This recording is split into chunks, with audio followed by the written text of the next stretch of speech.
Mojave Desert stretched in endless directions under the inky night sky. This was no man's land. Nothing but acres of bleak terrain bristling with forbidding vegetation, and all manner of sharp-toothed nocturnal predators who prowl the dark, searching for prey. As dangerous as the Mojave's wild inhabitants were, there was no hunter more lethal than the breed male currently speeding along the empty ribbon of pavement behind the wheel of an ancient Chevy pickup truck. Tonight, though, Asher hadn't gone out to hunt for himself. He'd left the old ranch some 30 miles out in the desert on a mission to pick up animal feed and household supplies. Not his favorite thing to do, making the trek into civilization at the Nevada state line, but it was an obligation he'd eventually taken on as a favor to the aged human who'd given him shelter a decade and a half ago. Ned Freeman had accepted him with few questions asked and no apparent fear or disdain for who and what Asher was, or where he'd come from before ending up on the old man's parcel of desert land. Since Ned's passing last year, the modest homestead and its assortment of animals had no one else to look after them, so Asher had stayed. And why not? He didn't have anywhere pressing to be. No one waiting for him somewhere else. As a laboratory-spawned assassin, he'd been born and raised for a solitary life. It was all he knew or wanted, even now. Driving Ned's truck along the uneven, winding road that cut a path down the middle of the Mojave Preserve as far as the eye could see, Asher took cold comfort in the vast emptiness of the land that had become his home. The 2-hour errand that began around 8 tonight had turned into 5 after the truck blew a tire on the way out. The old spare Ned had stowed behind the seats in the cab wasn't in much better shape, he had discovered, which had meant hoofing his ass to the 24-hour gas station at the highway for a patch and some air. It was relief to be heading back to the ranch after hours among the crush and noise of humankind. People made him twitchy, and not only because the sight of him put most mortals on edge. At 6'6", weighing 270 pounds on a lean day, and most of his skin marked with tattoo-like dermaglyphs that announced him as one of the purest of the breed, he didn't exactly blend in. It had been 20 years since the breed was outed to the humans sharing this planet with them, but relations were still tenuous at best. Fortunately, those problems belonged to others among his kind. Asher was glad to leave the political firefighting and heroics to the warriors of the Order and their commanders stationed in major cities around the world. As for himself, he'd done enough killing, and he had never been anything close to a hero. Settled back in the driver's seat with the window rolled down to let in the cool night air, he stared ahead at the narrow, potholed stretch of asphalt illuminated by the dim yellow headlights of the rumbling pickup. A coyote howled off in the distance, a song that was quickly picked up by others who joined in a haunting chorus. Asher respected these hunters. He'd had to kill one when multiple attempts to warn it off Ned's chickens had failed, but he'd taken no pleasure in it. Not that killing was ever a pleasure. "Do your duty, boy." The low, menacing command slithered through his mind. His old master's voice, the breed madman who had created Asher and scores of others like him in his lab. On a snarl, Asher snuffed the reminder of Dragos and his hellish hunter program. Reaching for the knob on the truck's old radio, he cranked up the only station it got without static to full blast. No point in traveling down memory lane. His was nothing but a field of landmines waiting to blow. Instead, he let the noise of a morose country song drown out the equally unpleasant noise in his head while he focused on the road in front of him. He was only 15 minutes from the ranch when his headlights sparked a glint in the distance roughly a mile up the road. A sleek black luxury sedan pulled off the pavement about 50 yards onto the hard-packed sand of the desert. Asher's nostrils flared as a sense of unrest rolled over him. Not many people had business this far off I-15, and nothing good tended to result when they ventured out into that bramble-choked sand cemetery. This deep into the darkened desert, and at this late hour, you either stopped here deliberately or under duress. Over time, he'd seen enough of both to know. His thoughts flashed to a night some 12 years ago, when he'd stumbled across a fellow breed male, a former hunter like him, in this remote part of the desert. The male's name was Scythe, and he dragged himself out to the Mojave to die in the sun after losing a woman he loved and her young son. It was Ned who'd insisted they bring Scythe back to the ranch and help him heal if they could. But it was Asher who'd ultimately refused to let the other male give up. He'd kicked Scythe's ass through weeks of recuperation, until his hunter brother was finally well enough to leave. Not that one good deed could ever make up for all the wrong Asher had done in his life. Wouldn't even make a dent, in fact. But he was glad that Scythe had lived through it, and although they hadn't kept in touch much, Asher had heard the male had since taken a breed mate, and was living a good life in Italy somewhere. He had a feeling whatever was going on near the parked black sedan wasn't going to end nearly as well. Not his business, not his problem either. Asher scowled and turned off the music, silencing the raspy-voiced crooner who was lamenting about the woman he didn't know how badly he wanted until she was gone. Almost against his own will, his foot eased off the gas pedal as he studied the large car up ahead. It looked empty, though for how long he couldn't be sure. No visible tire issues, no scent of smoke or other outward signs of vehicle trouble, which meant the real trouble was taking place somewhere among the spindly Joshua trees and cactus patches in the desert off to the right. The old truck's headlights were dim as it was, but Asher doused them completely and rolled to a quiet stop several yards behind the sedan. He killed the engine and shoved open the rusted-out door. The instant his boots touched the ground, he knew with cold certainty that something was wrong. It was quiet, unnaturally quiet. No bugs scuttling over the sand, no scorpions clicking over rocks, no bats' wings beating heavy in the night. He tipped his head back and scented the air. People. 3 men. 2 apparently bathed in competing, cloying colognes, the other reeking from a recent meal laden with garlic.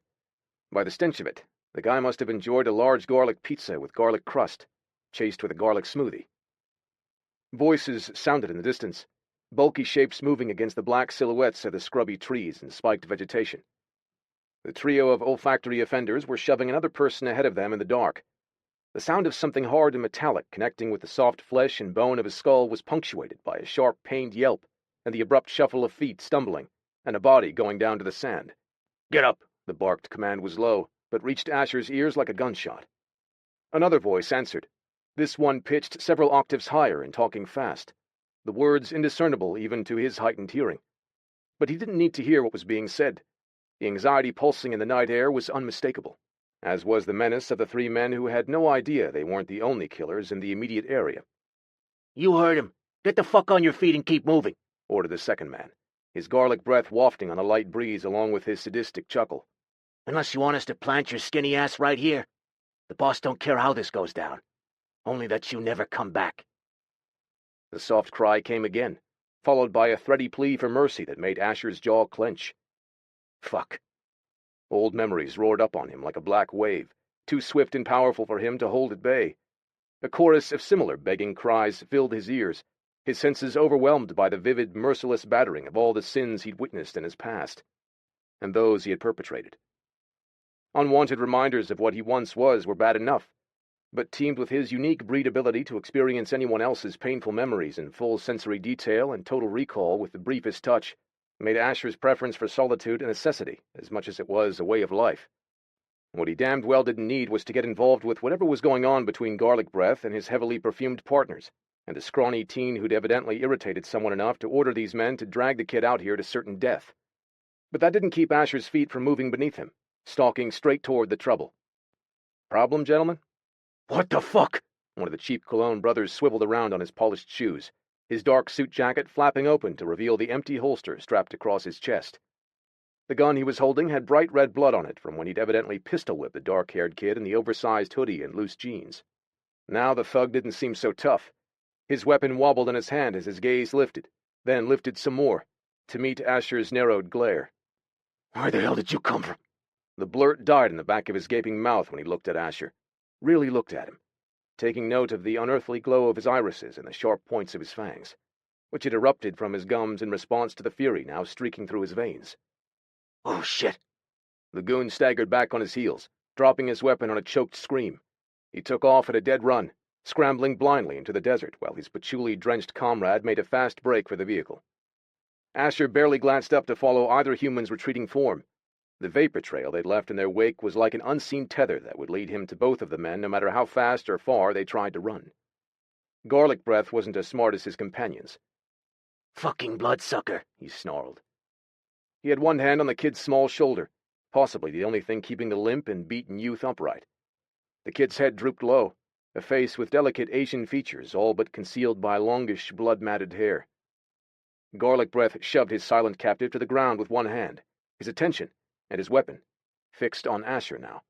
The semi-automatic pistol clutched in his ham-sized fist didn't shake at all. "Eat lead, you breed asshole!"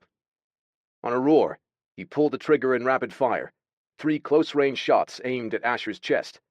All but the first one missed, and while that single round to the right of Asher's sternum wouldn't slow him down, much less kill him, It did piss him off. Before Garlic Breath could squeeze off the rest of his magazine, Asher reached out and crushed the barrel of the gun as if it were made of foil. "You were saying?" Shocked eyes went wide, staring up into Asher's bleak face. The goon couldn't answer even if he tried. Asher had the man's throat in his fist. He crushed the fragile windpipe with one idle flex of his fingers. On a garlic-soaked gurgle, the human exhaled for the last time before his limp body fell to the desert floor like the rubbish it was. Asher turned an assessing eye on the youth who lay prone and eerily still in the nearby bramble. He resisted the impulse to reach out and feel for a heartbeat, instead listening to the quiet, shallow breaths and watching as the slender spine and ribcage moved nearly imperceptibly beneath the baggy sweatshirt. The kid was alive. At least that counted for something. Meanwhile, he had two other problems to contend with. Calmly, without a speck of feeling, he retrieved the bloodied pistol from the sand where Cheap Cologne No. 1 had dropped it, and fired a single shot into the darkened desert. The gunfire echoed. Then the fleeing coward hit the ground several yards away, dead on his feet. Asher turned to find the last of the three men at the shoulder of the road, scrambling to get inside the black sedan. Another bullet could have easily stopped him, too, but Asher's former line of work balked at such crude methods. He told himself it was that cold part of him that propelled him into motion, and not the gut kick he'd felt when he heard the battered, defenseless kid pleading for mercy that was never going to come. "Where you think you're going?" Asher's deep, unfazed voice made the last of the cowards jump so hard it might have been mistaken for an epileptic convulsion. Trapped between the open driver's side door and Asher's massive presence now, Cheap Cologne No. 2 pivoted clumsily, hands held up in front of him. "Oh, God! Wait a second, all right? Wait!" The man spoke in a rush, eyes darting as he edged further into the car, as if some instinctive part of him that couldn't accept his imminent demise held out hopes of making it behind the wheel before Asher ended him. Cute. The thug licked his fleshy lips, sweat sheening his oily brow as he seemed to consider his few and dwindling options. "Look, I don't want any trouble from you, sir. I just want to be on my way back to Vegas and out of your hair." He tried to smile, but his lips didn't seem to be communicating with his brain. His mouth trembled and his big teeth started to chatter. "Please, you gotta let me go. I swear, you won't ever see me again after tonight." Asher had no doubt about that. Briefly, he considered letting the coward continue to bargain and plead, not for his own enjoyment, but so he could find out who these three fuck-knuckles worked for. But that was a slippery slope, one he didn't want to slide down. Didn't matter who these dead men worked for, or what the kid might have done to warrant such a cruel demise. No. Once he dealt with the last of this garbage, he'd find out where the kid belonged and ensure he got there safely. After that, it would be up to the kid to take care of his own neck. Asher would cocoon himself back at the ranch with his work and the animals, and have a clear conscience. Clear being a relative term. Regardless, there was no need to dig any deeper or insinuate himself any further into this situation than he already had. But Cheap Cologne kept talking. Okay, I think I get it now. This is your turf, and we're trespassing out here. Right, big fella? So, how can I fix this? You want cash? I can get you cash." "I don't want your money." The growled reply made the human's face blanch. His hand crept up near his throat, where his Adam's apple bobbed on his hard swallow. "I don't want your blood either." Relief escaped the human on a gusting breath. He glanced over his shoulder, back toward the moonlit desert. Then he said something really stupid. "You want the girl?" Asher scowled, only now realizing the obvious. "The kid is a female?" He nodded. "She's yours, if you want her. I won't tell a soul. Just let me go, and you can do whatever you want with the bitch."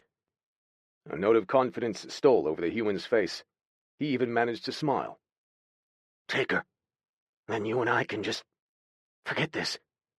Asher grunted, far from amused. "I never forget."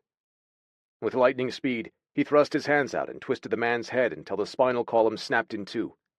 With the corpse crumbled to the pavement, Asher walked around to the back of the sedan and took stock of his surroundings. 3 dead bodies and an unconscious young female in need of medical care. Just fucking perfect. To think a blown tire had been his biggest headache when he set out earlier tonight. He'd been in the area for about 15 years and managed to keep a low profile.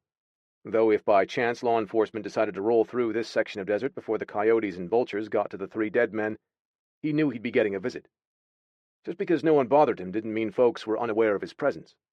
Ned's ranch was one of only a handful of homesteads between Sema and Kelso, and while there were plenty of breed living in Las Vegas proper, he would be first on the list of suspects due to proximity alone. He feared no man, but the thought of being caged or collared, or having to kill those sworn to protect and serve didn't sit well with him, especially when he'd done them a favor by eliminating some of the riffraff. With one last glance toward the small form still lying on the sand where she collapsed a short while ago, Asher popped the trunk with a mental command and cursed when his suspicions were confirmed. There, beside the spare tire and jack, sat 2 rusty shovels, a tarp, and some electrical tape. Grimly, he grasped one of the shovels and stalked back into the sand and bramble, figuring he'd check on the kid one more time before getting busy digging a grave for her would-be murderers. When he reached the spot where the girl had fallen, Asher stopped in his tracks and blew out a low curse. What the hell? She was gone. Chapter 2. Naomi stumbled more than ran, her feet moving so sluggishly she wondered if someone had tied the laces of her Vans together when she wasn't looking. But it wasn't her shoes slowing her down, it was her head. Damn, it hurt. She'd spent the better part of her night being manhandled by those Vegas gangsters. Her skull had already been ringing from what she was sure was a concussion following the initial blow she'd sustained when they'd stuffed her in the trunk back at Casino Moda. Now, her left temple was pounding like a drum, her senses foggy after the pistol whipping that had been the crap icing on an already shitty predicament. At first, when Leo Slater's henchman had confronted her on the elevator at the casino, she'd been pissed at herself for getting caught, but it had never occurred to her that she wouldn't survive the night. Shocking how quickly things had escalated. Even when they took her straight down to the basement and out through the secret underground entrance to the garage, she was confident she'd squeak through somehow. But then Gordo, the big guy with a noxious breath, plowed his fist into her forehead and it was lights out. She woke up as they were hauling her out of the trunk in the middle of the desert under a black sky. Not good. But even then, she hadn't given up on herself. She was skilled at getting out of tight spaces and dangerous fixes. Hell, she'd survived so much in her 26 years that 9 lives wouldn't have cut it. She was sure she'd been born with a dozen plus. It was only the sight of the gangsters' guns and the tomb-like silence of the Mojave's back 40 that made her worry that her streak of seemingly endless luck had finally run out. She'd always been wired for fight over flight, but she clued in pretty quick that her only hope of escape was to fake meekness and lull the 3 idiots into a sense of complacency as they marched her out onto the sand. All she had to do was play her role and bide her time, until she had a chance to make a break on foot. It had been a good plan. Her only plan, really. Until Gordo's buddy got impatient and smashed the butt of his Beretta against her cheek. The last thing she remembered was dropping to the ground and pleading for them to spare her. Some of that had been part of her game, but as her vision had begun to fill with stars and her skull became thick with cotton, she realized a moment of true fear. Odds were damned good she was about to die. Then he showed up. Not some white knight riding in to save her, but a breed male, big, grim, lethal. Possibly the only worse thing than eluding certain death at the hands of Slater's henchmen was the fact that she'd been spared by an even bigger threat to her existence. She wasn't sure why the immense vampire had come to her rescue, but she wasn't about to stick around and find out. Whatever his reasons, she wasn't keen on offering up her carotid in payment. Not to mention anything else the snarling immortal might have in mind. So, she was back to Plan A. Run and hide, then figure out a way to get back to Las Vegas in one piece. If only her legs were on board with that plan. Every step over the hard, uneven sand seemed to require Herculean effort, like trudging through molasses. The night was as dark as pitch, but she was slowed even more by the fogging of her vision and the incessant drumbeat inside her battered skull. Nausea rolled over her, making her stagger. "Suck it up, Buttercup," she berated herself under her breath. "You've gotten through worse shit than this. Just keep moving. Keep pushing." Buoyed by the self-directed pep talk, she put her head down and took another few steps, only to run into a massive wall that seemed to materialize out of the cool night air. Except this wall was warm, hot even, and constructed of muscled flesh and immovable, solid strength. And this wall smelled good, too. Dark spices mixed with clean soap and something less easy to define. She breathed the scent in and moaned in reflex at the vast improvement over anything else she'd been inhaling all night.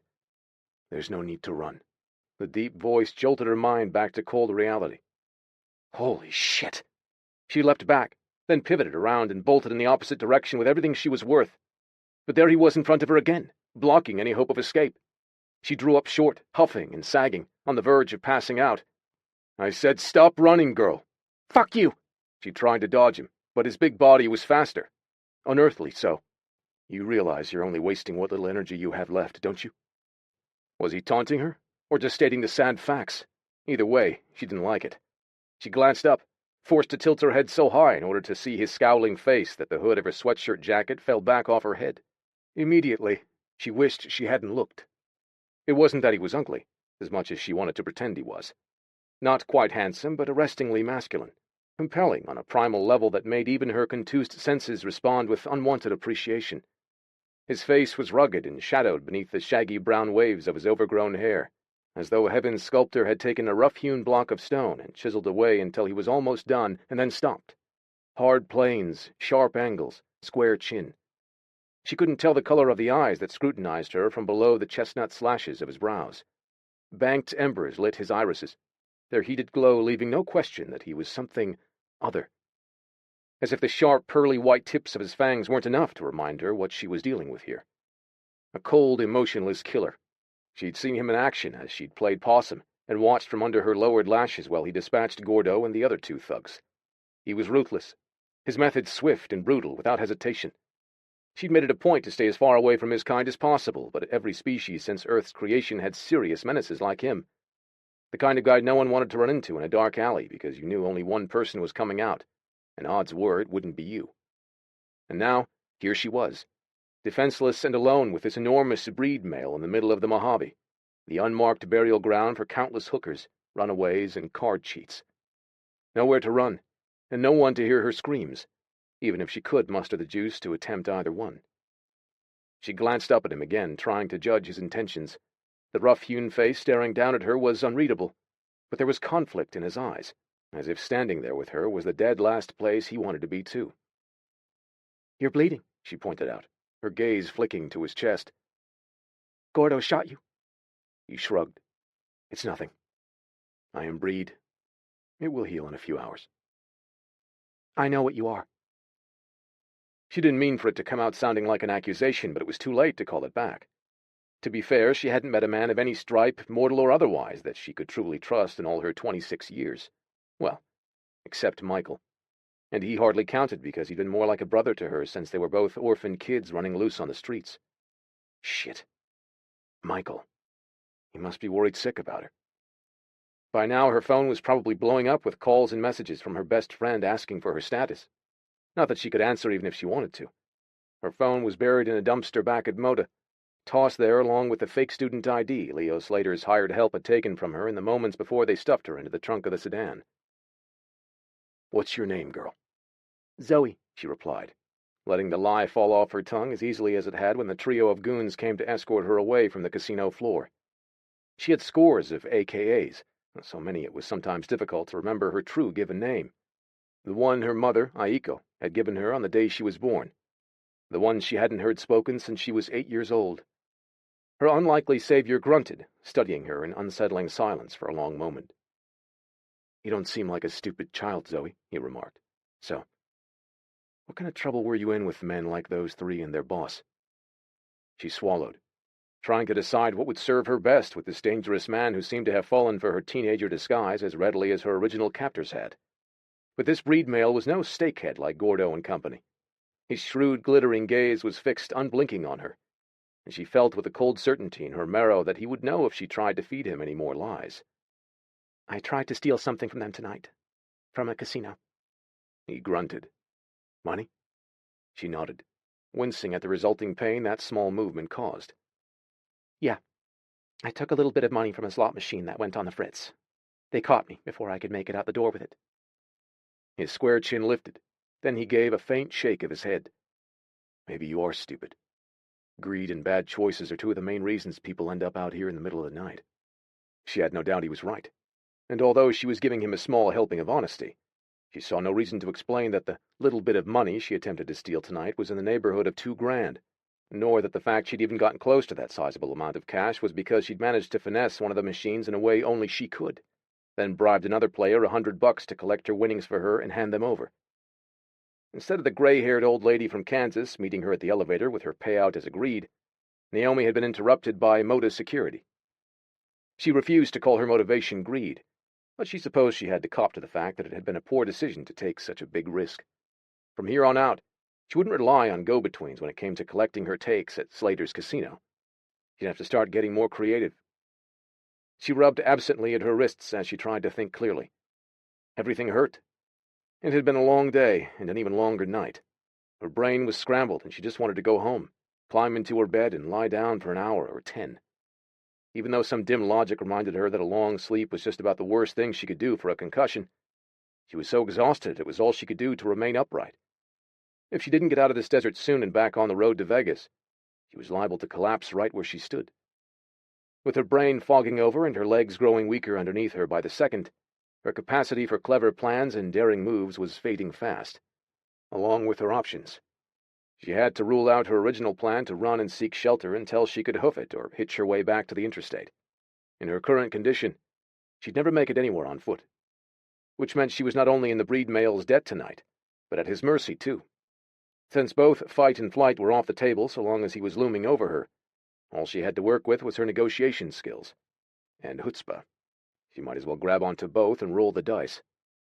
God, she liked it so much better when those dice were loaded in her favor first. Look, mister, what'd you say your name was? I didn't. Those glimmering breed eyes seemed to bore right through her. I'm called Asher. Unusual name, and strange way of putting it, too. But then nothing about this night had been normal, least of all this run-in with him. Okay, Asher. She nodded, reminded by the painful slog of her brain inside her skull that even small movements weren't a good idea right now. His scowl darkened when she wobbled under the wave of another round of nausea. As I was saying, Asher, I really appreciate what you did for me here. And even if you're not concerned about that hole in your chest, I'm sorry you got shot trying to save my bacon. Right now, I just want to go home and take a nice hot bath, then sleep for a week. I'm sure you must have some things you'd rather be doing tonight as well. As she spoke, his gaze traveled her face in measured scrutiny. If the displeasure in his expression was anything to go by, he didn't seem to like what he saw. You talk too much. And he hardly spoke at all, not that it mattered. She couldn't read his stony face and unearthly stare any more than she could gauge his clipped, measured words and toneless growls. All she knew was he seemed as eager to be done with her as she was to put this entire evening in her rearview mirror. Okay, she announced, feeling almost cheerful. So, I guess I'm going to be on my way now. Seeing as how Gordo and his friends won't be needing their car anymore, I'll just go find the keys and get on the road. She forced a tight smile despite a blooming ache in her jaw, but he didn't smile back. You don't even look old enough to drive, she scoffed. I'm 26. Like hell you are. Those blazing eyes roamed over her again, from head to toe this time. It was a short trip, considering she was only 5'2". She was also buried in layers of loose clothing that could have fitted 3 of her inside.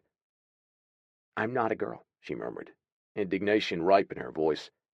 Those goons only thought I was a kid because of how I'm dressed and because I told them I was underage. I thought that would be enough for them to turn me loose, but I thought wrong. He hardly seemed pleased to hear it. You're not a child? I may be 1.5 feet shorter than you and about 100 pounds soaking wet, but I'm a full-grown woman. Probably not the smartest thing to tell a predator like the one narrowing his gaze and cocking his head to study her more closely, but she blamed the reckless blurt on her mounting concussion. Besides, if this male wanted to assault her, her state of adulthood probably wouldn't matter, and he'd already had ample time and opportunity to do his worst. At least, that was the rationalization she clung to as she prayed for her only viable escape out of this mess. Talons of pain closed over her throbbing skull, tightening their grip. She moaned before she could stop the pathetic sound from escaping her. You're hurt. That lump on your head needs medical attention. I know, she said, as much as it cost her to admit it. God, she hated feeling weak and helpless more than just about anything else in the world. She spent much of her childhood that way, and had fought every single day to make sure she never felt that way again. She heard his deep exhalation, and the curse that wrote it. The nearest hospital is in Henderson. You're in no shape to drive, let alone make it that far. He was probably right. No, he was definitely right. A sudden rush of exhaustion flowed over her, and she moaned, wearier than she could remember being in a very long time. Her head was starting to spin, her vision clouding over. Damn it, she was fading fast. Getting behind the wheel now would probably only finish what Leo Slater's thugs set out to do with her. Still, What other choice did she have? "Let's go," he stated flatly. Go? She blinked up at him dully, watching that squared chin dip with his curt nod. "To the hospital. I'll take you there." Oh, shit. Was he serious? Get in a vehicle with him? Trust that he would actually do what he said and not detour somewhere else instead?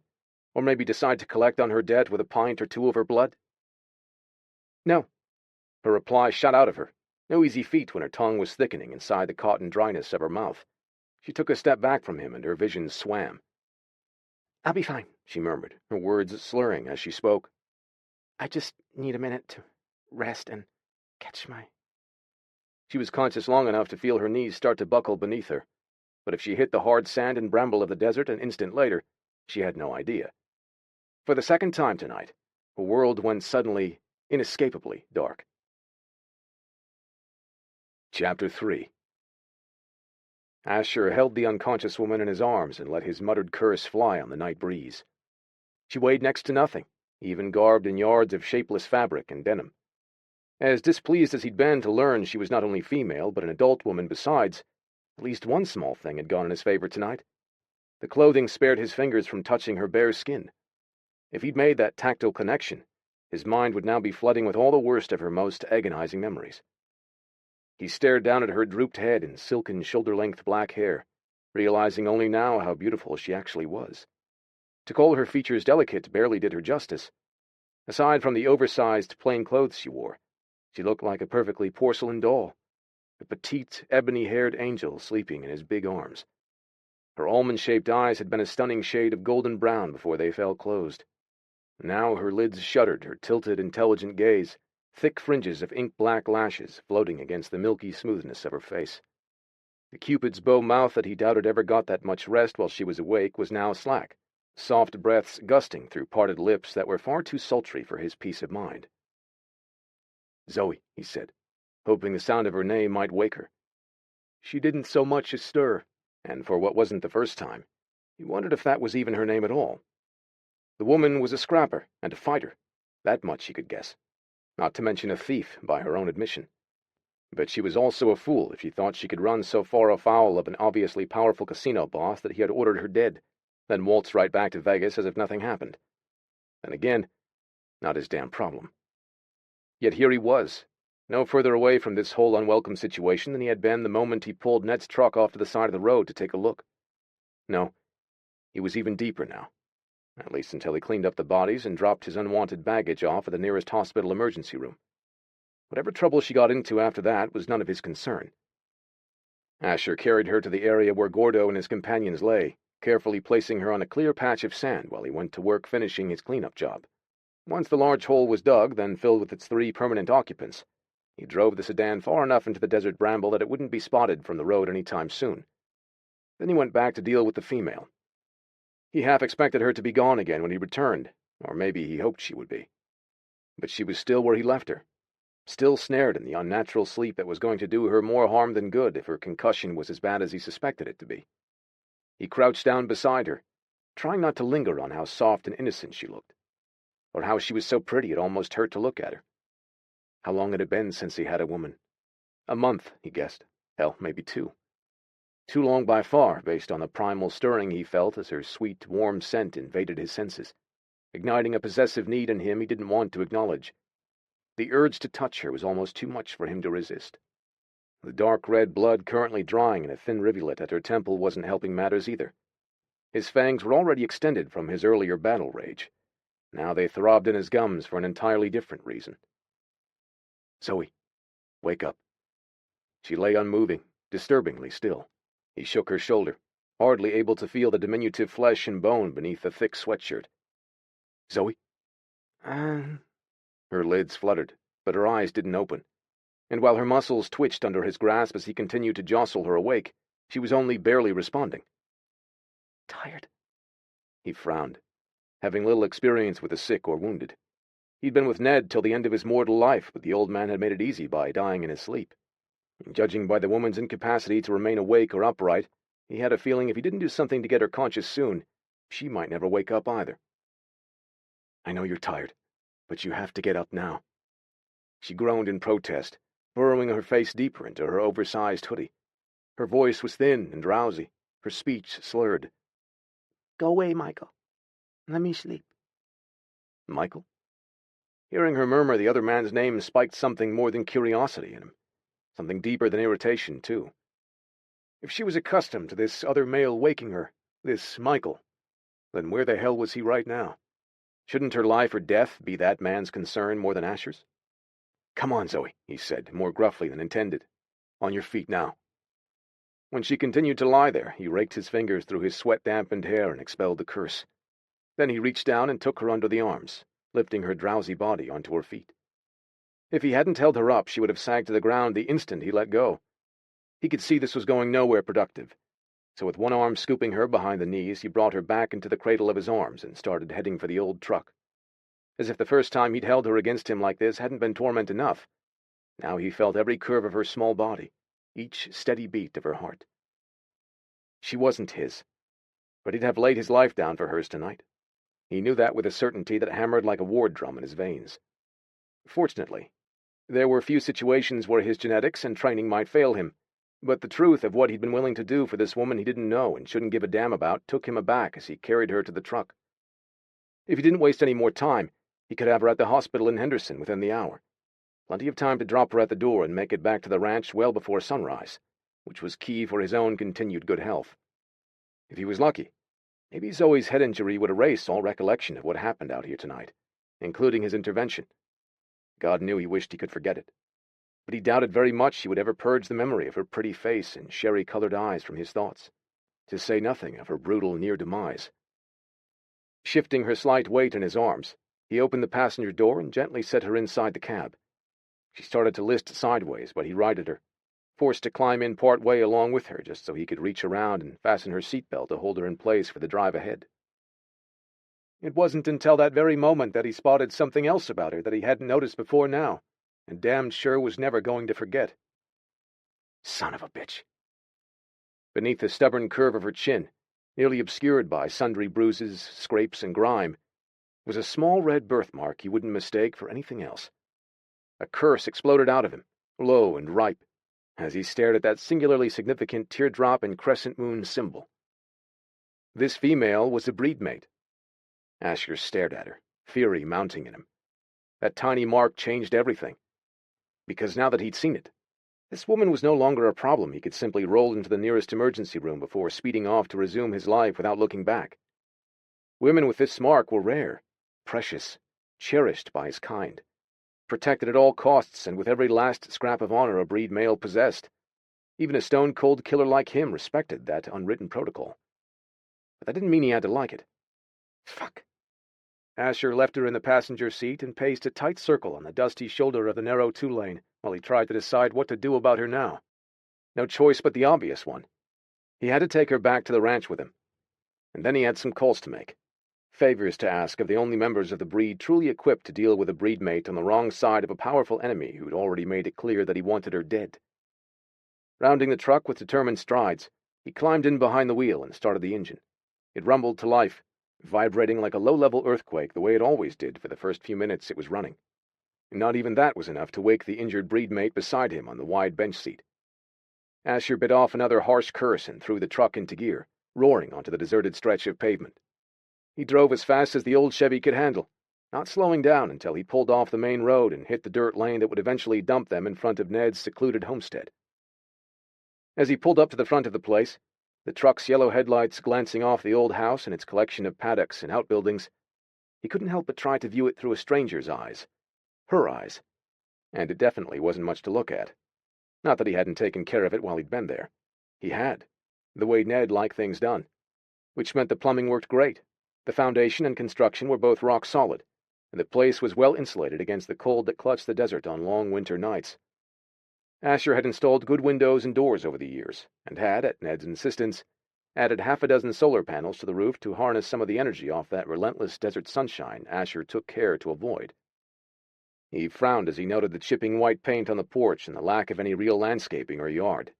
The chicken coop was in good repair and wasn't sagging, and the pair of bony old horses, Trixie and Jubilee, after Ned's two sisters who had passed from smallpox when he was a toddler, had a paddock that Asher tended each night, making sure the barn was full of good, fresh hay and ample water.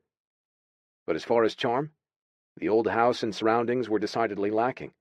Not that he or Ned had ever needed charm. And as far as Asher's unexpected guest was concerned, she wouldn't be staying long enough to suffer for any lack of luxury she might be accustomed to up in Vegas. It was a safe place for her to lay her head until she could make necessary arrangements for her relocation. Because breedmate or not, when those goons who'd been sent to make sure she stayed in the desert didn't show up for work tomorrow, their employer was going to want answers. And Asher could only guess that there would be hell to pay once the casino boss learned he'd lost his men, and the little thief he'd planned to eliminate. He leapt out of the truck, pocketing his keys as he crunched over the gravel around to the other side. She flinched when he unfastened her seatbelt and gathered her into his arms, her head slumped against his shoulder, her voice a thready whisper. "We home yet, Michael?" Asher ground his molars together at the reminder of the male she apparently depended on for comfort, in spite of the fact that her Michael had evidently left her to contend with Gordo and his friends on her own. "You're safe now," he told her tightly, as he pivoted to kick the door shut behind him. A mournful howl from the other side of the screen door greeted him as he stepped onto the porch. Sam, Ned's aged yellow hound, peered at him from inside the house with pathetic big brown eyes. Asher shook his head slowly, confounded by the animal. Damn dog had him around day and night and generally paid him no mind unless he had food in his hands. But the second he left the ranch to run a quick errand, you'd think he'd left the poor mutt for the better part of a year. With his elbow, Asher shoved open the door he never bothered to lock and stepped inside the dark house. Sam's face, already pretty sad-looking thanks to Mother Nature, was even more pathetic as he regarded Asher and their new arrival with something close to disdain. "Yeah, I know. I'm late, and this doesn't look like your bag of kibble." He felt like an idiot talking to the beast as if he were his roommate. But after Ned passed, the place seemed too damn quiet without a bit of conversation now and then, even if it was one-sided most of the time. Sam yawned, then shook his head in a motion that sent his droopy ears and loose jowls flapping. Then he loped behind as Asher dropped the truck's keys on the kitchen table and carried the breedmate further inside. Options for where to keep her for the night were as few as the accommodations were meager. There was the couch in the living room, but the relic was made of old, nubby fabric embellished by 2 long pieces of electrical tape that ran the length of the worn-out cushion. He knew from experience the thing was far from comfortable, and besides, half the time Sam had commandeered it for his bed. The guest rooms, while plentiful between the 2 down the hall and the pair of long, roomy bunkhouses and a connected wing out back, were empty, but for some small, half-completed furniture projects Ned had given up on years before he lost his eyesight, and a sort of junk the old man had been hanging on to, and Asher hadn't yet gotten around to purging, which meant the only viable place to offer was the master bedroom, his room since Ned had been gone. No need to flick on the lamp switch. His vision was even more acute in the dark, and a blast of incandescent light might only cause more pain for the brain-injured woman in his care. He placed her on top of the thin blanket, making sure her head came down gently on the pillow. Her contented sigh as she settled back onto the bed tugged at something rusty and unused deep inside him. Empathy and compassion had never been his strong suits, given his background. Spending a few years around Ned and the animals at the ranch had loosened him up a bit, but he was still a piss-poor choice when it came to looking after someone. Too bad for this female, because for the time being, until he had arrangements in place for her safety and protection somewhere else, he was all she had. His gaze strayed to the breedmate mark under her chin. No wonder he'd missed it earlier. The darkening, fist-shaped bruise that rode her jawline all but concealed the small birthmark now.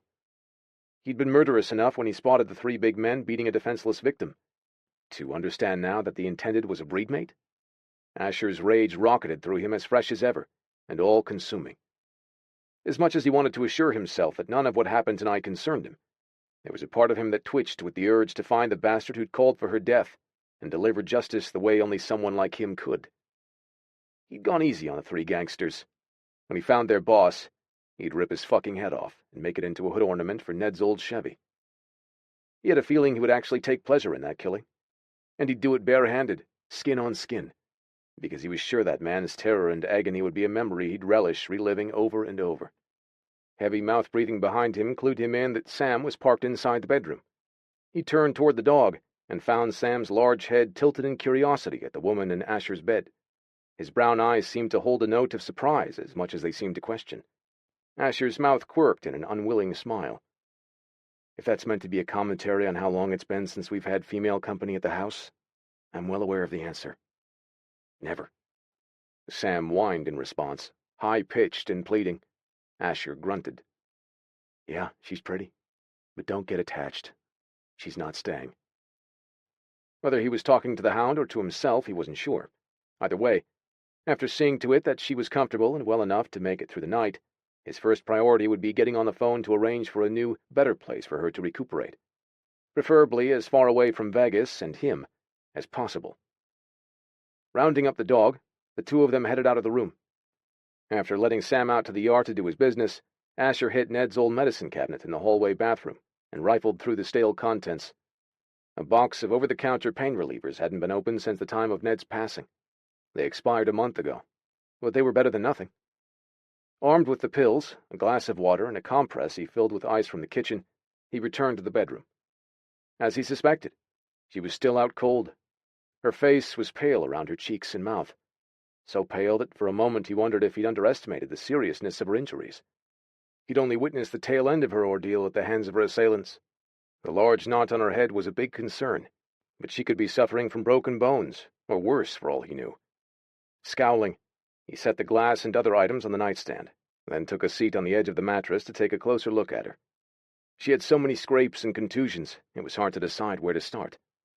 He resisted the urge to feel her bare forehead and check for fever, focusing instead on her breathing. It was soft and slow, but unlabored. As gently as possible, he laid the cold compress against her bruised cheek and temple, using a spare pillow to keep it in place, while he let his gaze travel the length of her clothed body. The only way to know if she had wounds he wasn't seeing was to touch her.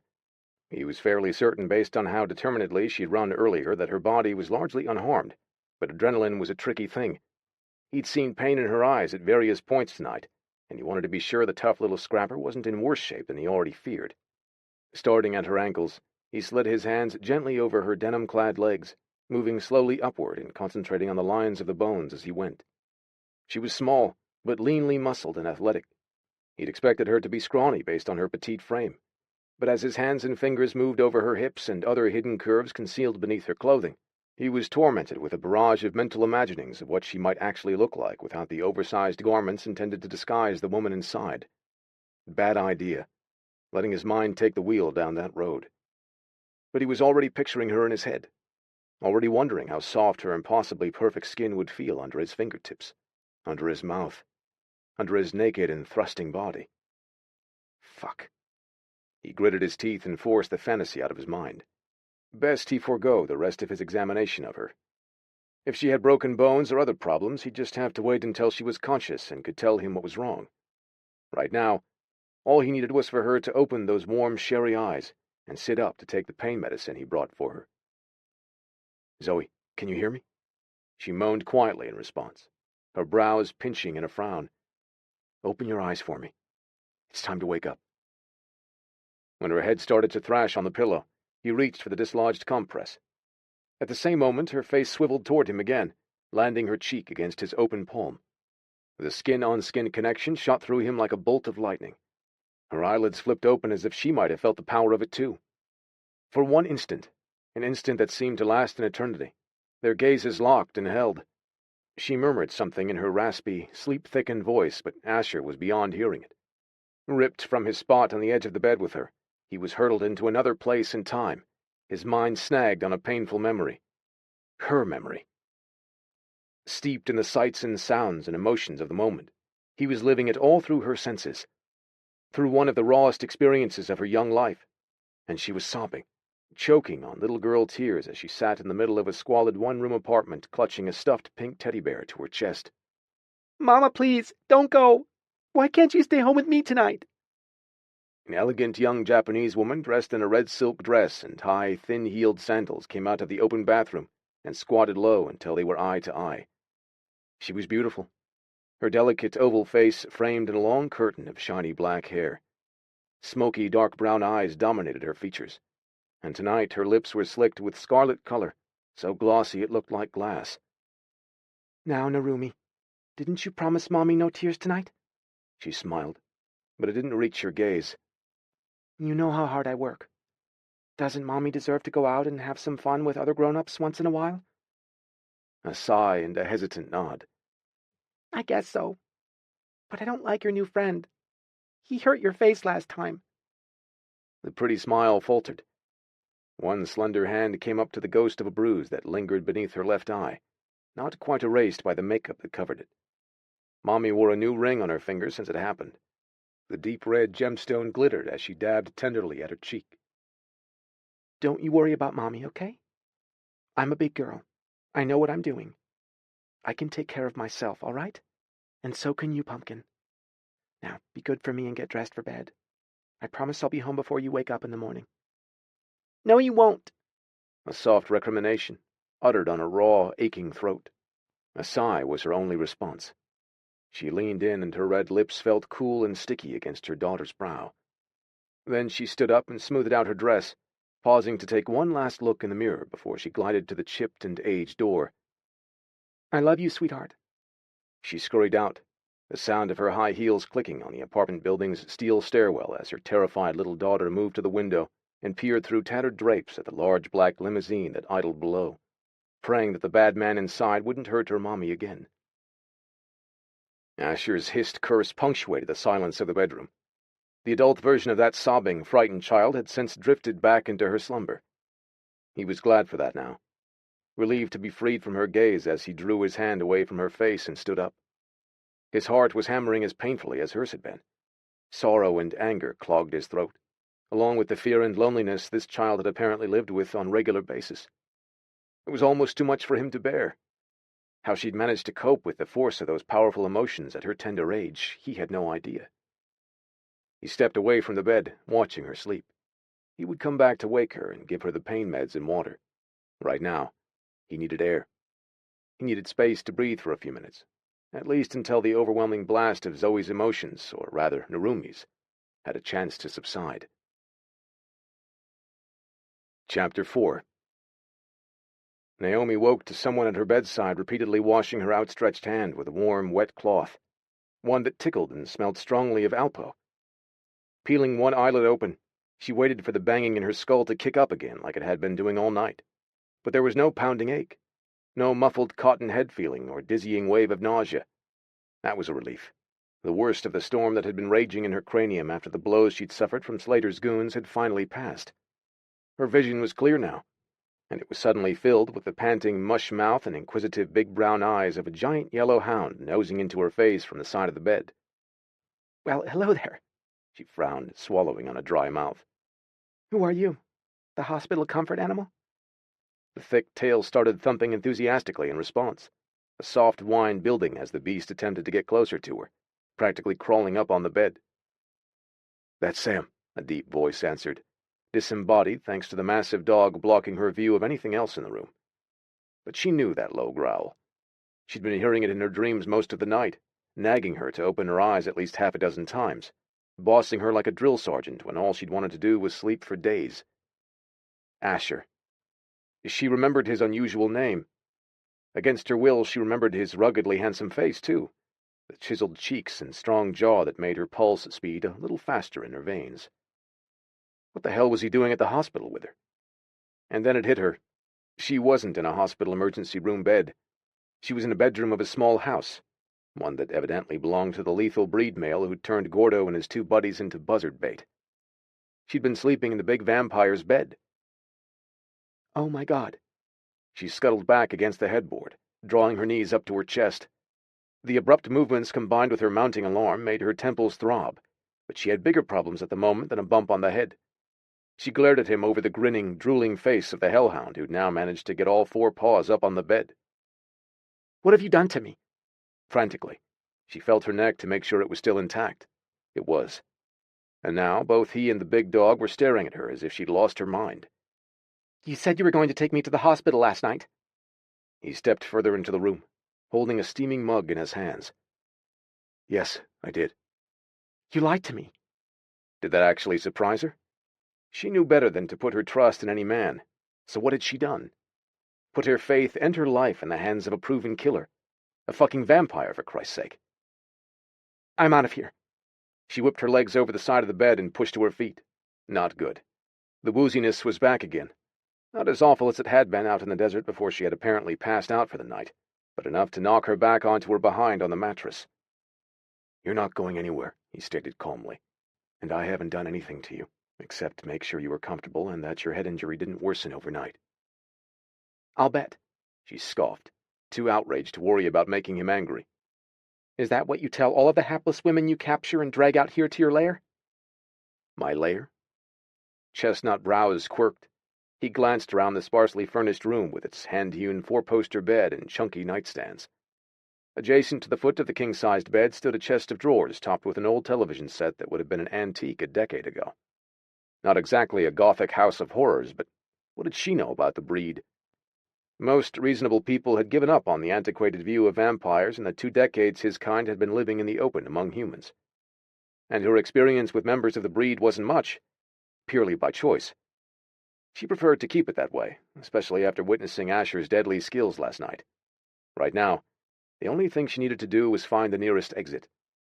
She tried to stand up again, but the enormous hound had belly-crawled up next to her and flopped his big head in her lap.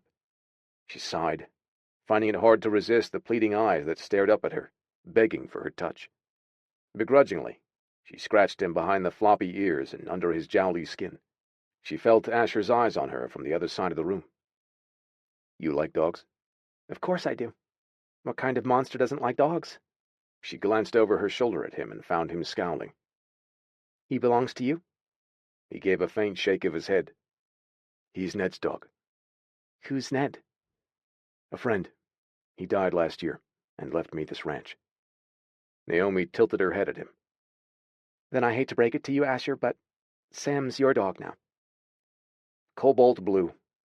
That was the color of Asher's eyes. She hadn't been sure last night in the desert. It had been too dark, and his gaze had been too hot, lit up like amber coals from the moment he arrived on scene to take care of the men who'd hurt her. He watched as she continued to stroke and pat the blissed-out dog. Those deep blue eyes reached inside her somehow, feeling oddly familiar after everything that happened last night. His gaze felt intense, far too intimate. "I think you just made a friend for life," he said, the corner of his broad mouth tugging in a wry smile. And it was a nice smile, too. Transformed the hard angles and stern lines in a way that made her stomach flip like it did on an amusement park ride. She immediately stilled her hand, folding her arms across the front of her bed-rumpled hoodie. Damn it. She did not want to warm up to this male, this dangerous stranger, nor his dog, for that matter. "Do you have a phone I could borrow?" Asher's smile vanished. "What for?" "I need to call someone and get a ride out of here. You said it yourself last night. I need to see a doctor." He shook his head. "You'll be fine. The concussion could have been worse. What you need right now is rest and nourishment." He held the mug out to her.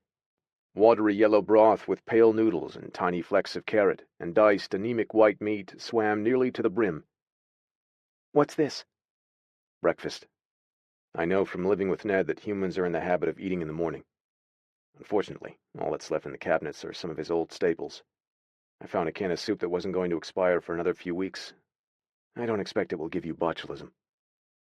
Gee, after a rave review like that, how could she refuse? But his deadpan offer of canned chicken noodle for breakfast was in earnest.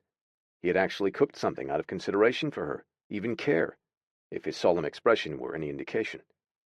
Still, she had places to go, people to reassure that she wasn't lying in the middle of the Mojave with a bullet in her head. Poor Michael was probably out of his mind with worry now that it was morning, and she still hadn't returned home or checked in to let him know she was okay. And God forbid he get so concerned he would call in a missing persons report. The last thing either of them needed was to invite the police to start sniffing around. That thought only renewed her need to get out of there, and back to Las Vegas as soon as possible. Gently pushing away Asher's offered mug of soup, she shook her head. "Thank you for the thought, but I'm really not hungry." She dislodged Sam's snoring bulk from her lap and forced herself to stand. Not so bad this time. She just had to take things easy. "So, about that phone," she said to Asher. "I've got someone waiting to hear from me, and I really should be going before he sends a search party. He tends to worry when I'm out of touch for an hour, let alone all night." Asher's face darkened the longer she rambled. "Sit down. You should rest some more. It's too soon for you to be on your feet." "No, it's not." She spread her arms as if to show him how much better she felt. Even did a little jig despite the woozy feeling that followed. See? 99% back to normal. I said, sit down, Narumi. She went stock still, every muscle in her body seizing up, every cell clanging with shock at the sound of that name on his tongue. Her oldest name. The one she had refused to use since her mother's death when Naomi was 8 years old. What did you just call me? He set the mug of soup down on the nightstand. That's your name, isn't it? Not Zoe. Narumi. No. Her head shook side to side. No, that's not my name. But you're right, it's not Zoe, either. My name is Naomi. I haven't used that other one for a long time. I don't like to hear it. In fact, only one person other than my mother even knows that name. And it sure as hell shouldn't be you. You're talking about Michael? As if the first bout of shock wasn't staggering enough, now this? How do you know so much about me? What the hell is going on here? You talk in your sleep, for one thing, he replied calmly, which isn't surprising considering how much you talk when you're awake. At her small scowl, he went on. You mentioned your man's name several times while I was tending you overnight, and in your days before you lost consciousness out in the desert. Part of her felt compelled to correct him about Michael being her man, but that was just one more fact about her life that was none of his business. It was the other insight he seemed to have that troubled her the most. How do you know my given name? Did you know my mother? No. Do you know Leo Slater? His brow creased even deeper. No. I don't know him either, but I am familiar with his name. Everyone in a 200-mile radius of Las Vegas knows his name, she bit back icily. Yes, he agreed, holding her in a suspicious, narrowing gaze. Is he the casino boss you attempted to steal from last night? He must have taken her silence for the confirmation it was. A curse hissed out of him, and he scoured his hand over the whisker-darkened grizzle of his jaw. What does Leo Slater have to do with your mother? Nothing. Forget I brought either of them up. His answering chuckle was grim. You ask too much, Naomi. She hiked up her chin. Tell me how you know my other name. I think you owe me that much, don't you? For a moment, she wasn't sure he'd respond. He seemed lost in his own thoughts, pacing a tight track on the other side of the bed from her while Sam slept like the dead between them. Every one of the breed is born with an extrasensory or other preternatural ability unique to them, he explained. She nodded, not entirely ignorant of a few of the basics of their species, much as she wished to be. My gift, though I use the term loosely, is the ability to experience full sensory recall of another person's memories when I touch someone. Only the most painful ones, the traumas, the moments of darkest fear or agony. The memories never fade. Once I feel them, they never leave me again. I'm sorry, Asher. I can only guess what that must be like for you. Naomi stared at him, losing a bit of her grasp on the anger and indignation she felt just a moment ago. She couldn't imagine anything so awful, being cursed to bear someone else's worst experiences and never be able to escape them, which meant he now knew some of her pain too. You touched me last night? Not intentionally. I'm careful. His lips pressed together. Then he exhaled another harsh curse. Last night when I came in to give you water and pain pills, you grew agitated. You were tossing your head on the pillow, and I reached for you. For a moment, I touched your face. She blinked at him, recalling as in a dream all of the times he came in to check on her, to gently rouse her and make sure she was okay and not in any discomfort. What did you see? God. She hated how small her voice sounded, how weak and afraid. You were young, I'm guessing 4 or 5. Your mother was with you in a studio apartment. She was wearing a red silk dress, getting ready to leave on a date with someone waiting in a limousine outside. Naomi's breath leaked out of her on a sharp sigh. I remember that night. It wasn't the first or the last. But I remember the red dress. You begged her not to go, Asher went on, his deep voice quiet, sober. You didn't like her new boyfriend because he was abusing her. Even at your young age, you recognized that. And you were crying. You were afraid for her, and terrified to be left alone. Naomi felt those emotions gathering in the back of her throat now. She remembered everything about that moment. She remembered thinking that one night her mother was never going to come back. And then one night, finally, she didn't. She inhaled, pushing the memory down before it made her feel any weaker for how she had failed to protect her beautiful mother. The only person who had ever cared for her, loved her. At least until Michael came along and gave her the sibling she never had. During their shared time on the streets as orphans, hustling tourists and scraping to get by however they could, they had cobbled together an unconventional little family of misfits. And none of the people she loved would ever need to scrape or hustle again, as long as Naomi had something to say about it, which meant she really needed to get her ass back to Vegas, and soon. Smoothing her rumpled clothing and hair, she came around her side of the bed, edging toward the open door. She wasn't going to kid herself that she could outrun Asher, but she hoped by showing him that she was steady on her feet, he might be inclined to grant her that phone call. She cleared her throat. I guess this is the part where I say thanks a lot, or sorry for the memories, then get on my way. Unfortunately, Gordo trashed my cell phone along with my ID back at the casino. So, do you have a landline out here, or maybe a satellite phone? She took a step nearer to the threshold, and suddenly, the bedroom door slammed shut all on its own. Holy shit! She whirled to find Asher still standing several feet behind her, his face unreadable, but those deep blue pools were sober and determined. We need to talk, Naomi. I thought we just did. She swallowed, but kept her facade of flippant confidence firmly in place. This was fun, Asher, but I've got people waiting for me to come home, so I'll thank you to let me go now. He didn't budge. You have a mark under your chin, Naomi. I've got marks all over me, thanks to Gordo and his asshole buddies, she scoffed, pretending she didn't understand, in spite of the alarm that was building inside her. But Asher wasn't playing her game. No. The breed male was as deadly serious as she'd seen him thus far. I'm talking about the symbol, the teardrop and crescent moon. I'm talking about the fact that you're a breed mate. She shook her head as if she could refute both the birthmark and what it meant. You're a breed mate, he insisted. One of a small number of women on this planet who are something more than mortal. Something more than simply human. Naomi swallowed hard. She had been 12 years old before she learned that the unusual red birthmark she bore had separated her from the other girls. She'd simply counted herself lucky that she never got sick, not even a sniffle, and that she'd been born naturally strong and athletic.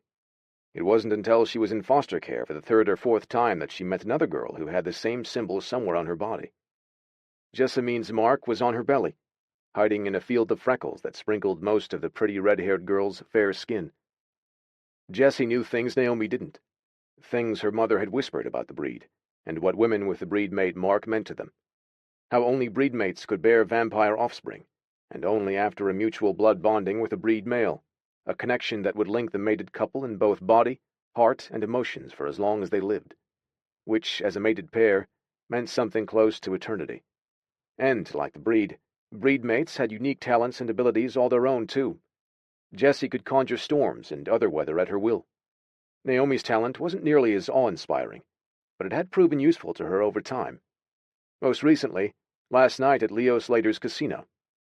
But it wasn't going to help her deal with a formidable breed male studying her intensely from an arm's length away. You are a breed mate, Naomi. And as a breed male, that means I am honor-bound to protect you. At least until you're somewhere safe with people who will help you stay that way. Honor-bound to protect me? She barked an uneasy laugh. Well, if that's all this is about, then no worries. I hereby release you from that obligation. So, we're done here. It's not that simple. Yes, Asher, it is. As she loaded up her arguments in the hopes of persuading him to let her go, the rest of what he said started sinking in. Wait a second. What do you mean, until I'm somewhere with people who can help me stay safe? What people? The Order. What? She gaped at him, torn between outrage and disbelief. The Order. Meaning that group of warriors who are the most lethal and dangerous to know breed males walking this good earth since, well, I guess since you stepped foot on it? A grim smile tugged at the corner of his mouth. They were here first, actually. Hundreds of years before I was created. And the breed as a species has been walking this planet for much longer than that. Thousands of years. Whatever, she shot back, incensed and not a little nervous. I don't need a history lesson. What I need is for you to let me go, Asher. Right? fucking now." With her rising voice, Sam sat up on the bed and cocked his head at her. She scowled at the dog and his obstinate owner. "It's too late," Asher informed her evenly. "I've already alerted the Order of the situation through an old friend of mine who's in contact with them. Someone will be getting in touch with me soon to make further arrangements for your transport to a Darkhaven safe house."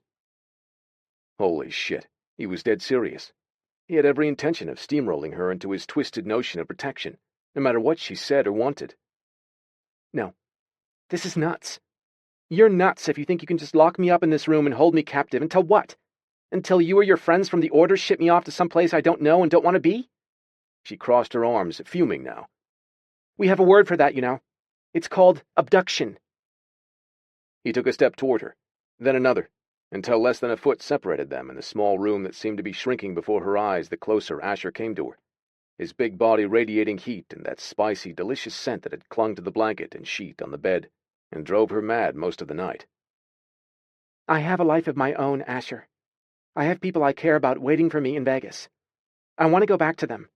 I want to go right now." He slowly shook his head, the first signs of remorse edging into his determined blue stare. "I'm sorry, Naomi. What you want isn't possible now. Not when you and I both know there is a powerful man in that city who wants you dead. I cannot send you back there to get killed." "I can handle myself." "That may be so," he said, almost gently now. "But you are too precious to take that risk." Did he mean too precious to the breed, or something else? The way he was looking at her, she couldn't be sure. His low, tender voice made her veins run hot, loosening something deep inside her, something soft and yearning. She backed away from him, needing the space in order to breathe. "I want to talk to Michael. I need to see him, Asher. You can't keep me away from the only family I have." Anger and frustration swelled inside her, bringing a sting to the backs of her eyes. Tears welled, but she refused to let them fall, not even in an attempt to sway his sympathy, assuming the monstrous vampire had any to speak of. Instead, she stared up at him mutinously. The sight of her rising emotion only seemed to harden his handsome face. He exhaled a heavy sigh. "You can get in touch with your Michael or anyone else you like, once you're in the Order's hands and out of mine. Then you'll be their problem to deal with." Without another word, he stepped around her and stalked to the bedroom door. "Sam," he growled, his pointed finger a command for the dog to leave the room with him. Naomi looked at him in disbelief, shocked that this was really happening. "Where are you going?" He didn't give her an answer. "I expect the Order will be in contact any time now. With any luck, you'll be on your way out of here come nightfall." He walked out, closing the door behind him. Naomi listened to the metallic snick of the tumbler as he locked her inside. She bit her lip, hopeful as his long strides and Sam's clicking paws retreated down the hallway. Then she swiped impatiently at the tears that spilled onto her cheeks now that she was alone, and she smiled, feeling a small spark of hope kindle to life in her breast. Out of here come nightfall? Fat chance. She'd be out of here within the hour, or die trying. Chapter 5. "Stop looking at me like that." Sam lay on the floor of Ned's furniture workshop, his chin resting on his outstretched front paws while his sad brown eyes stared up at Asher in silent judgment. For the past 20 minutes, since he left Naomi locked inside the bedroom at the other end of the rambling house, Asher had been weathering Sam's disapproval and his own self-directed disgust. On a muttered curse, he picked up a detailed chisel to refine some of the scroll work on the piece of furniture he'd been trying to perfect for the better part of a year now. The handcrafted headboard, once it was finished, would replace the old one in the master bedroom. Not that he didn't appreciate Ned's craftsmanship. Hell, before the old man became blind a few years ago and could no longer enjoy his favorite art form, he taught Asher everything he knew about coaxing beauty and function from even the most ordinary slab of wood. Ned's furniture was sturdy and comfortable, much like the man, and although Asher appreciated his friend's work, it was just that the bedroom didn't feel like his so long as Ned's belongings dominated the space. Asher hadn't been in any big hurry to make the transition, but he enjoyed having something productive to do with his hands, especially during the long stretches of daylight out in the desert. And now, when it was all he could do not to think about the female being held against her wishes and her will in the other part of the house. "You really think I wanted to lock her up like a damn prisoner?" he asked Sam, chipping carefully into one of the complicated flourishes he was carving into the headboard. You think I don't know what a fucking violation that is? Taking away someone's freedom? He knew better than most. For nearly the first half of his life, he'd been enslaved in a place he didn't want to be, his life belonging to someone else. Drago's assassin program, the Hunter program, had been a brutal, cold existence.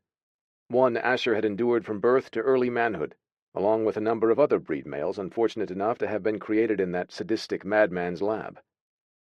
Asher and the others like him, all of them half-brothers by blood and eternal brethren by the shared hell of their experience, had been kept enslaved by a shackle not even the strongest first-generation breed male could break. There were times Asher could still feel the cold polymer of his ultraviolet-powered collar fastened around his neck.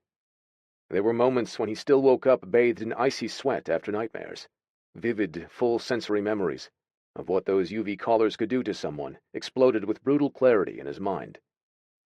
The Hunter's enslavement had been so complete, none of them even had names.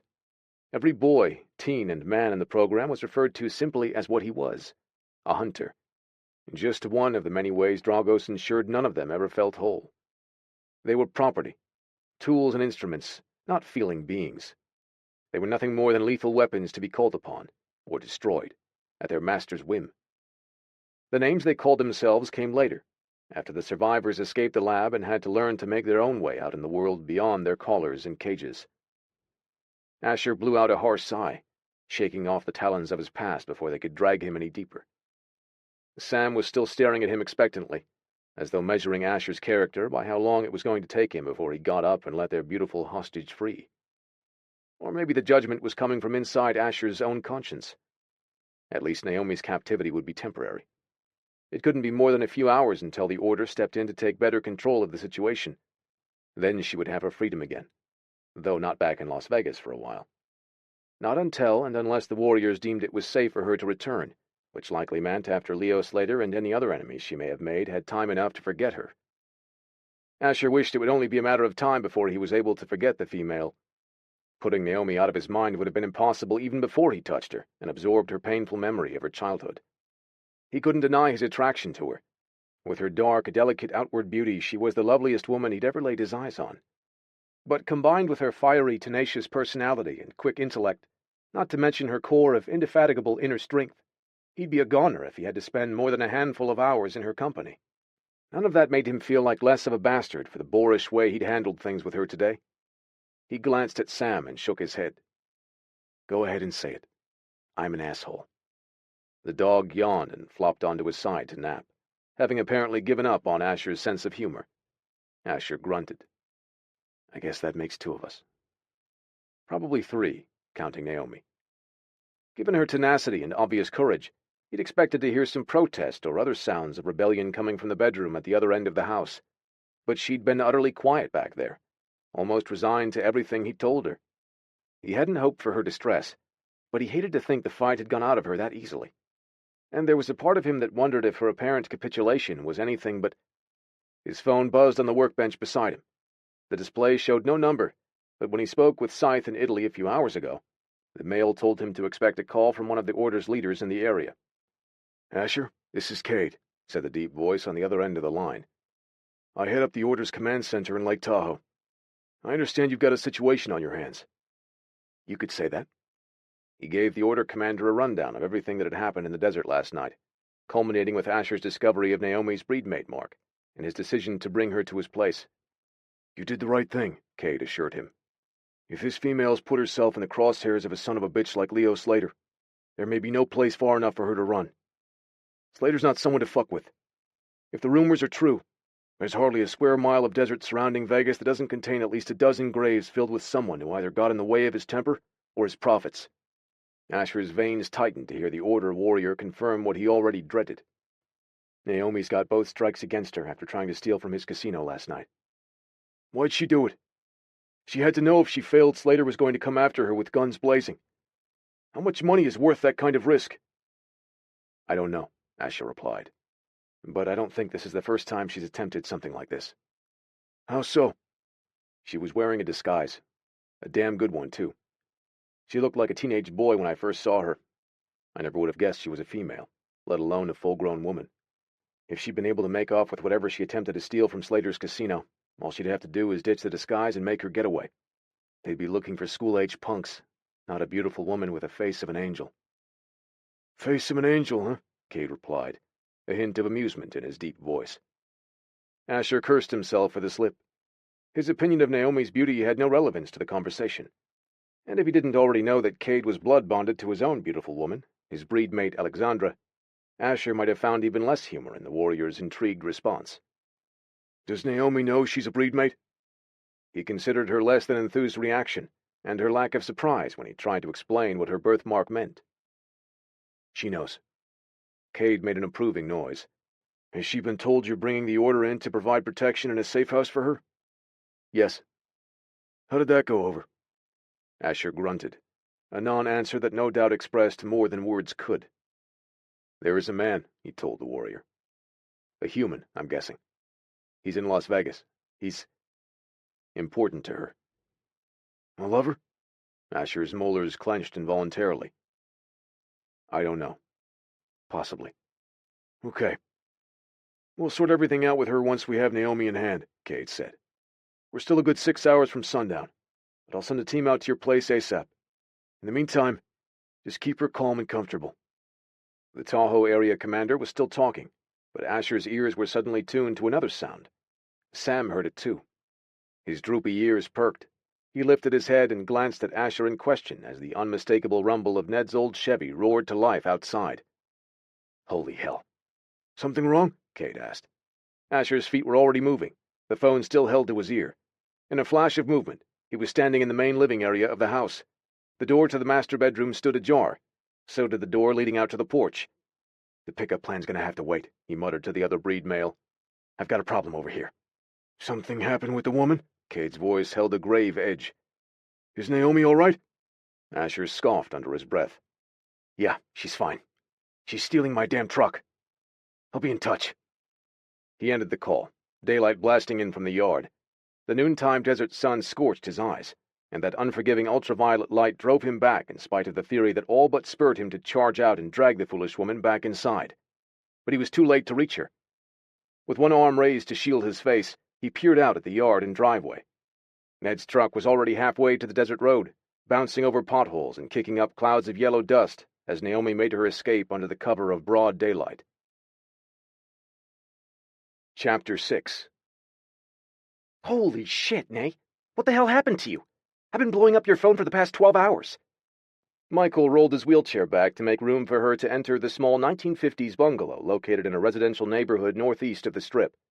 As she stepped inside, he peered around her, frowning when he spotted the unfamiliar pickup truck in the short driveway. Where'd you get the jalopy? Or do I even want to know? Probably not. She closed the door behind her and unzipped her hoodie as she walked past him, peeling away the bulk of her ill-fitting clothes until all she wore was a black tank top and baggy jeans. The house was quiet for 11 a.m., especially considering there were 5 kids currently living there at last count. Everyone still asleep? Yeah. Michael gave her his typical mother-hen look. We all had a long night, mainly because I was rattling around until sometime after 4 o'clock. You know they can sense when something's wrong or either of us is upset. She bent and dropped a chaste kiss to the top of his sandy blonde hair. I know. I'm sorry I made you worry. Michael's small home had been an unofficial safe house for street kids since he'd bought it 5 years ago, using the bulk of the insurance settlement he was awarded 2 years after being hit by a drunk driver who'd plowed through a crosswalk on Flamingo Road.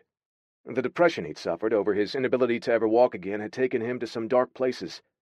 It hadn't helped that his long-term boyfriend had abruptly decided Michael's months-long hospitalization was a good time for them to take a break and see other people. Naomi's friend had lost so much so suddenly, but it was the dream of helping other kids like him, kids like Naomi and him both, who'd been dealt shitty hands in the life lottery and had no family of their own, that pulled Michael through and gave him new purpose. It had given her purpose, too. Seeing him through the year of intense therapies, all of the ups and downs that followed his accident and the long road to recovery, had galvanized their friendship and their commitment to the kids they wanted to help. They'd been roomies ever since. In addition to the bedroom with its pair of twin beds that she and Michael shared like brother and sister, 2 other rooms had been outfitted with bunk beds and space for 6 kids each, 8 if they had to make do for the short term. One room was reserved for boys, the other for girls. The house wasn't a palace by any stretch, but it was comfortable and it was home. And when the city's shelters and flop houses were full, It meant a safe place for any kid under 18 to lay their heads and get 3 squares with no fear of judgment or payback. Anything was better than ending up a ward of the state. Naomi knew that firsthand. A system that expected kids who'd already had their trust dragged over broken glass 1,000 times before, to put that same trust in a bunch of bureaucrats who didn't know them and didn't give a shit about them, aside from checking off their little forms and passing the buck to the next person in line. It wasn't any wonder most kids slipped through the cracks or became so desperate for a sense of normalcy they'd accept even the most dubious offer of kindness from anyone who gave them a second glance. If she and Michael had anything to say about it, no kid would ever feel they had nowhere to go or no one to trust. This dream of theirs, as humble as it was, meant everything to her. More than that, it was the one good thing she'd done with her life that she knew would have made her mother proud. But there was no question she'd pushed the limits last night, and it almost cost her life. It would have, if not for Asher. God, Asher. Talk about dubious offers of kindness. His had come with strings attached, too, evidently, or rather, a locked cage. She flopped down in the living room sectional and let out a groan, clutching her skull. Good Lord, look at you. Michael parked his wheelchair in front of her. Although his round face was pinched with worry, even anger, he kept his voice at nearly a whisper. You've got bruises all over you, Nay. What the fuck happened last night after you texted that you were in the clear and on your way home? Everything kind of went to hell at that point, she admitted, then relayed the highlights of how she'd been intercepted by Casino Moda security and knocked out cold for a ride down the I-15 to the middle of the Mojave. They dragged me out of the car and walked me out onto the sand at gunpoint. Michael sucked in a breath. Sweet Jesus, Joseph and Mary. Slapping a hand to his chest, he closed his eyes for a long moment, then exhaled slowly. When he looked at her again, his hazel gaze was filled with a mix of horror and relief. Okay, you're obviously alive, so chalk one up to your uncanny ability to land on your feet no matter the predicament. But damn it, Naomi, this shit is getting serious. You know Leo Slater doesn't mess around. I know. She knew that better than most people, and last night she'd gotten a pretty hefty reminder. But like you said, I'm obviously alive. He frowned. Right. And how exactly did you manage that? I had some help. Unless you're going to tell me that a unit of Special Forces soldiers dropped from the sky to save you from 3 of Slater's henchmen, 3 heavily armed henchmen, then I can't even imagine what kind of help it took you to get out of this fix, Nay. That doesn't do anything to explain the rusted-out heap that's parked in the driveway. She smirked in spite of the gravity of what happened to her, both last night in the desert and this morning at Asher's house. Michael always had the ability to diffuse even the worst situation and make her feel that everything was going to be all right. It wasn't a Special Forces unit, and nobody dropped from the sky to save me. She glanced at him, knowing he was going to find the actual truth even harder to swallow. It was a massive breed mail. He drove up in that old pickup truck and calmly took out all 3 of Slater's goons in about a minute flat. A breed mail? Michael gaped at her. Please don't tell me you ended up being a vampire's midnight snack on top of everything else last night. She shook her head, then winced at the dull throb of her temples. Asher didn't bite me. He said he was going to bring me to the hospital, but instead, after I passed out from a concussion, he took me home with him and looked after me all night. It wasn't until this morning when I woke up that things really got weird, ending with me locked in his bedroom. Michael choked on his gasp. That's when things started getting weird? Go on, then. I'm all ears. He saw my birthmark. You mean your breedmate mark? Her friend corrected helpfully. She scowled. Don't call me that.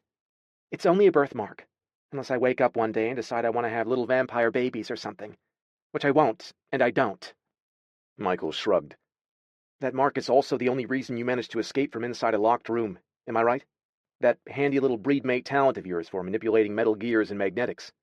That same one you've been using to finesse jackpots out of casino slots and roulette wheels for about as long as I've known you. He chuckled. Is that how you hijacked your Good Samaritan's truck out there, too? I didn't finesse the truck, she muttered. I didn't have to, because I found the keys left on the kitchen table. Which didn't excuse the fact that she stole Asher's truck. Stealing money from Leo Slater was one thing she'd never apologize for, but she couldn't deny the pang of guilt she carried knowing she'd taken something from Asher when all he'd done was help her. As for being a good Samaritan, she added, I wouldn't go that far, Michael. Good Samaritans return lost wallets without taking any of the cash. Good Samaritans walk old ladies across busy streets and volunteer at food banks. They don't murder 3 gangsters in cold blood over a woman they don't even know. They don't insist that they're honor-bound to protect someone just because of some silly birthmark, then proceed to make arrangements to ship said person off to a vampire safe house God knows where, like I'm a piece of furniture or a prized sow. He did all that? She nodded tightly. He told the Order about me, for fuck's sake. If I hadn't split, later tonight I'd be dealing with not only Asher, but any number of Order warriors intent on guarding my life because of some antiquated moral code. Your badass breed hero knows the Order? Naomi shot him a flat stare. You don't have to act so impressed with him, you know. He saved your life, darling. Of course I'm impressed, and I'm damned grateful to him. Naomi smiled at her friend, warmed by his affection. And she supposed if she slowed herself down and gave her outrage a minute to cool, there was a part of her that couldn't help being more than a little intrigued with Asher, too. She had so many questions about him, so much she wanted to know, like how he'd met his friend Ned and what he'd been doing with his life before that time. She had seen a hauntedness in his deep blue eyes, a pain she could not name. Maybe all she saw was the wounds of his unique gift, his curse to experience all the anguish and distress of whomever he touched. What must that be like for him, day in and day out? How did he cope with a lifetime full of such memories? She wanted to know, wanted to ask him all of these things and so much more. Not the least of which being why, if he was so willing to protect her life, did he not already have a breed mate of his own? Michael reached over and gave her hand a gentle squeeze. If I ever see this Asher of yours, I mean to thank him for saving my best friend. Asher's not my anything, she grumbled, getting up from the sofa. And if I'm lucky, I'll never have to see him again. Michael's brows lifted. Oh, sweet sister from another mister. He's a hottie with a body, isn't he? She wanted to laugh, but she was too busy fighting off a sudden wash of heat. She could literally feel the blood rushing to her cheeks as an unwanted image of Asher's muscled bulk and ruggedly handsome face took form in her mind's eye. He was more than hot. He was unearthly masculine and easily the most arousing man she'd ever seen. Breed, she corrected herself. She wasn't quite prepared to think of him as simply a man, let alone one she could be attracted to, especially after he pulled that caveman routine on her this morning, regardless of how noble his intentions might have been. I think the word you're looking for is psychotic, she said, and headed into the kitchen, desperate for some water, or maybe a stiff drink. And anyway, it doesn't matter what I think about Asher. I've got bigger things to think about, namely my next move with Leo Slater. Michael rolled into the room after her. All of his humor and teasing faded at the mention of Slater. What are you talking about, your next move?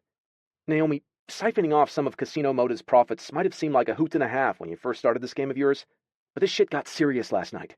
You almost got killed. She filled the glass of water from the tap and downed it, then shrugged. I landed on my feet. Barely. Have you seen yourself? You're full of scrapes and bruises.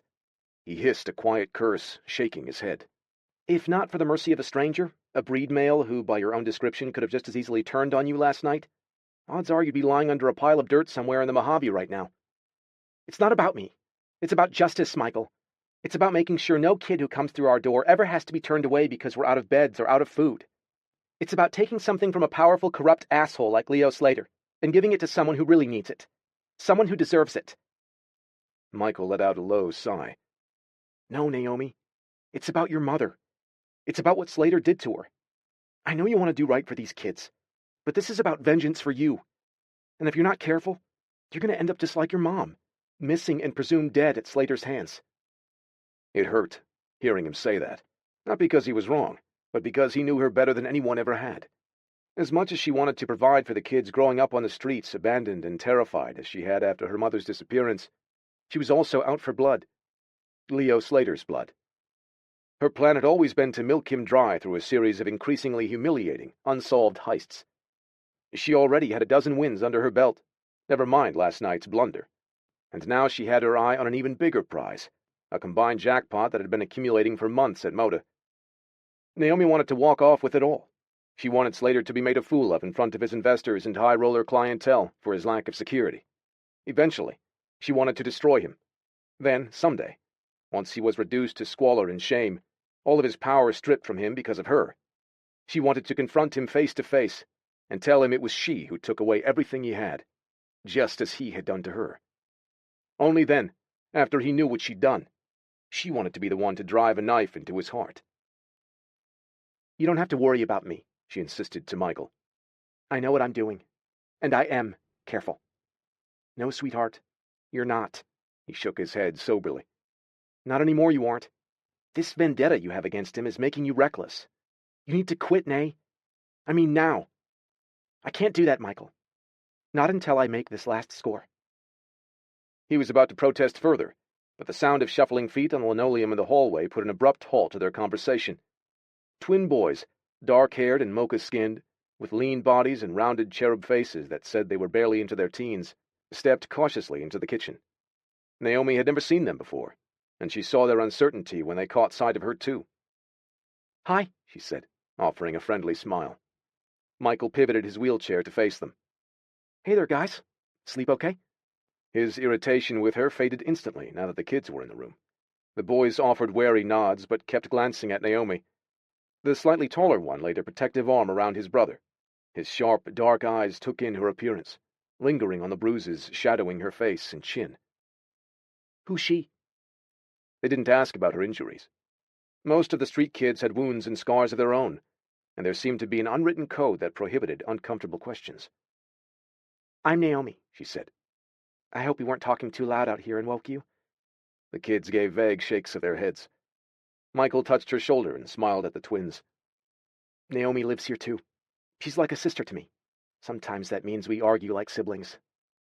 That got a smile out of the shorter of the two boys. Michael glanced up at her. Nay, this is Max and Billy. I'm hoping they're going to stick around for some breakfast. He raised a questioning brow toward Max, the taller one, who was clearly the boss. The boy's slight weight shifted from foot to foot as his brother glanced at him hopefully. Yeah, Max murmured. I guess we could eat. Do you think we could take showers too? It's been a few days and...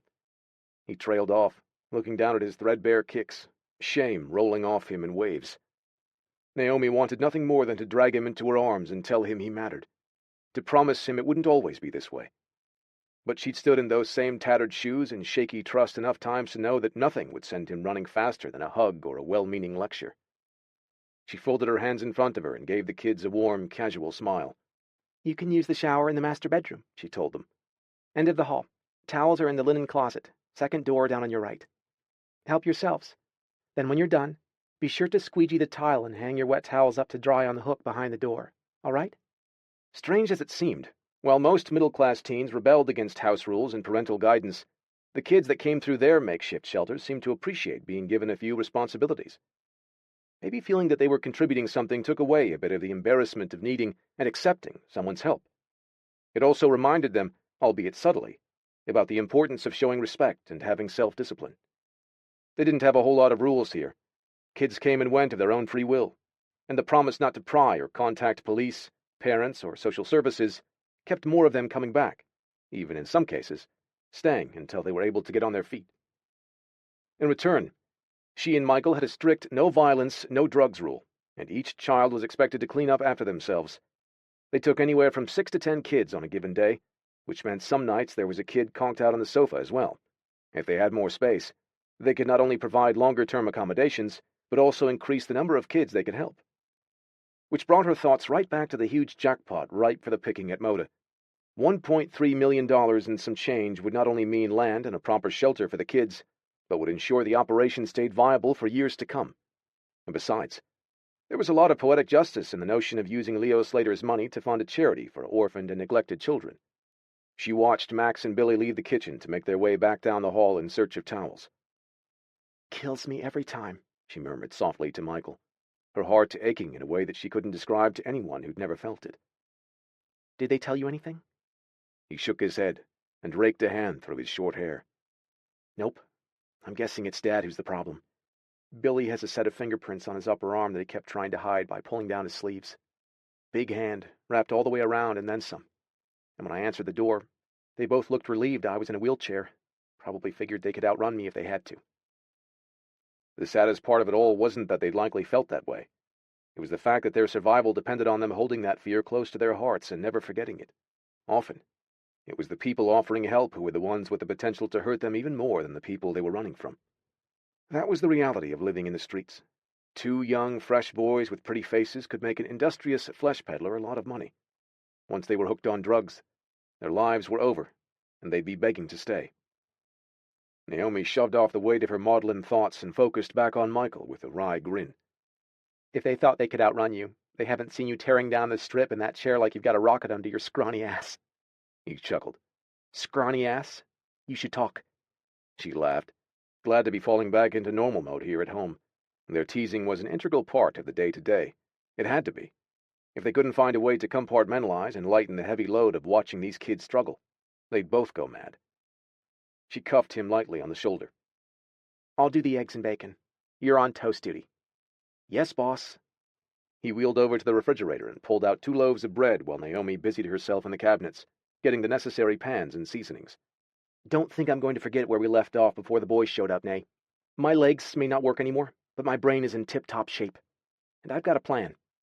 She swiveled a narrowed look on him. What kind of plan? With the kids well out of earshot, he lowered his voice to a conspiratorial whisper. You want to hit Slater's casino again for the big score? Fine. We do it my way. And we do it tonight. What? After last night, are you crazy? She shook her head. I have to lay low for a while first. Give Slater a chance to get comfortable again. Nuh-uh, Michael said, that familiar old hustler's gleam lighting up his hazel eyes. Think about it, Nay. Right now, he probably doesn't even know his guys are missing yet. He's probably sitting by the pool drinking a Bloody Mary, getting jerked off by his masseuse, thinking everything is fine and dandy. Soon, though, probably after he's had a 5-course lunch and another hand job, he's going to start making calls to his men and realize he's not getting calls back. He'll be annoyed, but he sure as fuck won't think one tiny woman could have taken on 3 of his armed goons, so he'll give it a little time. By late afternoon, he's going to start really wondering. He's going to start making calls to other, bigger goons to go and find them. You're right. Shit, you're absolutely right. Once the black sedan was found wherever Asher must have ditched it, suspicions would rise. Initially, she'd been nothing but another cheat in one of his many casinos, a gnat that needed to be smacked. He'd handed off the chore of dealing with her to his thugs, and to his mind, that was the end of it. But to realize she'd gotten away? Slater wouldn't like that one bit. It would eat at him, make him feel weak, especially that he'd been outsmarted by a woman. He'd pull the security tapes from that night and he'd be looking for her. He'd be turning the city inside out until he found her. You know the last place he'll be looking for you? Michael asked. She nodded. Yeah, right under his nose. But how am I going to do it? We, Michael corrected. What? Don't be ridiculous. I'm not. Aside from your magic when it comes to machinery and magnetics, I taught you practically everything you know about the grift. Cards, dice, you name it. Hell, I even showed you how to cobble together a decent disguise and where to get the best fake IDs this side of the Mississippi. No, Michael, she balked, shaking her head at him. No way. This gig is too important. It's too big. I don't want you anywhere near it. Why? Because I'm in this chair? She reared back, feeling as though he'd slapped her. That's a low blow, and not anywhere close to the truth. You know that, right? When he said nothing, she walked over and wrapped her arms around his shoulders. You're all the family I have, Michael. I'd die before I let anything happen to you. The feeling is mutual, Nay, so don't think you're going to change my mind. He stared up at her with a hard, determined gaze. You're not going back to Slater's casino without me. Every instinct she had was telling her this was too dangerous, too much risk, especially now that he wanted to add himself to the equation. If anything happened to her friend... I don't know, Michael. I've got a bad feeling about this. Maybe it is too soon. I mean, what if I get spotted? What if Slater's got his security detail watching for anyone matching my height and build? They'll never let me close to the machines, let alone walk out with that size of a purse. Michael didn't seem persuaded, not one bit. As much as she was motivated by vengeance on Leo Slater, he was addicted to the thrill of the chase, the glitter of ill-gotten gains. He always had been, at least before the accident. She couldn't remember the last time she'd seen him so energized. Part of her loved seeing her friend get excited, truly excited about something again. But another part of her was terrified they were about to make an enormous mistake. I'll worry about the how, he told her. You worry about breakfast. Then you're going to get some rest before we start putting our plan together for tonight's big score. Chapter 7. The only thing Asher hated more than the Vegas Strip was the Vegas Strip on a Saturday night. It was oceans of people, moving like a school of fish containing species of every size, color, and shape in existence. There were the brightly dressed, heavily made-up girls donned in sashes or sparkling tiaras that proclaimed them bride-to-be or finally legal, toddling on heels they could barely maneuver sober, never mind after 5 drinks. The guys were no exception. carousing in packs to celebrate their last hurrah on the eve of their wedding, surrounded by other bachelors determined to get them into trouble. The tourists, with their Vegas hats and shirts emblazoned with the ubiquitous reminder that what happened in Vegas. All of this raucous, carefree mass of humanity clogging the Strip stepped blindly around or over the many homeless men, women, and kids who peppered the sidewalks and alcoves on the path between one shining casino and another. Asher lengthened his stride and veered out of the crowd into Casino Moda with a sigh of relief. Sure, it was owned by a murderous mobster, but at least it was a little less frenetic than the street. The space was cavernous, with high, blindingly white walls and a ceiling that had to be 100 feet up. The tasteful marble floors glowed under the light of a massive crystal chandelier dripping with intricate cut-glass shapes that shimmered and sparkled like diamonds. If Leo Slater wanted his flagship casino to seem both exclusive and slightly intimidating, he'd succeeded.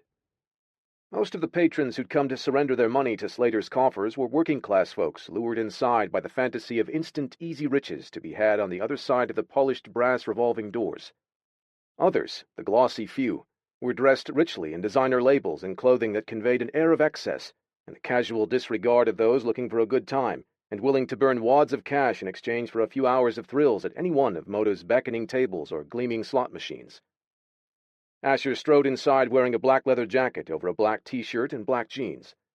Waving off the cocktail waitress who swooped in with eager eyes and a lace-up vest 3 sizes too small for her plastic-enhanced breasts, he moved into the crowd, taking mental pictures of everything around him. The endless field of musical clacking slots, the location of the tables in relation to the security desk, the placement of the cameras, the faces of the pit bosses and dealers. All of it. And as he catalogued his surroundings, he searched every face for sherry-colored almond eyes and a Cupid's bow mouth he felt certain he would know anywhere now. Of course, if Naomi was in the casino as Asher suspected, odds were she'd bear little resemblance of the beautiful woman he knew her to be. The androgynous get-up she'd been hidden beneath last night was only one of her many disguises. Asher scowled, stepping deeper into the throng. After putting the order on standby following Naomi's escape, he'd had the entire day to fume and berate himself for letting her slip away. He wasn't quite certain how she'd managed to open the lock from inside the bedroom, but in the past hour he'd been in the city, from all he'd learned about Naomi Fallon, a.k.a. Naomi Pierce, a.k.a. Naomi Sato, a.k.a. several other aliases. He had a feeling picking simplistic locks was only one of the tricks in her repertoire. Well, he had a few tricks of his own. As a hunter, he wasn't only skilled at cold assassinations, but he was also an expert tracker. He hadn't met a quarry yet that he hadn't been able to chase to ground. That went double when he was very likely the only thing standing between Naomi's life and another date in the desert with some of Leo Slater's hired muscle. If they got their hands on her again, Asher had no doubt it would be on orders to not only end her, but make an example out of her as well. It was that thought that had racked him until the sun had finally crept below the horizon, freeing him to head out after her. He'd been pissed as hell that she stole Ned's old truck, but it had also been her mistake. He hadn't had the heart to trade the decrepit pickup in on something new after Ned's death. The Chevy got him where he needed to go most of the time, and since it was the only vehicle he had, Asher didn't want to lose it. The truth was, he'd grown a bit sentimental about the rusty relic, rather like he had about old Ned, too.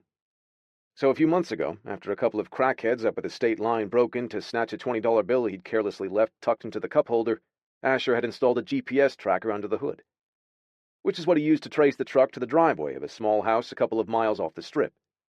He'd paid a visit to that address before coming to Moda, but the place was empty. Empty of people, that is. He'd found plenty of other interesting things inside. There were bunk rooms in both spare rooms, the beds all neatly made but showing signs of recent occupation. Threadbare duffels and black garbage bags filled with kids' clothing took up space in both rooms, as if the children staying there either had only just arrived or were soon on their way out. And there were other items of interest to him, too, particularly in the last bedroom at the end of the hallway, the one filled with Naomi's uniquely intoxicating scent and the soapy odor of a human male. Inside that room were 2 twin beds and a clear delineation between one side of the space and the other, which meant Naomi and Michael weren't living together as lovers, but platonically. If he wasn't mistaken, Michael was in a wheelchair long-term. There were ramps outside, and the master bathroom was fitted with rails and a portable seat in the shower. By all indications, they were simply roommates. Why that understanding had given him such a deep sense of relief, Asher still didn't want to know. He thought back to the other items he discovered, the open shoebox and a bureau in Naomi's room filled with passports, driver's licenses, student IDs. all with some variation of her photo on them, all undoubtedly fake. There were numerous IDs belonging to one Michael Carson at the bottom of the box, too. Between the two of them, they must have had upwards of a dozen different aliases. And on Naomi's side of the room, he'd found a makeup table littered with tubes, kits, eye-color pots, lip pencils, and countless other items. In her overstuffed closet had been a couple pairs of jeans and some t-shirts, but enough costumes, wigs, and disguises to outfit an entire theater troupe. Asher felt no guilt for his tactics or his reconnaissance. He had one job right now, and that was to protect Naomi, not just from Leo Slater and his lackeys, but from herself as well. Asher's hunch that her theft from the casino last night hadn't been the first time only intensified with each further clue he traced to her. And as he stood in the middle of Casino Moda, every predatory instinct he had told him that she was there, somewhere amid the swarm of drunken, boisterous patrons. He just needed to know where to look. Even if Slater was already onto the fact that she'd gotten away and evaded the dirt nap he'd had planned for her, the arrogant bastard certainly wouldn't be looking for her under his own roof again. Only a damned fool would come and hit the same casino they'd gotten caught trying to nick the night before. A fool, or a brazen genius, Asher thought, scanning the large space for anyone who might remotely pass for the breed mate. For the next hour he strolled around the casino, stopping off at the cage to buy some chips to help him blend in with the crowd. He tossed a few at the Caribbean stud table, absently eyeing his cards before taking another look around the room. The slot machines. Since that was where she'd mentioned being last night before everything went to hell with Slater's goons, it was as good a place as any to start looking for her now. Twice, by the slot machines, he'd seen young women that could have passed for Naomi from behind, gleaming raven hair and petite frames, but when they turned around, the resemblance ended.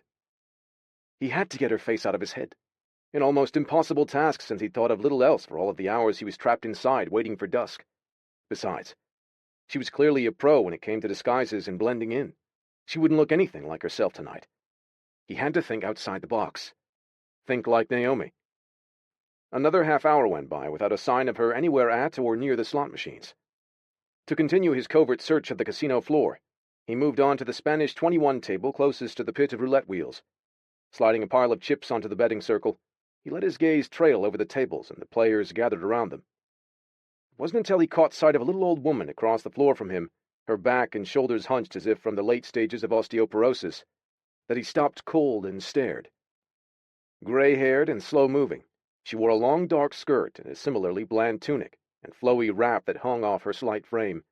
He couldn't see her face, not any part of it, as she was walking away from him towards the ladies' room, along with a herd of chattering middle-aged women in matching bright pink baseball caps and team jackets emblazoned with embroidered dice on the back. Asher stared so intently that more than one of the crackling pink ladies turned uneasy looks over their shoulders, their most primal instincts sensing a predator hidden and watching within the throng. Not the little old woman, though. She kept walking, head down and shoulders up. Asher felt a growl build from deep inside him. He would never mistake her scent. He picked it out from among the other heavier perfumes, spilled liquor, cigarette smoke, and countless stale smells that permeated the air of the crowded casino. Just the tracest whiff of her warm skin beneath all of the clothing and artifice had all pistons firing inside him at once. Unbidden, carnal images of Naomi and him together blasted him in a rush. The two of them on his bed, him kneeling between her thighs, his head thrown back in ecstasy as he entered her. His fangs throbbed in his gums and he sealed his lips together in a grim scowl to conceal them. Not good. He struggled to push down both the inappropriate thoughts and the sudden persistent swelling of his cock. The petite crone had disappeared around the corner into the restrooms, and he swallowed hard past the grit in his throat, finally able to think straight again. He told the dealer to put a marker on his spot and abandon his cards to move in closer, until he was 10 yards away from the restroom entrance. He took up a vantage point off to the side and waited, having half a mind to barge in after her. But the last thing he needed, the last thing either of them needed, was to create a scene. And there was the smallest chance that the old woman actually wasn't Naomi. An infinitesimal chance at best. If that wasn't her, he'd be damned. Hell, he probably was either way. He'd fed only a few days ago, but just the sight of the female had made him wild with the need to have her under his mouth, to close his teeth and fangs over that lean, silky neck and— "Excuse me," a timid male voice murmured behind him after he'd been standing there for several minutes. He wheeled around to find a ginger-haired human in his mid-20s waiting awkwardly, a nervous smile pinned to his face.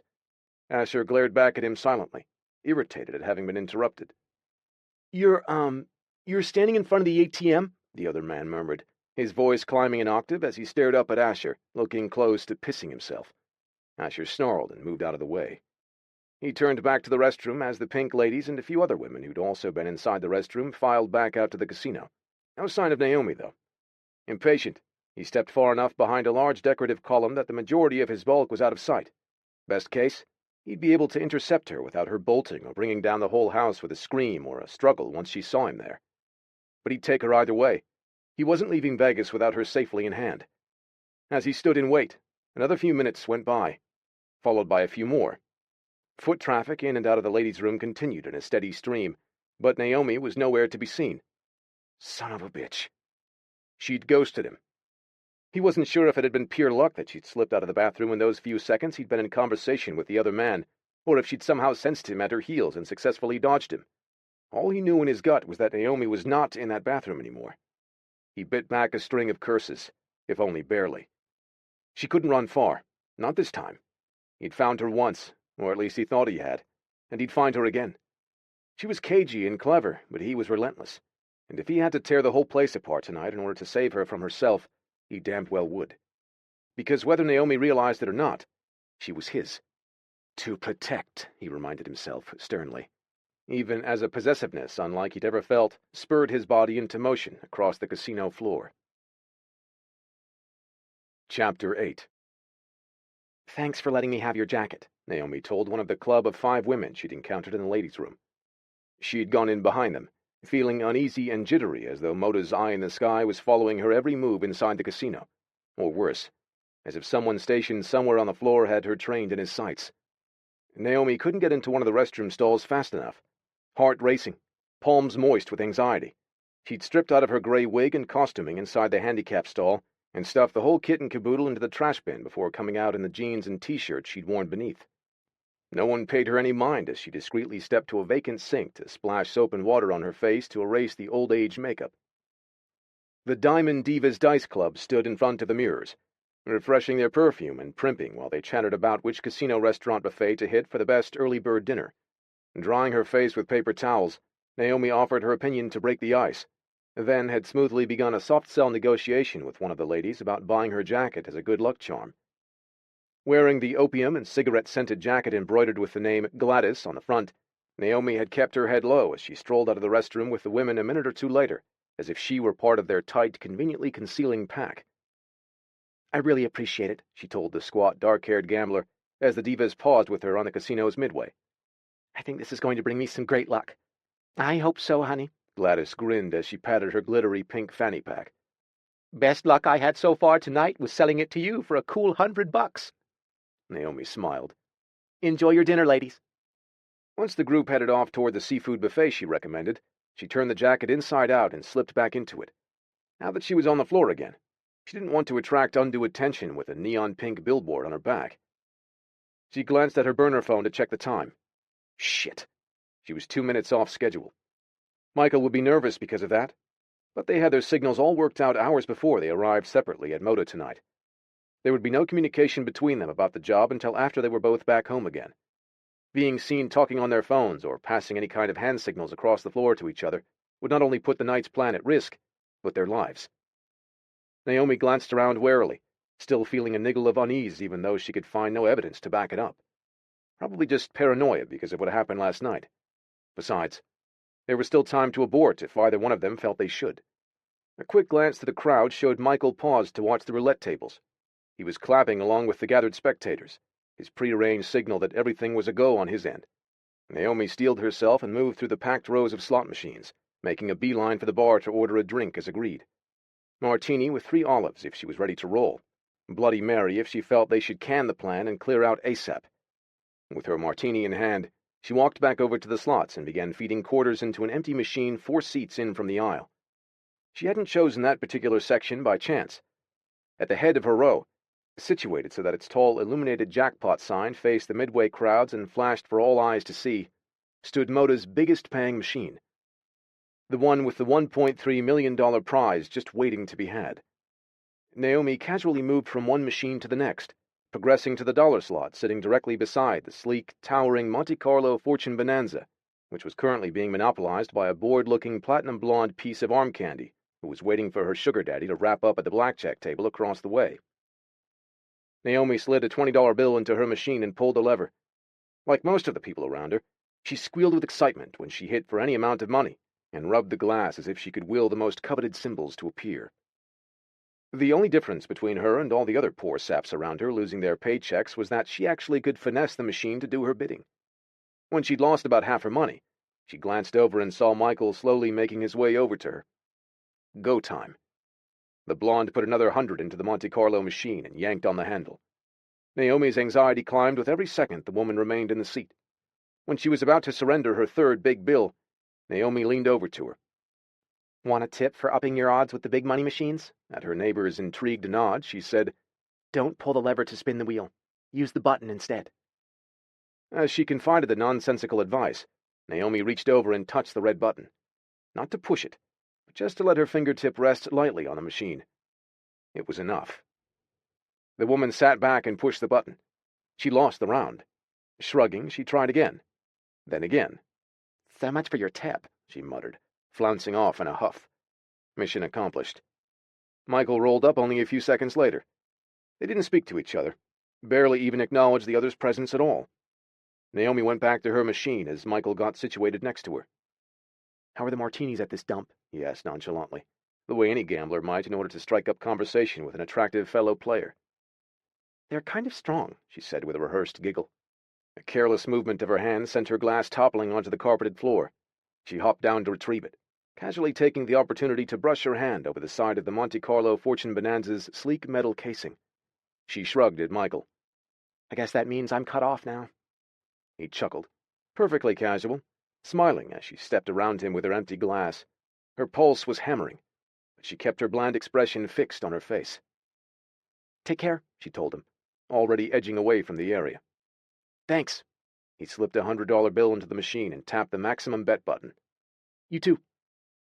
She turned her back to him, hands fisted loosely at her sides as she began walking. And then she prayed like hell that they weren't making a colossal mistake. Chapter 9. A woman's scream rang out somewhere in the casino. Asher froze where he stood. He'd nearly completed his search of the roulette wheel tables and several pits of slot machines in the massive game area with no sign of Naomi. That high-pitched shriek sent a surge of adrenaline and cold dread coursing into his veins. Holy fuck. Don't let it be her. But then another shout went up, followed by dozens more, and the sudden cacophony of cheering voices, bells and sirens, and applause. Over in another section of the slots near the casino's main throughway, a ridiculously tall machine with a digital sign flashing an equally ridiculous name had evidently just paid out a mega jackpot totaling more than $1 million. Nearly everyone in the place paused to look toward the area where a crowd was swiftly gathering around the winner. Asher headed that way too, craning to see who was at the center of the excited throng. He fully expected it to be Naomi, or her disguised likeness, as he neared the periphery of the cheering spectators. But it wasn't her seated in front of the machine. As Moda management and security officers moved in to greet the night's big winner, Asher realized it was a man. Sandy hair and a friendly round face that lit with surprise and stammering elation as he pivoted around in his wheelchair to accept everyone's congratulations. "I can't believe it!" he exclaimed, looking every bit the shocked and beaming new millionaire. "This is incredible! I won!" Son of a bitch. Michael Carson. Naomi's friend hadn't just lucked into the biggest jackpot payout in the place. He had help. The kind of help only Naomi could provide. Which meant she had to be close. In one single mental snapshot, Asher took it all in. Michael seeming on the verge of actual tears in his wheelchair. The $1.3 million jackpot sign flashing. The casino employee rushing forward with a wide smile and a pile of papers for the winner to sign. And there, at the periphery of the expanding crowd, an angel's face crowned in glossy black hair. No longer garbed as a crone, Naomi had shed all of her disguise and was now observing the chaos with a bemused smile on her face as she stepped back to make room for more people who pushed in. And she kept stepping back, slowly melting away like a shadow. Not so fast, Asher thought, staring right at her. She glimpsed him in that same moment, her sherry-colored gaze colliding with his amber-flecked, furious one. Her mouth dropped open in sudden, silent dread. Then she pivoted and slipped out of sight, her petite size hiding her among the tight herds of casino patrons. Asher dove into the crowd, cutting through with single-minded purpose. In the distance, He saw her round the corner up near the glass shaft of the soaring central private elevator. For an instant, he lost sight of her. "Fuck!" he snarled under his breath. Using the full speed of his breed genetics, he flashed across the casino floor. Nothing but cool air breezing through the clusters of slow-moving, mostly inebriated casino patrons on his way toward the elevator. None of the human senses were keen enough to track him, but there was one pair of eyes that found him and locked on with laser intensity.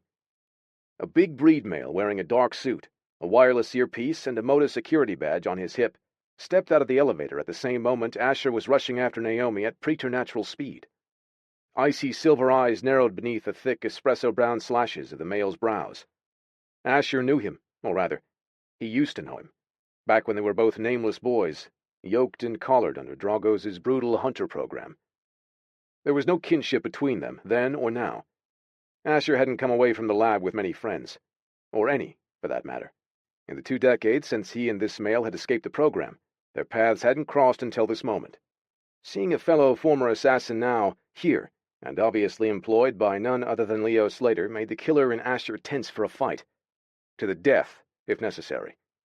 They squared off in silent challenge, Asher calculating a dozen lethal ways to open his attack while the other male's scowl deepened in suspicion. "What are you doing here, Asher?" He leaned heavily on the moniker, scorn in every syllable. "Wouldn't have guessed you for the gambling type." "I could ask you the same thing." He glanced at the shiny brass name tag pinned to the hunter's jacket lapel. "Kane, is it?" The male grunted, those shrewd eyes gleaming like the sharpened edge of a polished blade. By now, 4 other members of Moda's security team had joined Kane outside the elevator bank. The men, humans, all of them, looked to him and Asher in question. "Everything all right, sir?" one of them asked Kane. He gave a terse nod. "Get out on the floor. Make sure we're secure. I'll be right behind you." As the unit fanned out to do his bidding, Kane's gaze swept the immediate area, including the path Naomi had taken only moments ago, before his attention swung back to Asher. "Problem, brother?" Kane's mouth drew tight at the growled endearment.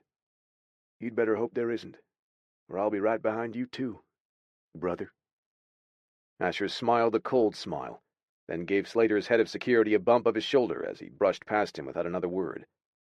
Everything animal inside him seethed at the threat this killer posed, not so much to him, but to Naomi. And now, even to her friend Michael. Asher exited the casino, inhaling the night air as he headed out to the bright lights of the Strip. She wasn't hard to trace now.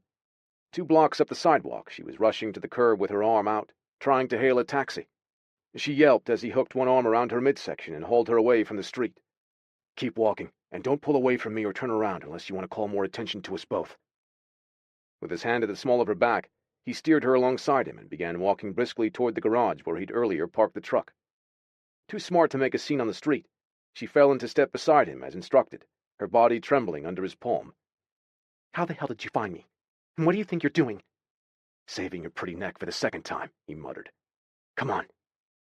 Although he would hardly call her cooperative, she kept quiet the rest of the walk to the pickup truck. He put her in the passenger side, then went around and climbed behind the wheel. She shot him an irritated glance as he started up the truck. "Since I see you had no trouble retrieving this heap from where I left it this morning, I guess that means you know where to drop me off." "I'm not dropping you off anywhere." "You most certainly are." She balked, pivoting to face him. "Take me home, Asher. Right now." "I am. To my home." "What? No! Damn it! Let me out of this truck right now!" "Out of the question." When she lunged for the door handle beside her, he reached across the seat and closed his fingers over her hand. "If I let you go, you're going to end up dead." "Didn't we already have this conversation? I told you I don't want your so-called protection. I just want you to leave me alone." "I can't do that, Naomi. Especially not after the stunt you and Michael just pulled." Her face blanched, but her stubborn chin went up a notch. "I have no idea what you're talking about." He scoffed. "Really? I'm betting you've got about 1.3 million ideas what I'm talking about." She fell silent for a long moment. "Michael won that jackpot, not me. There's no reason for anyone at the casino to suspect a thing."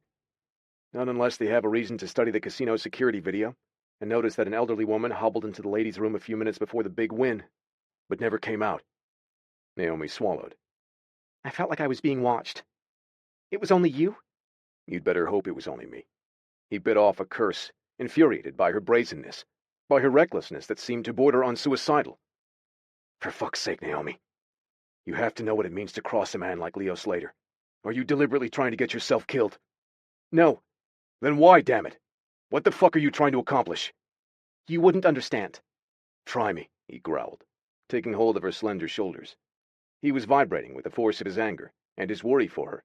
He felt his eyes burning with sparks as he glowered at her within the confines of the truck's cab. God help him. He wanted to shake her. He wanted to drive his fist through the dashboard and rail at her for how close she'd come to danger. Danger she couldn't even begin to fathom, now that he knew Slater had a former hunter on his payroll.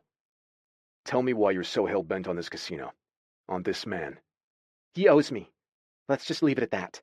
No, we're not leaving it at that. He gripped her tighter. You're not a stupid female, Naomi. In fact, you've proven yourself to be clever as hell, except when it comes to Slater.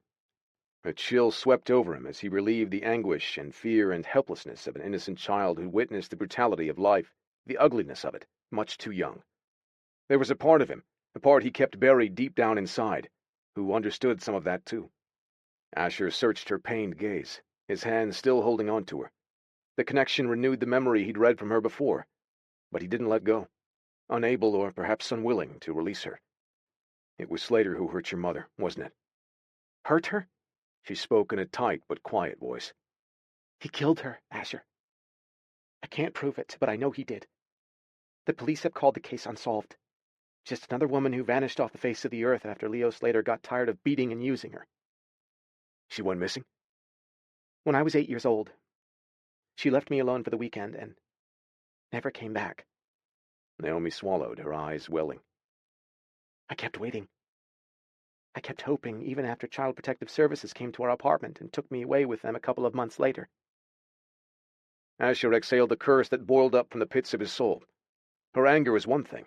He could have handled that in stride and been fine. In the short time he'd known her, anger and combativeness were the emotions she'd worn the most, along with stubborn, unflagging determination. No, those emotions she kept right up front for all to see. It was the single tear rolling down her cheek that made his heart ache. And the next one, and the next after that. Her sadness over her mother ripped him clean in half. He had no skill when it came to giving comfort or saying the right things.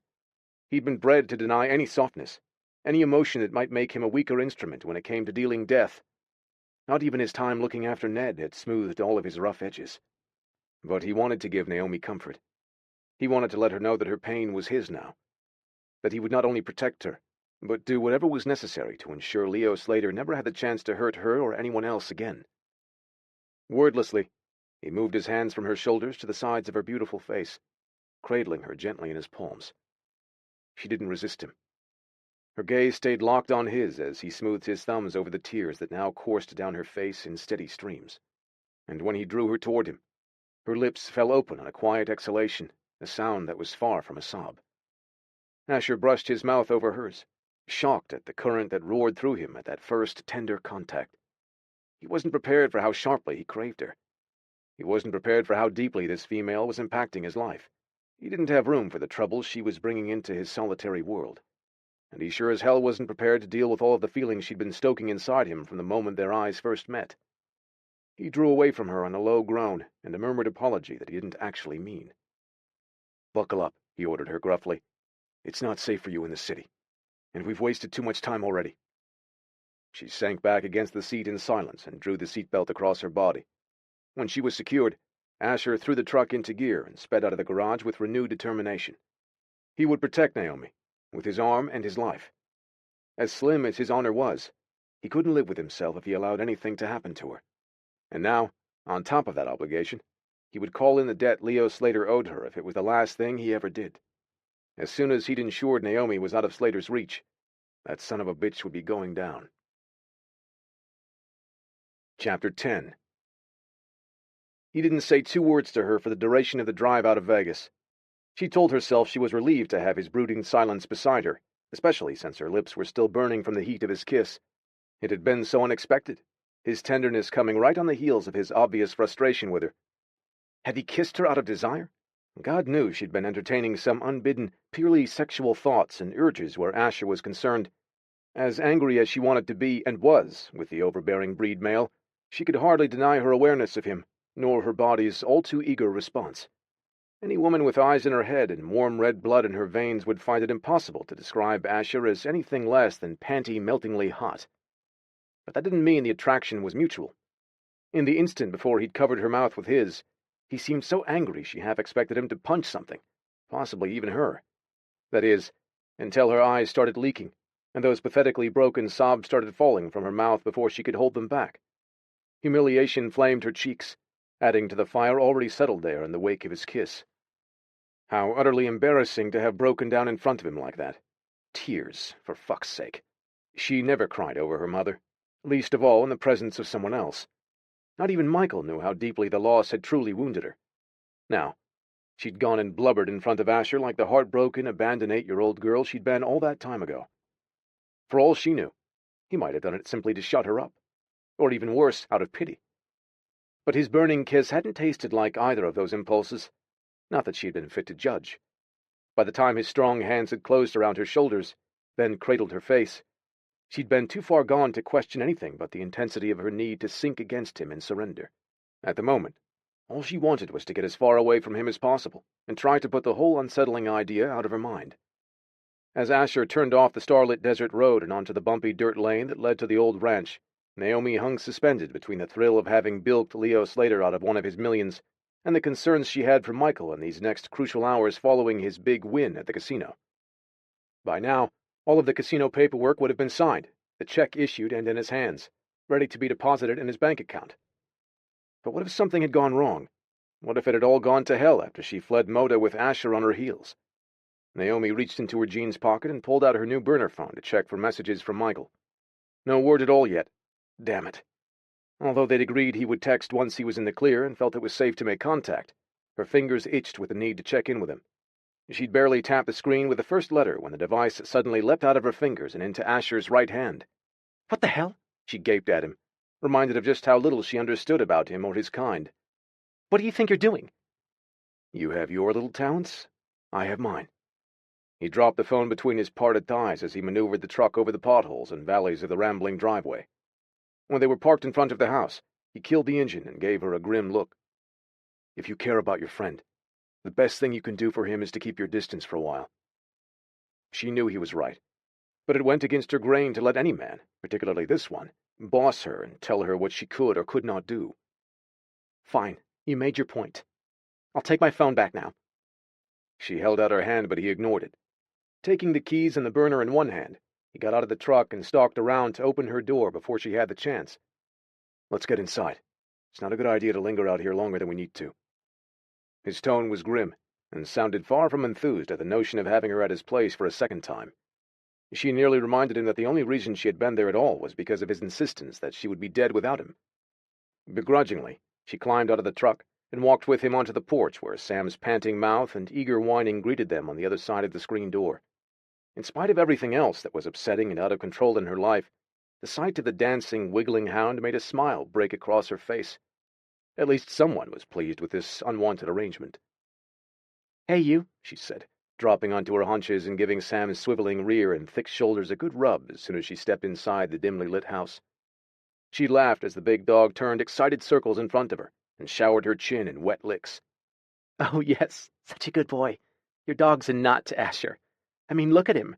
His whole body wags when I touch him." Asher was looking, but not at Sam. When she glanced up from her squat in front of him, still petting and scratching the deliriously happy hound, she found Asher's eyes fixed on her.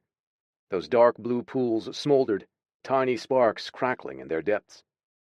Snared in the intensity of his unblinking study of her, all the heat she'd felt during and after Asher's kiss swamped her all over again.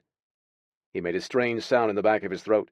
Not quite a growl, but a deep vibration that seemed to call to something wild inside her veins. Her pulse kicked, throbbing in the side of her neck, and lower, a heavy throb that made her legs go a little weak beneath her. When he finally spoke, she saw the gleaming tips of his fangs. "I'll go turn on some more lights for you." He disappeared into the dark of the house, moving silently, with the stealth of a ghost, or something far more dangerous than that. As soon as Sam heard him in the kitchen, his floppy ears perked and he trotted off ahead of Naomi. She followed, feeling suddenly awkward and uncomfortable in Asher's home. It wasn't as if she belonged there. and she felt pretty certain Asher was regretting her presence, too.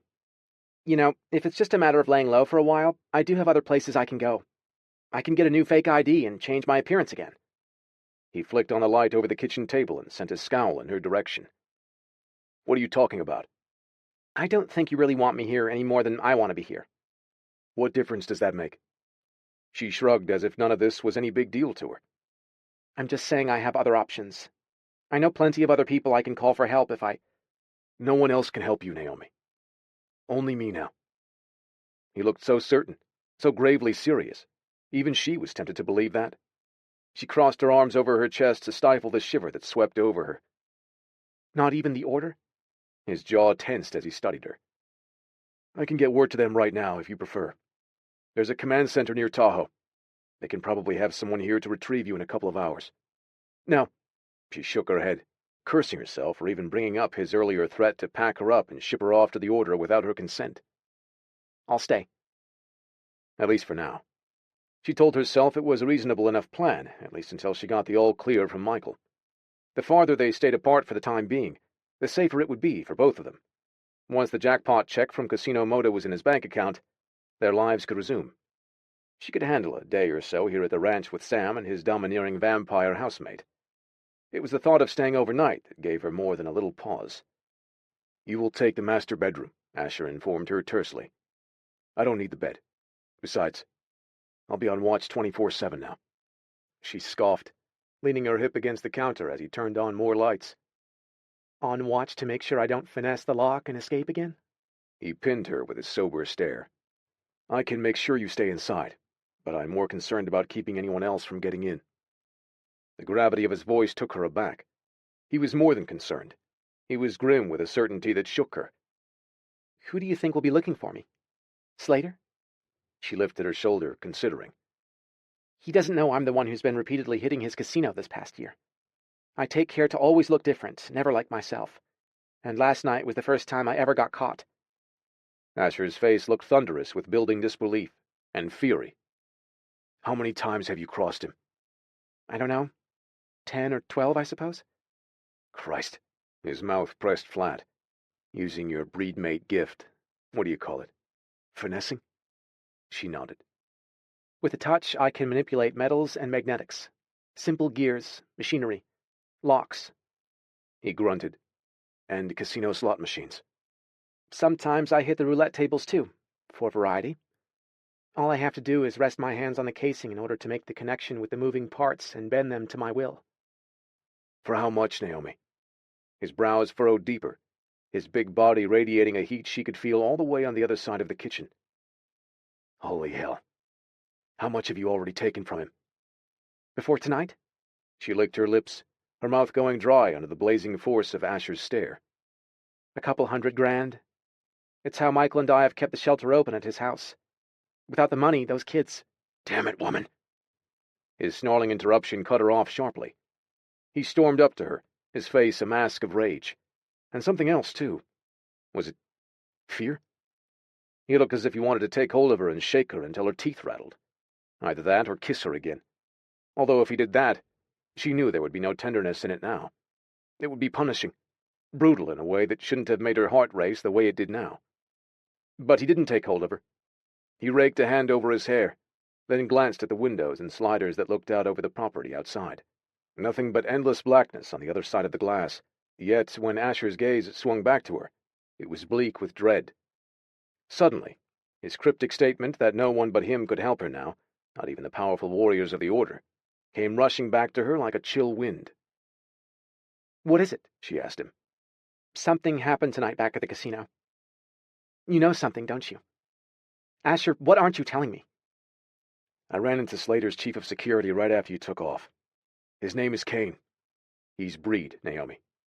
Worse than that, he's a trained assassin. Oh, shit. Her head felt light, as though all of the blood had drained away. An assassin.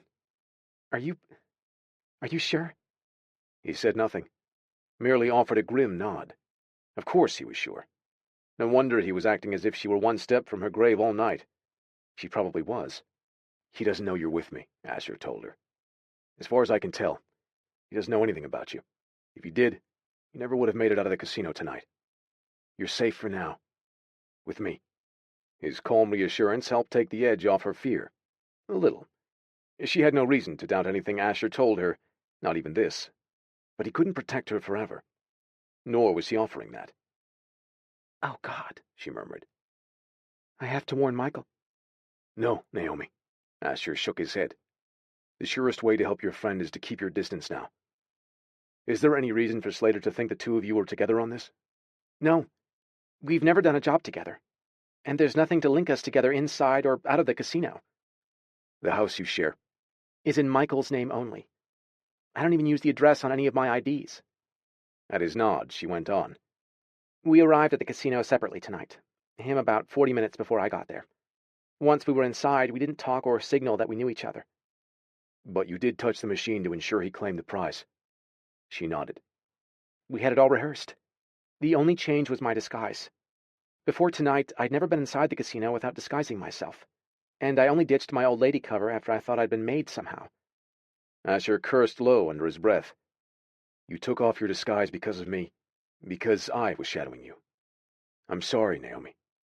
"Not your fault." She barely resisted the urge to reach out and touch the tightly clenched fist that now rested on the counter near her. "All the mistakes I've made have been my own. I only hope the ones I made tonight don't end up hurting Michael.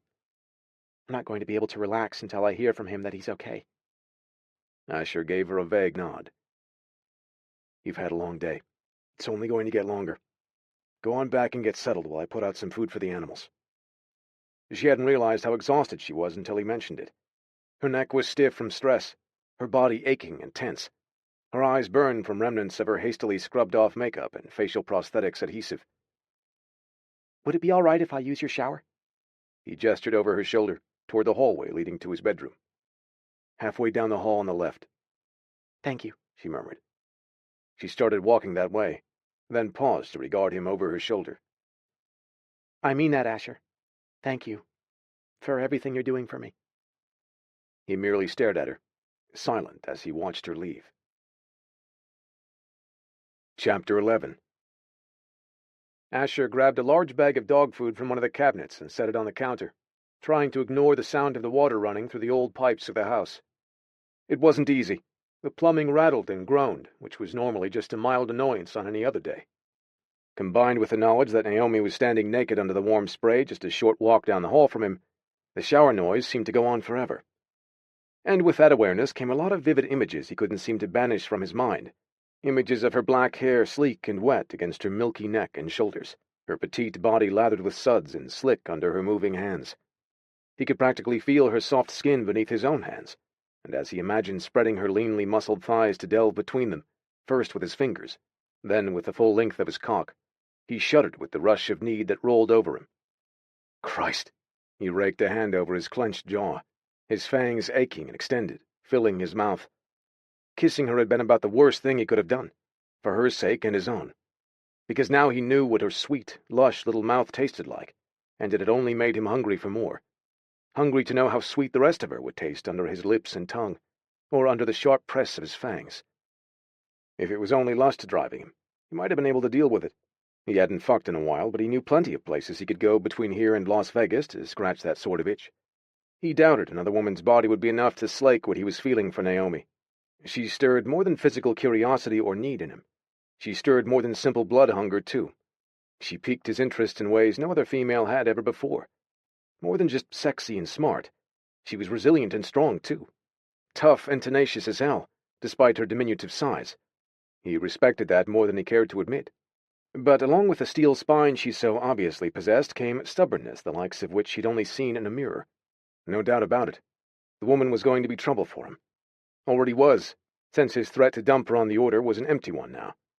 No. After tonight she was his to protect.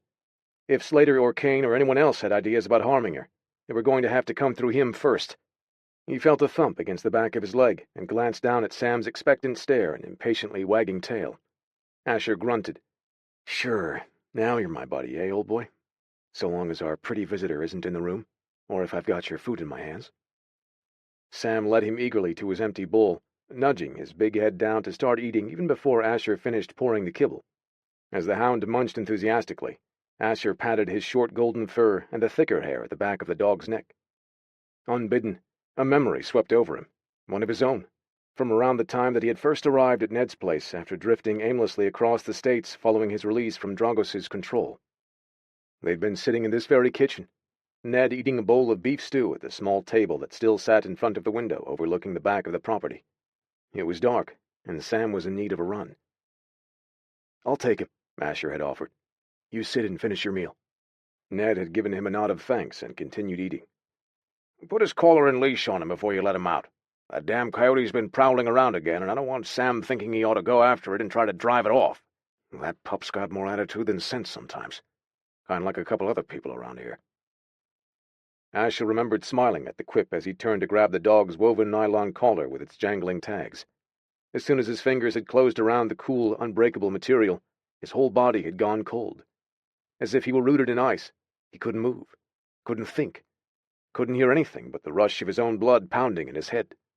He'd been unable to breathe, feeling the ghost of another collar clamped tight around his own neck. It was the sensation of Ned's leathery brown hand on his arm that shook Asher out of his stupor.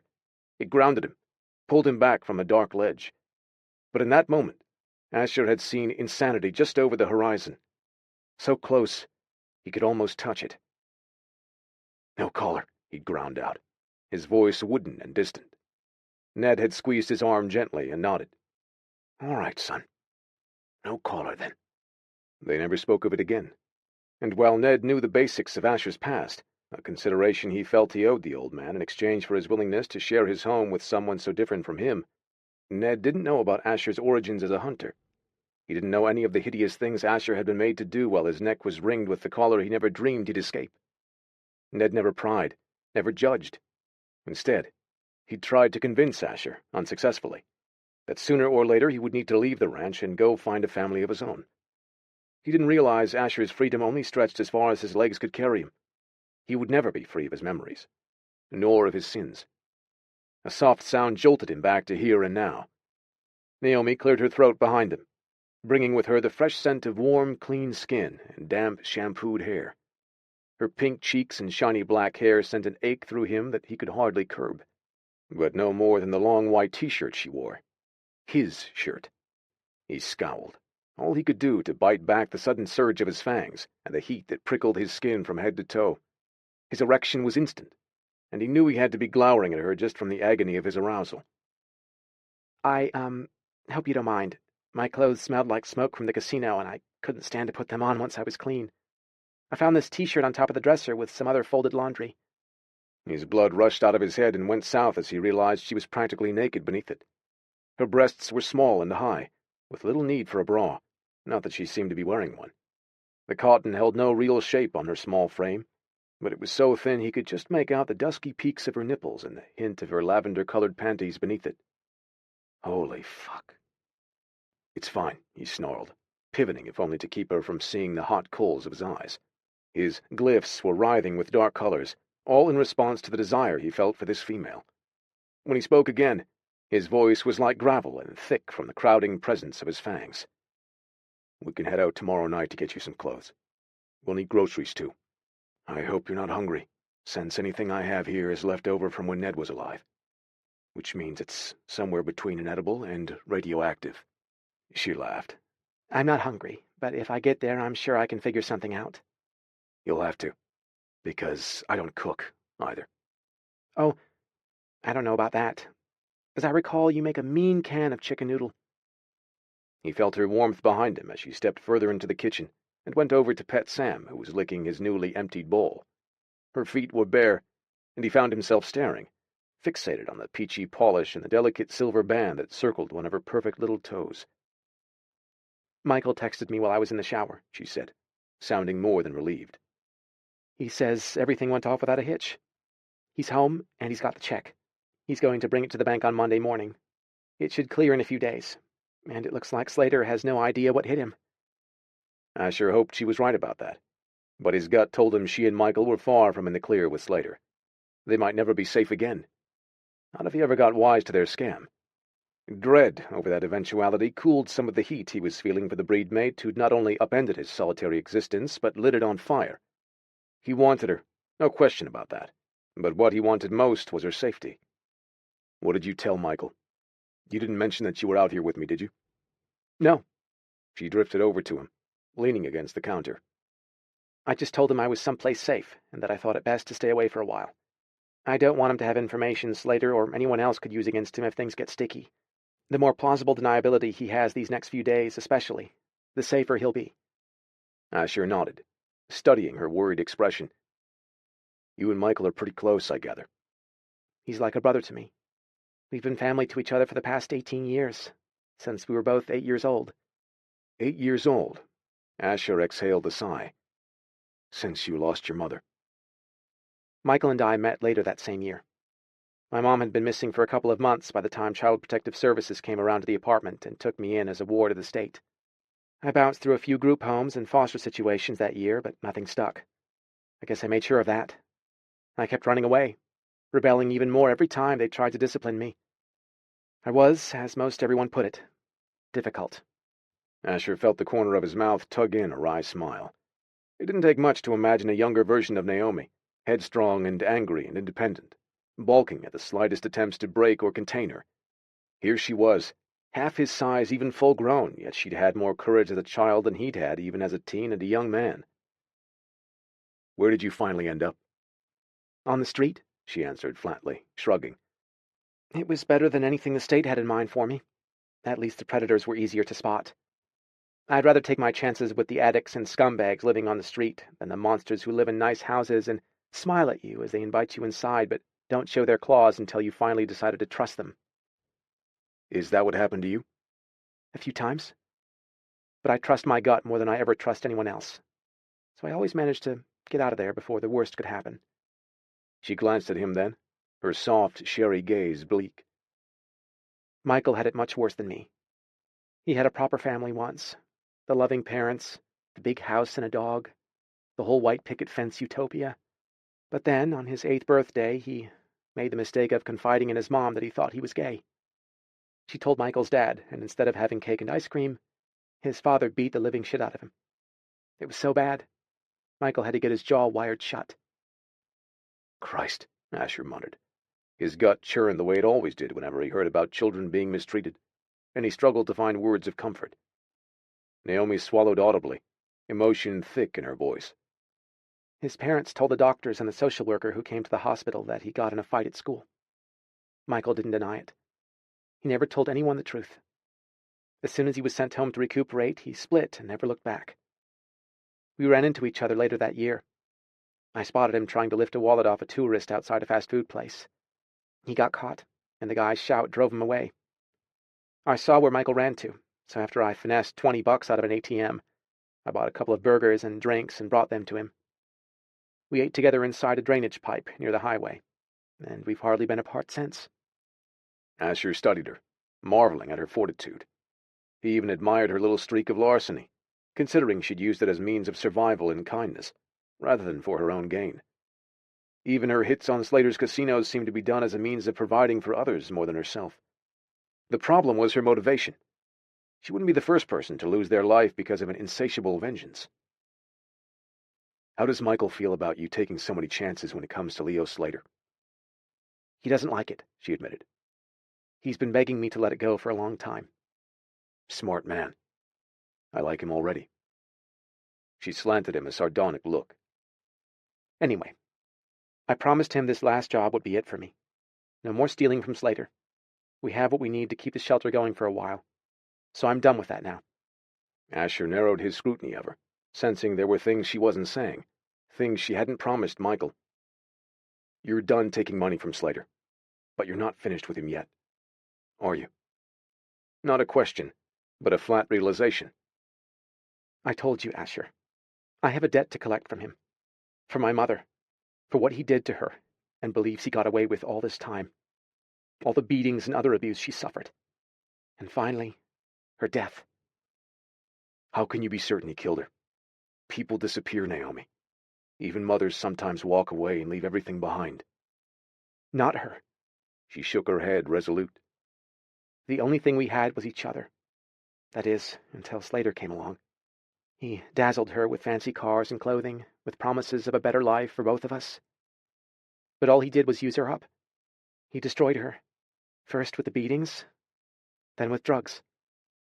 By the time she disappeared, she was only a husk of the woman my mom had been before she met him. And you want vengeance? That's right, she whispered, nodding. I want to make him suffer. I want to ruin him, and then make sure he understands that it was me all along. I want to make him pay for all the things he's done. Things that can't be excused or ignored just by greasing someone's palm or through any of his threats. Asher grunted. It's understandable, Naomi. I can't tell you I wouldn't want the same things if I were you. But you have to realize, even if you get your revenge on Slater, the odds of you walking away with your life are slim. Less than slim. She shook her head, quietly dismissive. I don't care what happens to me. That's where you and I differ, then. I do care what happens to you. As he stared at her, Naomi's expression softened at those words. It only lasted for an instant. She exhaled and gave him a flippant roll of her eyes. Right. Because I have a mark under my chin? Yes, he answered solemnly. Because you are a breed mate. But there was something more he was feeling, too. Something he wasn't prepared to acknowledge, let alone express. When he thought about keeping Naomi safe, everything lethal and violent in him seemed to take on a deeper meaning. He felt protective, possessive. Those foreign emotions swamped him, along with the desire he'd barely been able to bring to heel since that reckless kiss back in the city. He couldn't keep his gaze from roaming over her again now, her scent and the vibration of her pulse so near to him, driving him mad with need. She must have sensed it, the low throb that seemed to charge the air between them. The kitchen felt too cramped, too warm, electric with all of the things Naomi awakened in him. She swallowed, but didn't move an inch. Anyway, she said, the only things that matter to me now are Michael and the kids we're trying to help. They're my family now. I would do anything for them. They're lucky to have you.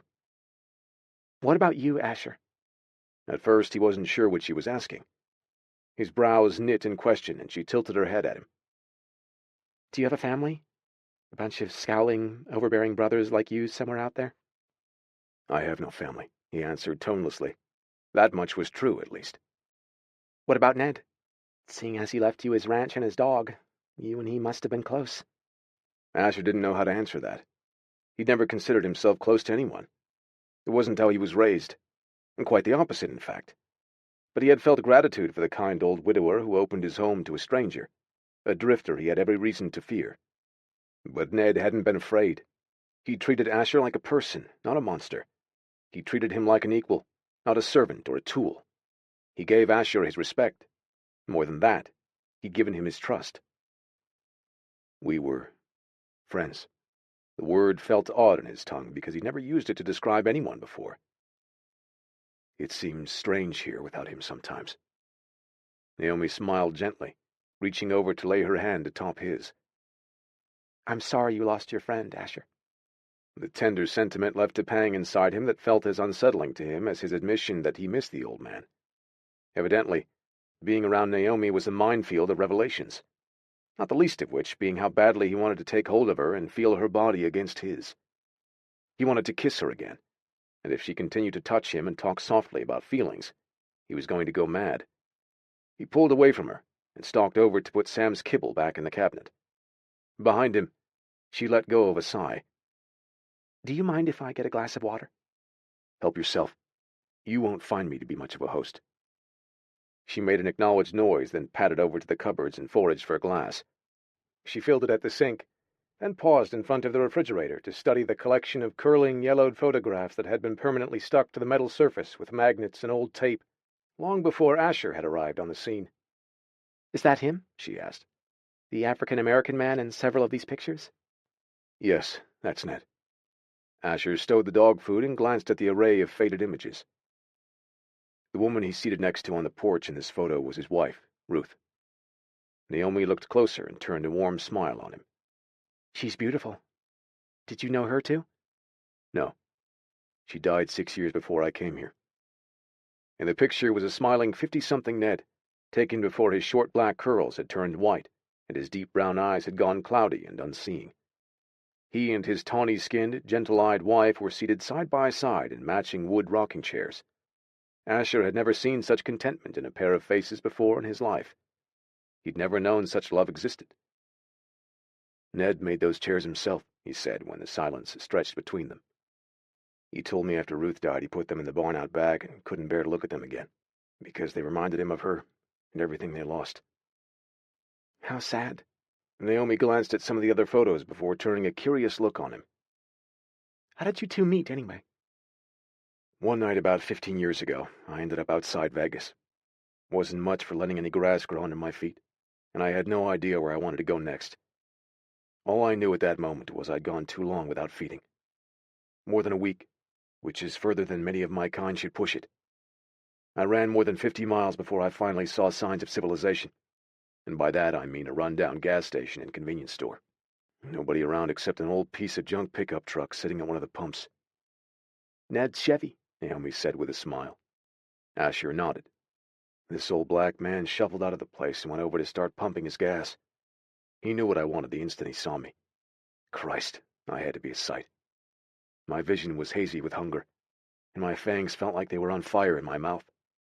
I snarled something at him. I don't even know what I said. I expected him to run, or try to. I wasn't there to kill him, but the way my thirst was racking me, he had to know it was a possibility. What did Ned do? Asher let out a bemused exhalation. He did the damnedest thing. He held out his arm to me. He let me feed, right there where we stood. It was the most generous thing anyone had ever done for me. When I'd taken what I needed, he patted me on the head and told me to get in the truck with him. He said I looked like I could use a shower and a place to wait out the coming daylight. Naomi looked at him, silent and clearly moved. Sounds like Ned was a very special person. Yeah, Asher said. Best I've ever known. You said you never stayed long in any one place. Where were you before that night? He shrugged. Around. Well, I guess it was awfully lucky for you that you found Ned. Then again, I've got a feeling he'd say he was the lucky one. It seems to me you both needed each other more than you realized. Maybe, he agreed, lost in the old memories, the parts of his life that he'd never shared with anyone before, and never wanted to share until now. Naomi smiled. I guess maybe you came around at just the right time for me too, Asher. If not for you stopping last night in the desert, I wouldn't be standing here. She smiled, her pretty lips tremulous. I guess what I'm trying to say is, I owe you my life. I don't know how I'm ever going to repay that. Against every discipline that had been seared into him from the time he was a boy, Asher reached out, the desire to touch her too strong to deny. He cupped her fragile face in his broad palm, stroked his thumb over the skin that was as soft and creamy as satin. He growled a curse, a wordless warning to himself to not let whatever was building between them slip any further out of his control. You stay alive, Naomi. That's all the payback I need. He expected her to pull away from his touch, but she didn't. She stood still, as frozen in place as he seemed to be. She turned her face further into his hand, her gaze darkening to the rich, warm color of whiskey. No question. It was an invitation, one he didn't know how he had the strength to refuse. It's getting late, he uttered, his voice deep and rough. He withdrew his hand, shoving it into the front pocket of his jeans. Like I said, the bedroom is yours. I have animals outside that need to be taken care of, but you'll be safe in here for a few minutes until I come back. I'll see you in the morning. He didn't wait to hear her reply. He couldn't. His sanity depended on putting immediate distance between her tempting mouth and body, and his threadbare will to resist her. He stalked out the kitchen door on a hissed curse, his breath steaming in the chill desert night. Chapter 12. Kane stared out the large UV-blocked window of his penthouse suite at Casino Moda, watching the sunrise over the coppery mountain range in the distance. A storm was rolling in, bringing dark, boiling clouds and fat droplets of rain that streaked down the smoky glass with rapidly increasing intensity. It was rare to get this kind of torrential soaking, especially during the daytime, but when it came, he relished it. The change in the air, the gunmetal gray sky pressing low over the mountains in the distance while lightning cracked and thunder boomed. The power of it sent vibrations all the way into his bones. In a world where he'd always felt so big and indomitable, he supposed storms like this gave him some perspective that there were a few things on this earth that he couldn't control. Not that he wanted that reminder at the current moment. Barefoot on the pale gray carpet and dressed in loose drawstring pants that hung low on his muscled physique, he stepped away from the glass and turned toward the desk in his study to glance at the open laptop screen again. The face that stared back at him had been niggling him for the past 12 hours. He'd looked at the images from far away, had zoomed in to the point that he could make out every line on her face. But damn it, he still wasn't certain. With a grunt of frustration, he dropped into the leather chair and began scrolling once more through the videos he'd compiled. It had started a few months ago at one of Leo Slater's small casinos downtown. The Gold Mine was one of Vegas's most aged casinos, and it looked it. The old-timers that frequented the tired establishment wouldn't have had it any other way, though. Kane supposed there was a comfort in those wall-papered halls and worn red carpet, a familiarity that made its patrons feel at home in a way that the sleek, marbled gloss of Moda never could. Never one to pass up the chance to close his fist around a buck no matter who it was coming from, Slater accommodated the blue-haired set, offering up nostalgic games served up by uniformed old-fashioned dealers and hawking early bird specials like meatloaf with mashed potatoes or Yankee pot roast with all the fixings night after night.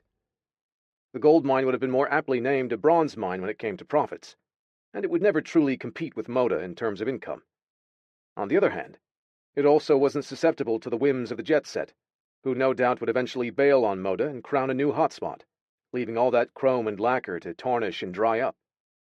Boom to bust was a way of life on the Strip, but part of Kane's job as head of security for Slater Enterprises was to ensure the boss's financial interests stayed flush as long as possible. The gold mine was Leo Slater's insurance policy against the fickle winds of fortune. So when the place had shown decreased profits in the slots and roulette pits every other quarter for the past year and a half, Kane had taken notice. At first glance, it hadn't seemed all that strange, but as he dug further, working through the cash flow with their analysts, he'd seen a subtle but strange pattern of medium to large scores that were out of proportion to the rest of the year. When he'd reviewed the year's prior books and found a similar, smaller pattern of losses on the machines, he only grew more suspicious, all of which had led him to pull video surveillance on the days where unusually high payouts had occurred. There were dozens, and it had taken him days to go through them, even with his keen eye and heightened perception. Eventually, he'd sensed a pattern that couldn't yet be confirmed, but that he felt in his gut. The same person was responsible for at least half a dozen of the wins, maybe more. Granted, she looked totally different each time. Sometimes she was taller, sometimes short. One day she was plump, 2 weeks later, as trim as a gymnast. Young, old, gray-haired, and then platinum blonde. He even suspected she'd come in once or twice disguised as a man. The only thing that never changed was the fact that she was at least part Asian. There were literally millions of Asian people who came through the gold mine every year, so before he voiced his theory to Slater or the rest of his team and made a fool of himself, Kane wanted to be sure. No one could disguise themselves that well without plastic surgery, or without years of practice and execution. But Kane had persisted, ordering the security teams at each casino to funnel video directly to him if there were any unusual scores. He'd even quietly checked with associates working for some of Slater's competitors on the Strip. No one else was seeing the repeated, apparently targeted hits on their houses. Which meant this mystery woman either had a beef with the boss, or didn't have enough sense to realize the kind of trouble she was courting. And from the looks of her, from the near-surgical precision with which she disguised herself, and the stealth with which she'd made off with easily a couple of $100,000 over time, she wasn't lacking in the brains department. Nor balls. So, that put him back to the only plausible motive. For some reason, she had it out for Leo Slater, and that meant, smart or not, she wasn't likely long for this world. If Slater had his way the night before last, the woman would already be dead. She'd almost gone undetected, garbed in a hoodie and loose sweats, looking like any one of the many skater boys and other assorted punks who walked around the Strip with pants halfway down their asses and unkempt hair hanging into their faces. But then she'd hit a winning number on the slots, almost as if she couldn't help herself from trying another score. She'd evidently enlisted another gambler to collect her winnings for her, but by then it was already too late. One of the pit bosses fingered her to some of Slater's meatheads on the floor, and the word came down from the executive office to teach the little cheat a lesson. Kane had been pissed as hell to learn the boss had turned the girl over to Gordo and his 2 cohorts without bringing Kane in on the decision. If Slater had known about the breached crumb trail Kane was chasing, no doubt he'd have been the first person called to deal with the situation. After all, the chief qualification on Kane's resume had been the 16 years he'd spent as an assassin in the infamous Hunter program. He'd expected his covert investigation of the mysterious thief to end abruptly the other night, but all he had was more questions, especially after Gordo's company vehicle had been recovered 3 miles off the desert road with no trace of the girl or any of the 3 men sent to kill her in cold blood. And then, there she was again last night, back at Moda, garbed in yet another clever disguise, at least for a little while. Kane played back the surveillance video from the casino's eye in the sky, fast-forwarding to the point where the crone with the humped shoulders made a beeline for the ladies' room and never came out again. He knew that wasn't quite right. She had come out, but she ditched her prosthetics and costume and had apparently decided to hide in plain sight. Kane didn't have to look far to find her. He ran the feed captured near the Monte Carlo Fortune Bonanza machine, and there she was. Damn. She was a knockout, too. Petite, shoulder-length black hair, and a gorgeous face that looked as innocent as it was enticing. He knew she wasn't innocent, certainly not where motive was concerned. But she hadn't done anything wrong last night either. He'd watched the video over and over last night and this morning, finding no reason to suspect her of anything more questionable than arriving at the casino in stage makeup and a disguise. As for the big jackpot, that million and some change had gone home with the man seated next to her, a single 20-something paraplegic who'd wept tears of elation for nearly 20 minutes as casino management walked him through the paperwork and tax forms that preceded the presentation of his big check. And still, Kane couldn't look away from his screen. It didn't help that he kept circling back to the fact that Moda had another unusual guest last night, none other than a fellow former hunter, Asher. He paused and flipped through the rest of the night's feed until he landed on the one captured from the other side of the casino, near the entrance. There was no disguising that massive bastard. He moved through the crowd with determined strides, a man on a mission. No, correction, a hunter in search of his quarry. What the fuck was that son of a bitch doing here? What was he looking for? Kane let the video roll, keeping the focus trained on the breed male and barely able to stifle his growl. He wasn't the only hunter with no love for Asher. Hell, the male had earned every last ounce of scorn that came his way. As the surveillance footage continued, he saw the moment Asher locked on his target. Those dark blue eyes narrowed with laser focus. Asher had cut through the thick crowd on the casino floor, his long strides carrying him in the direction of the ladies' restroom. Holy shit. It was the woman. That's who he was looking for. He watched the feed for a couple of minutes, his veins pounding with certainty as Asher took up a position just outside the restrooms and waited. Were they working together? And if not, what the fuck did he want with Leo Slater's persistent little thief? Kane closed his laptop on an incredulous curse. He didn't know what Asher was up to, but he was damned well going to find out. Chapter 13. The rain had started some time before dawn. Naomi knew because she'd been awake most of the night. She had plenty of reason for tossing and turning until daybreak. Keyed up after the big hit on Moda. Concern for Michael and the well-being of the kids staying at the house. Dread over the fact that if Slater got wise to her, he could retaliate not only with his security team made up of homicidal human goons, but a breed male besides. A trained assassin, according to Asher. And then there was him, Asher. Of all the thoughts that continued to plague her mind, it was being under the same roof with Asher that made sleep next to impossible. It hadn't helped that the bedding and the t-shirt she slept in all smelled like him. Every time she closed her eyes, her head filled with images of him. His angled, rugged face and deep cobalt eyes. His square jaw and broad, lushly shaped mouth. Now that she knew what that mouth felt like on hers, she was finding it hard to think of little else when she was near him. As comfortable as it had been talking with him in the kitchen last night. Every time he met her gaze, she felt certain he knew how badly she wanted to kiss him again. Yeah, she was pretty sure he'd figured that out. When she'd reached out to touch his hand and tell him she was sorry about Ned's death, he couldn't seem to get away from her fast enough. And although he had taken her face in his hands after she'd all but thrown herself at him with that mostly innocent offer to pay him back for all he was doing for her, he had evidently thought better of kissing her a second time. The way he practically bolted from the house, it was a wonder he didn't knock out the screen door as he went. Naomi heaved a sigh and got out of bed. She didn't know where he was or where he'd been during the night. The house was quiet except for Sam, who was parked outside the bedroom door, sleeping in a lump on the faded runner. He lifted his head as she came out, showering her outstretched hand with licks and nuzzles. "Good morning to you, too," she murmured, padding quietly to the bathroom. On the vanity was a packaged toothbrush and a tube of toothpaste. evidently placed there for her some time between her shower last night and daybreak. After cleaning up a bit and running damp fingers through her hair, she stepped back out to the hallway. Sam led her into the empty kitchen and over to his equally empty bowl. Are you trying to get me in trouble, or do you really need some breakfast? He tilted his head at her, eyes pleading and basically irresistible. All right, then. Breakfast it is. She retrieved his food and poured some into the bowl, then refreshed his water, too. She couldn't help wondering how things were going back home, picturing the happy chaos of kids setting the table and helping with eggs and pancakes, one of Michael's specialties. The urge to call him and check in was nearly overwhelming. But they'd already risked enough with their texting last night. Once the casino check was in the bank, then she could think about resuming her life back in Vegas, which would mean leaving Asher to resume his without her. Why that thought gave her a pang of regret, she surely did not want to know. She pushed the feeling aside and turned her focus toward more productive ideas. After foraging without success for coffee or a means to make some, she settled on tea that she found in one of the cabinets. With a steaming mug in her hands, she moved through the house, slowly, taking it all in, the upholstered furniture and TV from another era, the framed photographs and whimsical knickknacks, the old sound system and the collection of music CDs, classic R&B sharing shelf space with country albums of all kinds spanning the last couple of decades.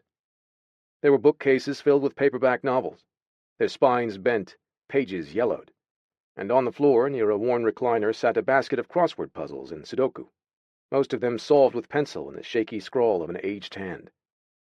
She saw snapshots of Ned and Ruth's life in the house everywhere she looked. What she didn't see was evidence of Asher. 15 years he lived with the old man who'd given him shelter in his home, almost another year of living here without Ned. Yet Asher still hadn't settled in. He could leave tomorrow, and there would be no signs that he'd ever been here at all. Naomi sipped her tea and drifted into the back wing of the rambling house. This part was an addition, and down the hallway were a couple of spare bedrooms, both unfurnished, as if plans for growing a family or visits from Ned and Ruth's friends and relatives had never materialized. Farther down this same hall, she heard a muffled scraping sound coming from the room at the end. The rhythm of the movement was fluid, thoroughly focused.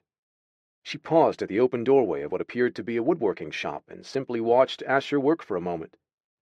His head was bent down, those silky chocolate-brown waves hanging over his forehead as he painstakingly sanded the edge of an elaborately carved wooden headboard. He was barefoot and bare-chested, wearing only a pair of loose, faded jeans. She stood and stared, mesmerized by the tangle of dermaglyphs that traced all over his chest and torso, and down onto his muscled arms. The breed skin markings were just a shade darker than the rest of him now, but she knew they were a barometer of his emotions. In the short time she'd known him, she had seen them change colors multiple times, usually in fury. Finally, he glanced up. He scowled, which seemed to be his usual expression whenever she was around. "Is anything wrong?" No, she shrugged, lifting her mug. I hope you don't mind that I made some tea. Of course I don't mind. He waited as if expecting her to leave then, or hoping, maybe. Naomi stepped into the room, glancing at the collection of pieces stored there. Hand-crafted chairs, handsome side tables, a pair of bookcases, even a tall armoire. Plenty of beautiful things to outfit most of the house, and all of it was expertly made, nothing less than a work of art. She couldn't resist walking over for a closer look. These are some amazing pieces. Why did Ned keep them all back here? A few of them are his, Asher replied, his tone unreadable. The rest are mine. She swung an incredulous look at him. Yours, as in you made them? He gave a vague nod. Ned taught me the craft, before he lost his sight and the use of his hands. At first, I only helped him finish the things he had to abandon. After a while, I found working with my hands was a good way to occupy my mind, especially when I'm cooped up inside during the daytime. She glanced at the headboard with its flourishes and interlocking swirls of inlaid wood, a pattern that was echoed on Asher's skin. You're really good at this. You should move some of these pieces into the other rooms of the house. The side tables would work really great in the living room instead of the old ones in there now. If you want, I could show you how I'd arrange them. He was staring at her as if she had just offered to shave his head. I don't spend much time in the living room, and I have no use for any of these things in here. It's just Sam and me in the house, and we don't need much. Have you ever thought of selling what you make, then? She set her mug on a workbench so she could run her hand over the satiny curve of one of the chairs. It seems like a shame to let beautiful things gather dust when someone could enjoy them. I have no interest in selling them either. He put his sanding block down, aggravated and curt now. His gaze swept her from head to toe, displeasure in his tense expression. You're still wearing my shirt. There's a small laundry room off the kitchen if you want to wash your clothes. She offered a smile that went unreturned. Thanks, I'll do that. I never could stand the smell of smoke. My mom used to bring it home with her every night she was at the casino with Slater. Asher grunted. As soon as the sun's down, we'll drive up to the state line for food and supplies. You can pick up some extra clothes, too. In the meantime, why don't you go find something to do? Read one of Ruth's books or finish one of Ned's crosswords. Are you serious? She folded her arms, frowning as he went back to work on the headboard as if she were already gone. His gruff tone and dismissive attitude chafed the first time she found herself in this house, but being on the receiving end of it now, especially after their kiss, stung her more deeply than she was prepared for. Are you trying to get rid of me? He glared up at her. I can't do that until I'm sure Slater is dealt with. And more than likely, Kane as well. Her mouth flattened tightly, but only in an effort to keep the pain out of her voice. If I wasn't worried that I might put Michael or the kids who count on us at risk by going home right now, I'd already be gone. She pivoted to walk out, but 2 paces away from him she stopped. She couldn't take the emotional confusion, nor the foolishness she felt at having allowed herself to feel something for this man, this cold breed male, who clearly couldn't wait to be rid of her from his life. She swung back around, furious with herself as much as him. Why did you kiss me in the truck last night, Asher? His face hardened. Does it matter? It was a mistake. One I won't let happen again. His words made the air in her lungs evaporate, made her stomach feel like a rock inside her. He resumed his sanding as if he had no more to say, as if it were that easy for him to dismiss her, not only from the room but from his thoughts. A mistake, she said, nodding, knowing she should feel the same way about it, but couldn't. Did you do it because I was crying? Because you felt sorry for me? She sucked in a shallow breath, staring at his lowered head and the bulky muscles of his shoulders as he scraped the sanding block over the already smoothed edge of the headboard. Did you do it out of fucking pity, Asher? His hand stilled abruptly. On a low growl, he dropped the sanding block and shoved the headboard away from him, vaulting to his feet. Naomi stepped back, instantly questioning her own sanity for provoking him. It was hard for her to remember sometimes what he was, what this dangerous breed male could do to her. At the moment, though, he was simply Asher, the man who was turning her life upside down with a desire she didn't want to feel, a longing that centered wholly on him, this dangerous, solitary man she wanted against everything sane and reasonable she knew. She stood her ground as he prowled toward her, albeit with a slight tremble in her limbs. His stare incinerated her, his eyes ablaze and glowing with hot amber light. The glyphs on his broad chest and powerful arms swirled and seethed with a riot of dark colors, indigo, wine, and gold. His jaw was rigid, but as he pulled a breath through his tight lips, she glimpsed the pointed tips of his fangs. "Yes, Naomi," he said, his deep voice as rough as gravel. "When I kissed you, it was because you were crying." She inhaled sharply, hating that it sounded so much like a catch in her throat. When she glanced away from his searing stare, he reached out. His large hand curved around the back of her neck, leaving her no choice but to look at him. "I kissed you because your tears put an ache in me, too," he murmured. He shook his head, piercing her with those otherworldly eyes that seemed to hold even more torment than what she felt churning inside her. "And because as much as I knew it would be a mistake to taste your lips, not even that was enough to make me want you any less." Before she could say a word, he lowered his head to hers and took her mouth again. Not the tender brush of his lips against hers like in the truck the other night, but deep and hungered and raw. His tongue invaded, scorching her from the inside with every fevered lick and thrust. He kissed her like he wanted to eat her alive, like he'd been starving to taste her again, and now nothing would keep him from claiming all of her. The desire that had been smoldering between them since she woke up for the first time in his bed, alive only because of him, now exploded into a heat neither of them seemed able to contain. Where their first kiss had been tentative and uncertain, this one left no doubt about what they both wanted. needed from each other. Asher put his hand under the long hem of the t-shirt she wore. He moaned against her mouth, his fingers stroking over the thin fabric of her panties. Seeing you in this last night was torture. Now I can't ever wear it again without picturing you in it like this. He cupped her sex, kneading the growing ache that bloomed there. And then knowing you were in my shower, naked and wet. Fuck. His caress grew more intense, his big hands spreading her legs wider, granting him better access to the drenched juncture between her thighs. She arched into his touch, clutching his shoulders as her head spun with pleasure. His fingers were hot as he swept aside her panties, then delved into her slick cleft. Sensation shot through her with each caress, each rhythmic plunge of his fingers into her quivering body. This is what I wanted to do, he uttered between heated kisses, trailing his mouth down onto her throat as he brought her to the brink of madness with his hand. It took all I had not to walk down that short hallway and join you in there. Naomi moaned, moving helplessly against his palm and fingers. Asher. That's right, he growled. Now, maybe you understand why I kissed you. And last night as you showered in the next room, what I wanted more than anything was to feel you, slippery and wet under my fingers.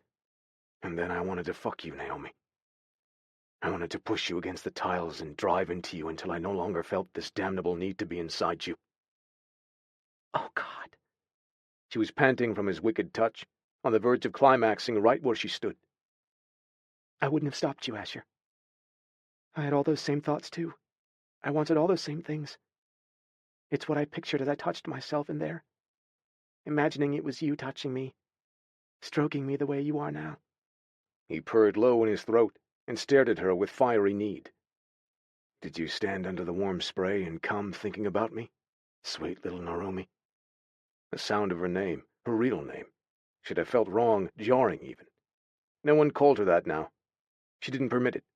But hearing her given name on Asher's lips, especially when he was looking at her as though she belonged to him and only him, untethered something deep inside her. She felt freed. She felt seen. And she felt safe, truly safe, perhaps for the first time in her life. Yes, she sighed against his lips when he came back for another kiss. I did come thinking about you. Then I spent the rest of the night alone in your bed, wondering if you'd come in and join me, wishing you would. He let out a rough curse, the sound punctuated by the rip of her panties being torn away. Asher pulled the t-shirt over her head, then ran his hands along every inch of her nakedness. His muscles bunched and flexed, his glyphs pulsing and alive with color and movement, like living art dancing on his golden skin. She couldn't bear the impatience to feel all of him, too. Skimming her hands down the sides of his torso, she shivered at the pure strength of him. There was no doubt he was more than mortal, no question that he was the most lethal, powerful man she'd ever been close to. But he was also flesh and bone, all of it pulsing and formidable and hot beneath her questing fingers. He moaned low in his throat when she reached into the loose waistband of his jeans and took hold of his cock. Her breath stopped for a moment as she realized his size. But any hesitation she knew was burned away in the next instant as he thrust in her grasp, hissing when she gripped him tighter and began to stroke his length. I want to see you, she whispered. I need to feel all of you. When she fumbled a bit, he took over, unfastening the button and zipper and shoving the denim down. Naomi stared, marveling at the beautiful glyphs that traced around his lean hips and onto his groin, disappearing into the dark thatch at the root of his cock. She took him in her hands again, admiring him now with her eyes and her touch. His response was a deep, unfurling growl. Am I the first breed you've been with? The only one. She didn't miss the way his eyes glowed brighter at that admission. What about human men? She shrugged. A couple, I guess. But it's been so long, it might as well be forever. She held his fiery gaze, still stroking him and trying not to let her knees buckle beneath her as he explored her body too. She was so wet for him, so hungry to feel him inside her she could hardly stand the wanting. I've never wanted anyone the way I want you, Asher. His mouth curved in a sinful smile. Good. He sank down in front of her on his knees, one hand gripping her hip to brace her while he spread her open to him with the other and nestled his face against her sex. His mouth engulfed her, his tongue pressing wet and hot between her folds, then circling her clit with merciless strokes that had her seeing stars behind her closed eyelids. He made wildly erotic animal noises as he licked her tender flesh and fucked her with his tongue. He was an unstoppable force, a storm she threw herself into with total abandon. "Oh, God," she gasped, shaking as he drove her toward the crest of an intense release. She came against his mouth, shuddering and panting, her veins feeling as white-hot and electric as streaks of lightning. "Asher!" She was still spinning in that oblivion, and racked with the power of her climax as he tore away from her on a low snarl and lifted her off her feet. "Wrap your legs around me," he ordered her, his voice an otherworldly rasp. With her ankles hooked behind his back, he held her aloft, his strong hands positioned beneath her thighs as he guided her slowly, inch by impossible inch, onto the length of his shaft. The fullness went beyond pleasure and into pain, a sweet, delicious ache as her small channel stretched to accommodate the full measure of him. It felt so good she nearly came just from the overwhelming sensation of completion. Then he started to move. Holding all of her weight in his hands as if she were a feather, he glided her up and down, thrusting impossibly deeper with each controlled stroke. She rocked against him, needing more, needing all he had to give her. He groaned as she coaxed him into a harder tempo. "You're so small, Naomi. I don't want to hurt you." "I'm tougher than I look, vampire." He grinned, a devilish flash of enormous fangs. "So you are." "So don't stop, Asher." She kissed him hard, giving his lip a meaningful nip. "And don't be gentle." Ah, fuck. His gaze was an inferno now, his amber irises devouring the narrow slits of his pupils. On a coarse snarl, he tightened his grip on her and drove in hard, once, twice, again and again. Naomi moaned, a tremor building swiftly into a release she could neither slow down nor contain. Her pleasure exploded out of her on a scream. And still Asher kept going, ungentle and wild, giving her just what she demanded of him. He came with a roar that should have torn the roof off the house, his release a scalding, endless jet that only made his strokes slicker and more fevered. The friction was too much, her body too sensitive. Another orgasm rushed up on her, leaving her shuddering and boneless in its wake. "Oh, God," she panted against his shoulder as she struggled to catch her breath. "That was incredible." His answering chuckle was dark with promise. "Yes, it was. But don't think I'm finished with you yet. We've got hours of daylight ahead, and now that I know what you like, I intend to make the most of them."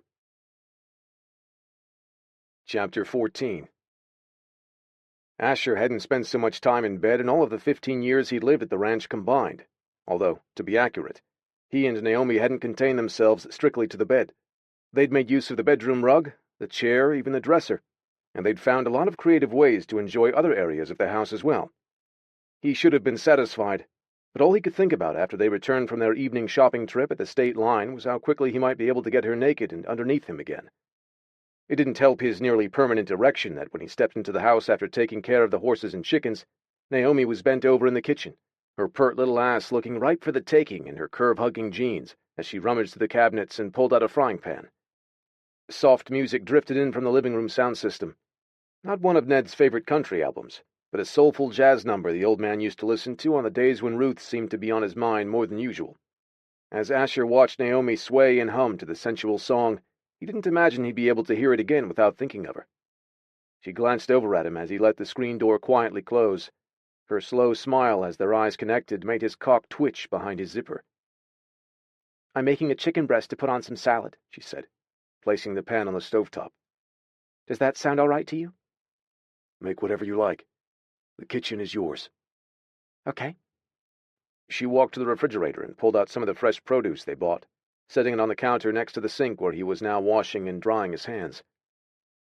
"What's it like not being able to eat actual food?" He shrugged, leaning against the counter as she rinsed the lettuce and shook off the water. "Your definition of food and mine are different, that's all." "So you've never even tasted fresh fruit or a perfectly seared steak? Or really good chocolate?" "No. I could taste human food if I wanted, but only a bite or two. Breed digestive systems aren't equipped for crude nourishment like that." Her gaze drifted to his mouth. "Only blood?" "Yes, and only fresh blood, taken from a living vein." She swallowed, And as her delicate throat worked, he was suddenly very aware of the fact that it had been a few days since he last fed. Too many, especially for a Gen 1 like him.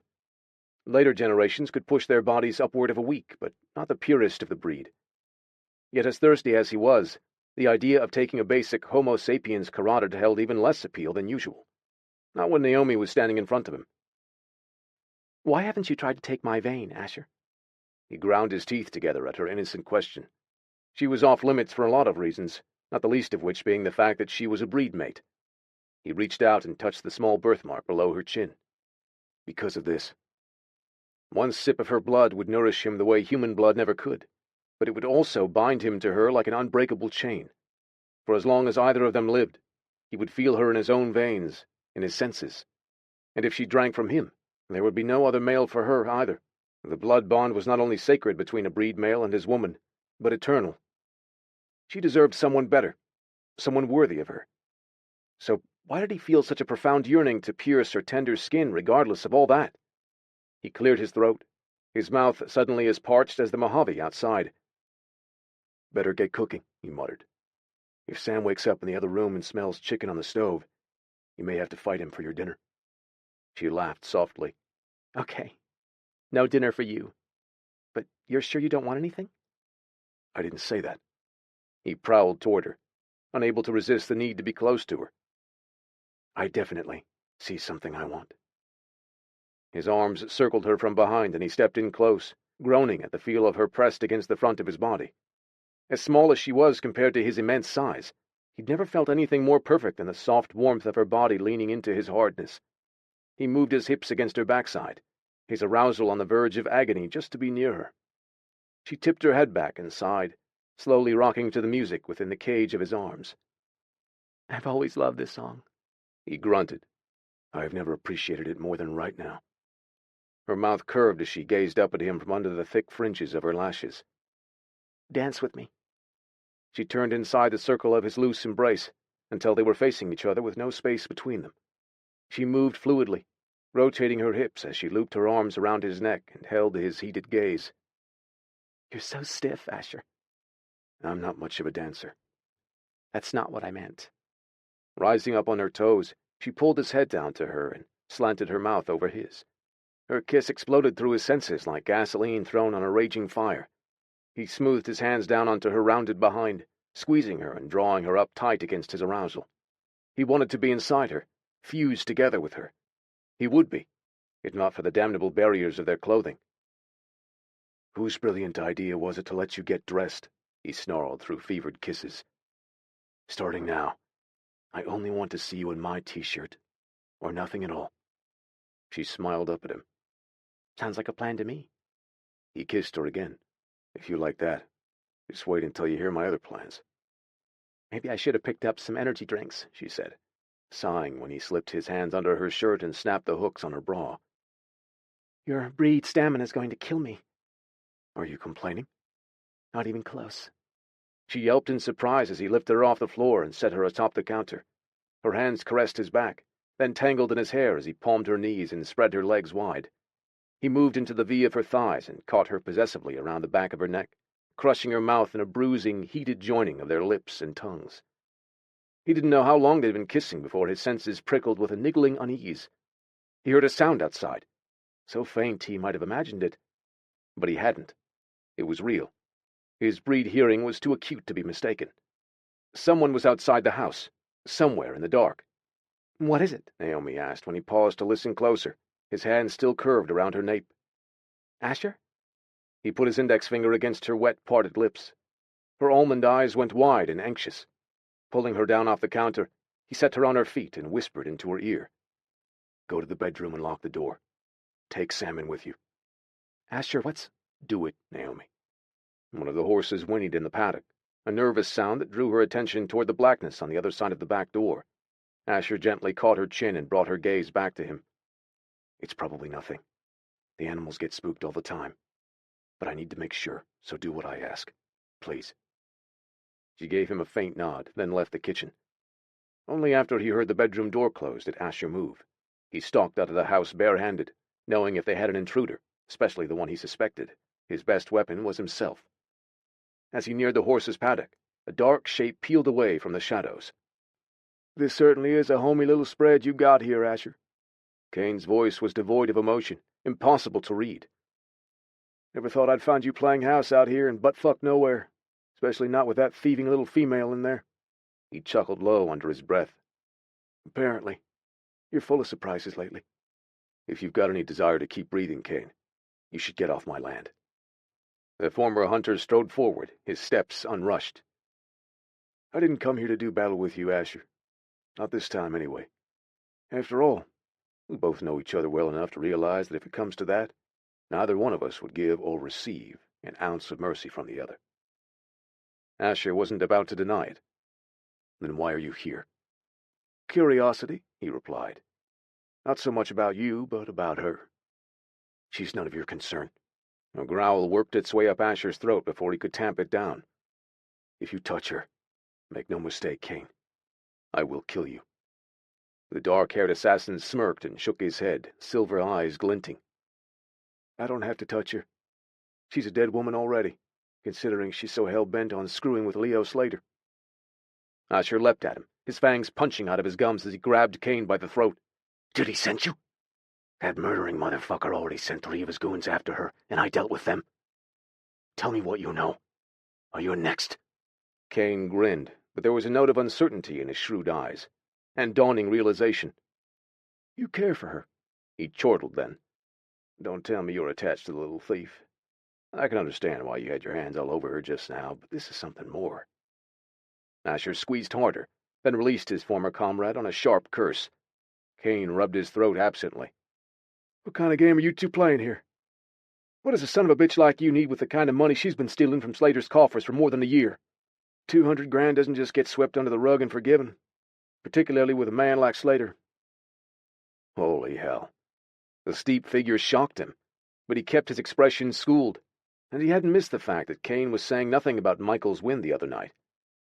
"Slater's got no room for holding grudges," he replied. "If he takes a few hits on his coffers, he's more than earned them." Kane shook his head. "What's the matter? You weren't lowlife enough before we escaped the program, now you're a common thief too?" He didn't deny it.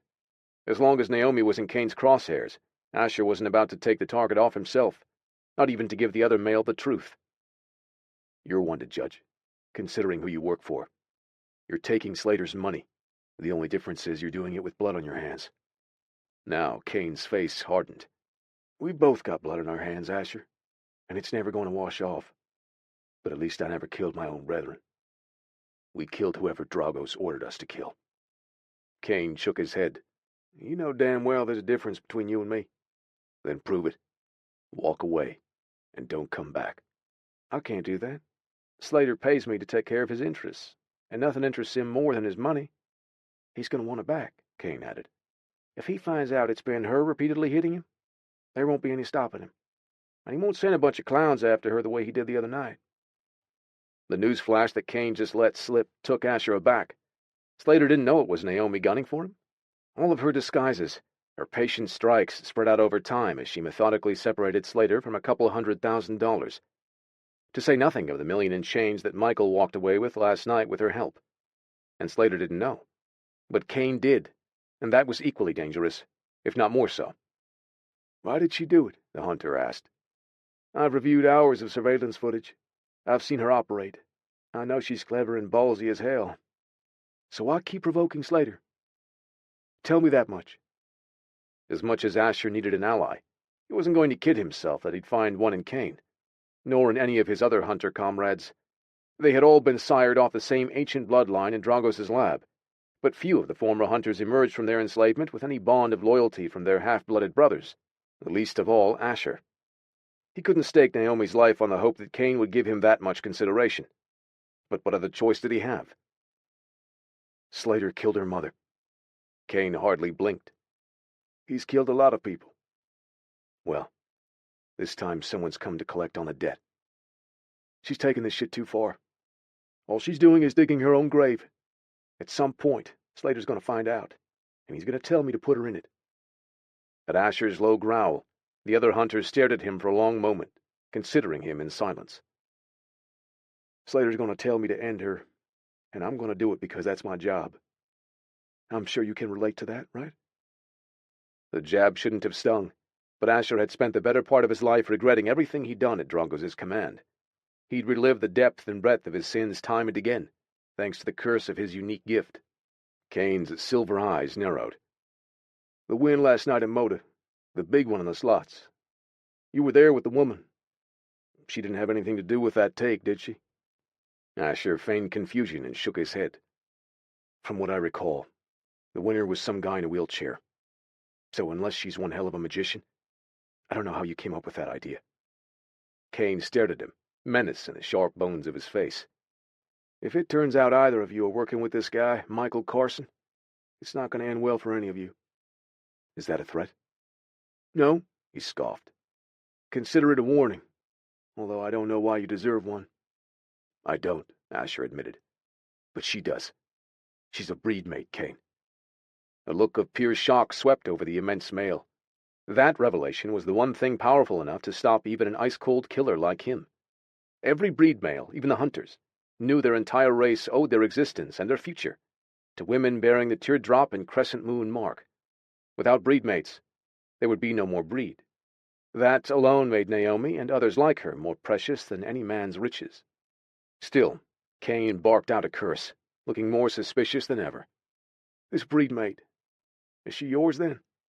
Asher wasn't sure how to answer that, so he settled on the truth. Not in blood, he said. But make no mistake, she is mine, and as long as I breathe, she is under my protection. Under your protection? A soulless bastard like you? Kane raised his dark brows on a deep chuckle. Then God help her if you're all she's got to count on. Kane left him standing there in the dark, the stealth assassin fading into the night in much the same way he'd appeared. It took Asher several minutes before he headed back into the house. Naomi met him with a relieved gasp when he opened the bedroom door and told her everything was okay. What happened? She asked, seeking the shelter of his arms. Was someone outside? It was nothing. He pressed a kiss to the top of her sleek black hair, hating himself for how easily the lie slipped off his tongue. Probably just a coyote nosing around where it doesn't belong. Don't worry. If it comes back, I'll deal with it. Chapter 15. He had insisted that everything was fine, but for the rest of the night Asher seemed distant, his attention remote. Naomi couldn't penetrate the shadows that shuttered his handsome, troubled face, nor did he allow her to. He deflected all of her questions and allayed her fears with reassurances that he would let nothing, and no one, ever get close enough to do her harm. He didn't have to say the words for her to know that Slater and the dangerous men who served him were foremost on his mind. Asher's concern was broadcast in his grim silence, and in the soldier-like way he prowled the house, an air of coiled readiness rolling off him in waves. It was only when he took her to bed a few hours later that she felt him return to her completely. Naked beneath him as he brought them both to a staggering release, she had watched his dark blue eyes burn with desire for her, and his glyphs dance with color on his gleaming skin. Feeling him move inside her, his powerful strokes obliterating everything except pleasure, there had been no room for doubts or worries about Slater, and whatever might wait for her outside the shelter of Asher's arms. He woke her in similar fashion that next morning. With sleep still clinging to her and her body lax from a blissful exhaustion, Naomi moaned as she felt Asher's mouth kissing a warm path over her belly and then down onto her hip. His breath fanned hot against her sex as he nipped and teased her mound. When his tongue cleaved into her seam and found her clit, she arched up on a hissed gasp of sensation. She opened her lazy lids, catching her bottom lip with her teeth as he began to kiss and suckle her in earnest. "Asher," she whispered, already panting, melting for him all over again. "Wait. Let me clean up before you—" "Lie back." His gaze smoldered as he glanced up at her. With one big hand splayed across her stomach, he used the other to hold her in place beneath his mouth. "I want you just like this. I like tasting myself on you and knowing this is all mine to enjoy." He dipped his head back down to her as he spoke, lapping at her with unabashed carnality as he held her gaze. He caught the tight butt of her clit between his teeth and flicked his tongue over it, dizzying swirls that had her practically clawing at the sheets. "Oh, God," she whispered, shuddering in response to every wicked stroke. "So good." He groaned a low rumble of approval, rewarding her with another long, shameless lick into the cleft of her body. Flames danced along her skin as she arched into him. Had she ever felt so wanton before? She knew the answer, because she had never wanted any man the way she burned for him. Her thoughts scattered as he continued to torment her with his tongue. "You're driving me mad, Asher." His low chuckle vibrated against her tender flesh, but he showed her no mercy. Her orgasm shimmered at the edges of her consciousness, just out of reach. And he knew it, damn it. He knew exactly how to play her body, and he was proving to be a master of control. "Oh, fuck. Let me come," she snarled at him, not caring how ravenous she sounded. It was too late to pretend she was anything less. When they were together like this, she had no defenses. She simply wanted him, needed the pleasure only he was able to give her. His fingers closed over her thighs and spread them wider, his hands as rough as his tongue was gentle. She shivered as he pulled back and his warm breath washed over her. "You're so beautiful here," he murmured, his voice an unearthly rasp. "Silky soft, sweet and hot. Who needs food when I have you to feast on?" Gone was the tentative teasing now, in its place pure hunger as he ate her alive, licking and sucking, sending pulsing waves of heat from her fingertips to her toes. She moved her hips against his mouth with abandon, the ache in her belly spreading and growing, deepening into a need she couldn't contain. "Please, Asher," she begged, catching his thick brown hair in her fists as shudders rippled through her core. She wanted to make it last, but the pleasure was as sharp as a knife now, and she was balanced precariously on the edge. "You want to come, baby?" His low voice taunted her senses, his mouth still moving relentlessly over her inflamed flesh. His tongue dipped inside her, and she groaned. "Come for me, Naomi. Give it to me now." She couldn't hold back her release if she tried. Her back bowed as he thrust 2 fingers deep into her body. The sudden invasion, combined with the ecstasy of his clever tongue as he worked her clit in magical circles, was more than she could withstand. Her climax built and swelled, until all she could do was cry out his name as she toppled from the precipice. "Asher." Blood rushed to her head, and light exploded behind her closed eyelids as the tremors rocked through her in an endless wave of release. Her bones were liquid, her limbs weightless. Her nerve endings had become electrified, her senses shimmering like tiny diamonds behind her closed eyelids as she held him tight against her with one hand, riding the crest of her orgasm to the very end. It should have wiped her out, the intensity of how hard and how often he'd made her come since that first time they'd been naked together. But being with Asher did something wild to her. It had unleashed a craving that only seemed to deepen every moment she was with him. She wanted to chalk it up to the fact that she'd gone so long without physical intimacy or desire. Or maybe it was the newness of being with a man as attractive and powerfully sexual as Asher. For all she knew, this insatiable desire might have been an elemental response from the part of her that wasn't quite mortal, finally coming into contact with the part of him that was breed. But Naomi sensed a more profound connection than any of those things. She was starting to care for him. Impossible. They barely knew each other. This was all hot and thrilling and overwhelming because of the circumstances, life and death, danger at their heels, and the fact that he had stepped in to save her from it all like some dark night she never dreamed might actually exist. That's what made being with him feel so damned exciting. That was the reason she felt so totally, gut-churningly wild for him, even after they'd scratched that initial itch. Except none of those things seemed to explain the raw ache that had opened up inside her since she'd met Asher. An ache that was only growing deeper and harder to ignore every time he touched her or grazed her skin with the sharp points of his fangs. Try as she might, she couldn't dismiss the longing she had for something she'd been so certain all her life that she would never want. The kind of bond she now knew she could only ever share with Asher. God help her. She was astonished to acknowledge the very real possibility that she was falling in love with him. "Hey," he said, his deep rasp a thick rumble as he moved up the length of her body. He gently tapped her temple. "Everything okay up here? Are you all right?" She blinked, still reeling from the aftershocks of bliss and her own startling realization. "Yeah," she murmured, gazing up into molten eyes and the ruggedly beautiful face that never failed to steal her breath away. She reached up to caress his cheek. "I'm more than all right, Asher." It terrified her how right everything could feel when she was with him, because sooner or later they would have to leave his bed and face reality. But not yet. Not now. She kissed him, suddenly desperate for him all over again. He groaned against the hard crush of her mouth on his, then let out a hiss when she slid her hand down and wrapped her fingers around his rigid length. "On your back, vampire. It's my turn to torture you." He did as she demanded, despite that he was harder than ever and desperate with the need to be inside her. He had sworn to himself when he escaped Dragos' collar that he would never surrender himself to anyone's whim ever again. But that was before he met Naomi. This female owned him, and he couldn't deny it, especially not when she was staring at him with pleasure-glazed yet still hungry eyes. His veins throbbed, not only with the need to fuck her, but with another raging urge too. As he lay back on the bed and watched her straddle him, he bit back a snarl. Blood rushed to his cock, and an ache began to pulse in his gums as his fangs extended even further. The razor-sharp points felt like daggers against his tongue. He reached for her hips, ready to slam her down onto his erect cock, but she batted his hands away. Her smile was sensual, yet determined. Patience now. I haven't even started. He let out a rough breath. I have no patience when you're naked and within my grasp. She tilted her head, one of her slender black brows arching over her almond eyes. Are you suggesting I tie you down, then? Holy fuck.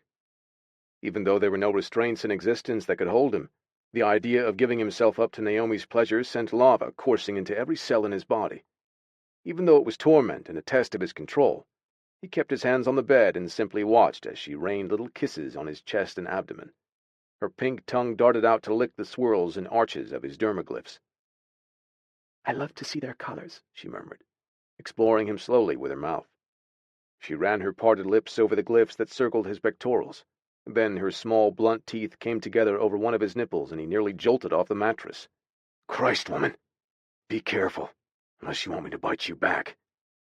It was a mistake to make the threat, not only because it was an empty one, a breach he would never make, but also because his logical mind was taking a back seat to the hunger and the thirst that was racking him with hooked talons the longer Naomi toyed with him. Now that he'd said the words, the image sprang to vivid life in his head. Naomi spread beneath him, her slender throat bared and arched to him like an offering, his mouth lowering to her, his fangs piercing her vein. He could almost taste the sweetness of her blood in his mind. It would be delicate like her scent, and bold like the woman herself. He squeezed his eyes closed and set his jaw, fighting off the ache there that signaled his need to feed. And now more than ever, he was almost desperate for it. That animalistic strike. The hot, dark taste of blood, Naomi's blood, flooding into his mouth. The sensation of pounding deep inside her as he drank, her tight channel squeezing him as she came. He growled and shut his eyes, trying in vain to bar the images and the thirst from his thoughts. The necessity to find a blood host was getting urgent the longer he was in Naomi's presence. At least if his physical hunger was slaked, he might have the strength to hold one of his needs at bay when it came to her. Not fucking likely, but he'd be damned if he took anything more from her than he already had. Kane's reminder last night of what Asher had been, and everything he could never be, had been well timed. Asher had been getting too comfortable with Naomi. He'd been finding it too easy to imagine what his life might be like with someone to share it with. Someone like Naomi. No, not like her. Only her. He told himself that keeping Kane's appearance from her was only to soothe her fears about Slater closing in on her or Michael. But Asher's motives had been selfish too. Naomi didn't know about his past. She didn't know how many lives he'd taken, including too many innocent ones. His lie burned, but every minute that had passed since his confrontation with the other hunter only made it harder to find the words he needed to say to her. She continued to kiss and lick and nip her way down his torso. He lifted his head to watch as she drifted lower, and the look in her eyes sent a battering ram of lust slamming into him. His already swollen cock pulsed and leapt, clear fluid weeping onto his stomach in anticipation of what she intended for him. You're gorgeous, she murmured, her eyes caressing him as admiringly as her hands. I could never get tired of looking at every inch of you, Asher. He wanted to reply, to tell her that he was nothing compared to her. He wanted to shower her with all the words that couldn't possibly do her justice, but all he managed was a strangled groan, lost in her warm grip as she wrapped her fingers around his shaft. Then she began to slide her hand up and down his length. Her long, unhurried strokes had his pelvis rocking as he strained toward her, into her grasp. You're killing me, Angel. God, I'd do anything as long as you keep touching me like that. Anything? She laughed softly. Better not make promises you may not want to keep. She was teasing, unaware of just how apt her warning was. He had 100 promises he wanted to give her, but had no right to speak a single one. And then he had no words at all, once he felt the heat of her warm, moist breath on the head of his cock. Naomi. Her name was hardly more than a broken snarl as she closed her lips over him and drew him deep into her mouth. Oh, God. He bucked, reflexively driving his fingers into her dark hair. Her tongue was pure fire, and she was burning him alive as she stroked and pulled and sucked. She couldn't fit the full size of him in her mouth, but that didn't stop her from trying. He almost had to peel himself off the ceiling as she deep-throated him, those tight muscles gripping him like a warm, wet fist. All the while, she made sexy little sounds, moans and hums around his girth that told him more than any words could that she was as equally consumed with pleasure as he was. If he couldn't taste her now, he needed to get inside her at the very least.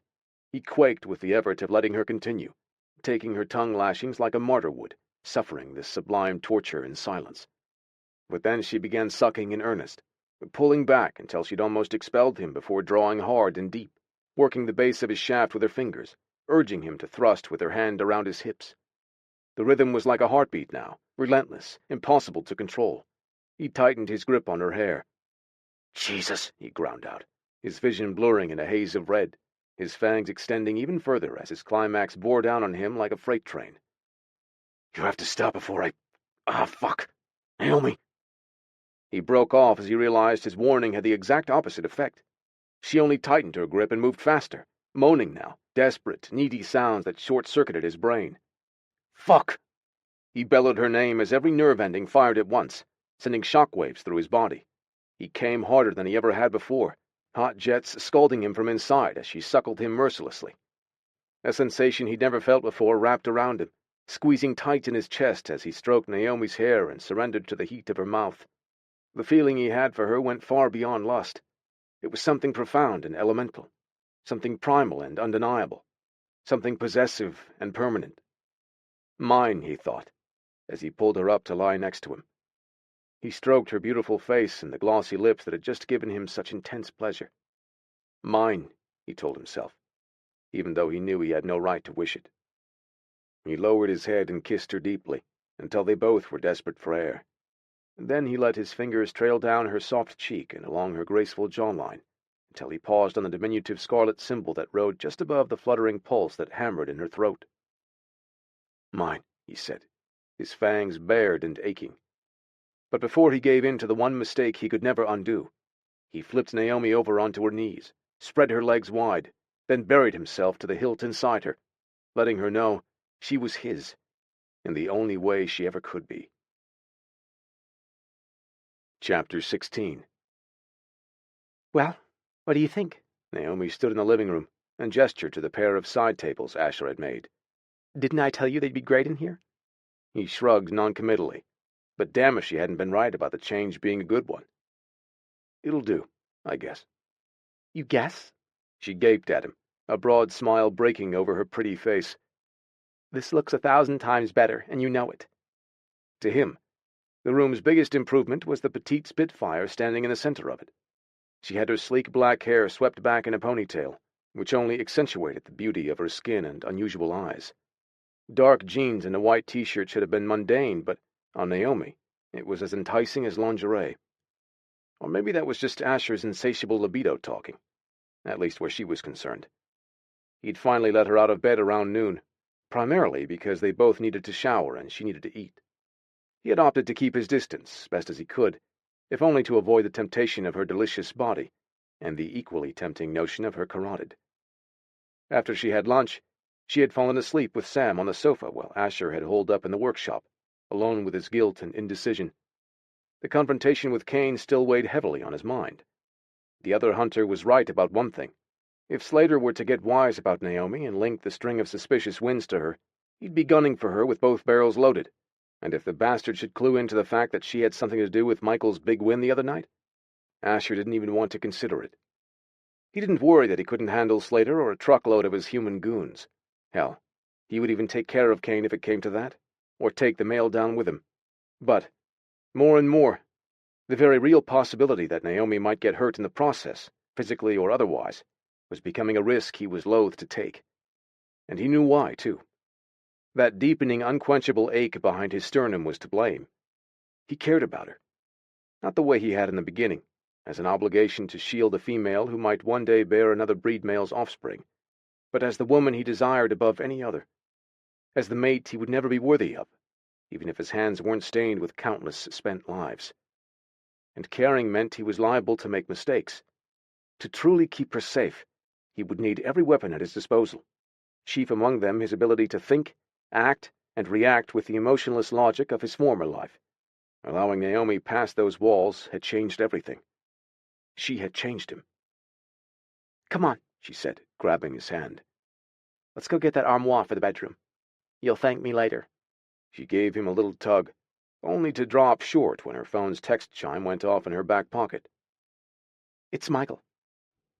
Asher tensed as she tapped the display and read for a second. The casino funds couldn't have cleared so soon, could they? "No," she said, but when she glanced at him, her face was lit with excitement. "It's not about the money. It's even better news. Penny's back." Penny? Asher shook his head, confused. "She's one of the kids at the house, a 10-year-old girl who's had a really shitty life so far. She's been gone for nearly 2 weeks this time, the longest since she first came around. But now she's back." Asher grunted. I can see you're relieved. "Are you kidding me? I'm elated. I've been so worried about her."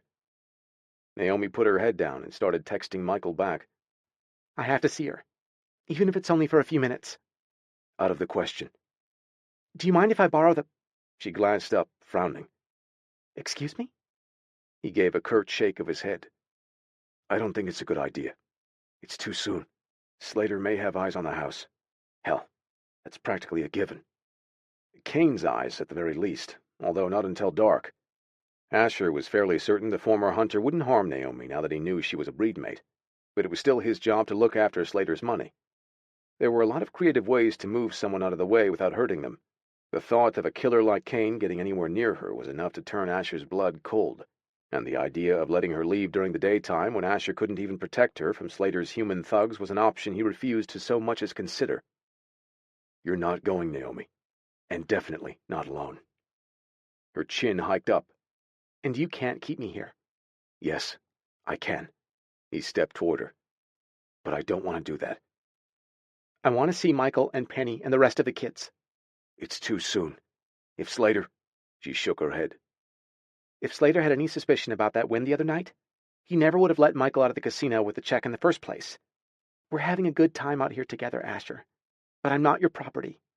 You don't have the right to keep me from my home." Her home. Somehow he'd actually started to forget that fact. Ironic considering everything else he was cursed to remember in his life. Naomi belonged somewhere else. Her friend and the troubled kids they were trying to help meant more to her than anything. Certainly more than him. He saw her devotion to them in the determined line of her mouth, and in the mutinous, sherry-colored eyes that held the power to turn him inside out with a single look. Rather like the one she leveled on him now. After the intimacy they'd shared the past couple of days and nights, to hear her dismiss it as nothing more than a good time stung more than he thought possible. Time to recalibrate his thinking, not to mention his reckless cravings where this female was concerned. You're right, he said evenly. You don't belong to me. If you want to go home, then I won't keep you from it. But I'm going to take you there. "Fine," she said quietly, her expression softening somewhat. "Thank you." He stepped away from her without acknowledging her gratitude. Tell your Michael I'll be coming with you. We'll head out as soon as night falls. The door swung open before he had a chance to knock, and Michael Carson stared up at him from his wheelchair. "Holy fuck! She wasn't kidding! You're huge!" The young man gave Asher a wide grin as he rolled back and made space for him to step inside the house behind Naomi. "I'm Michael." He held out his hand to Asher, and Naomi blanched. "Oh, Michael, wait. Asher doesn't like—" It's all right, Asher said, shaking the man's hand in spite of its cost. He weathered the sudden jolt of ugly memories that hit him on contact, careful to keep his expression neutral in spite of the ugliness and the agony of Michael's past suffering. The incident Naomi told him about, the one that ended with an 8-year-old boy's jaw being smashed under his father's fist, rolled over Asher in brutal detail. He nodded, feeling nothing but respect for the young man who'd suffered so much but survived to make a better life, not only for himself, but the kids he welcomed into his home.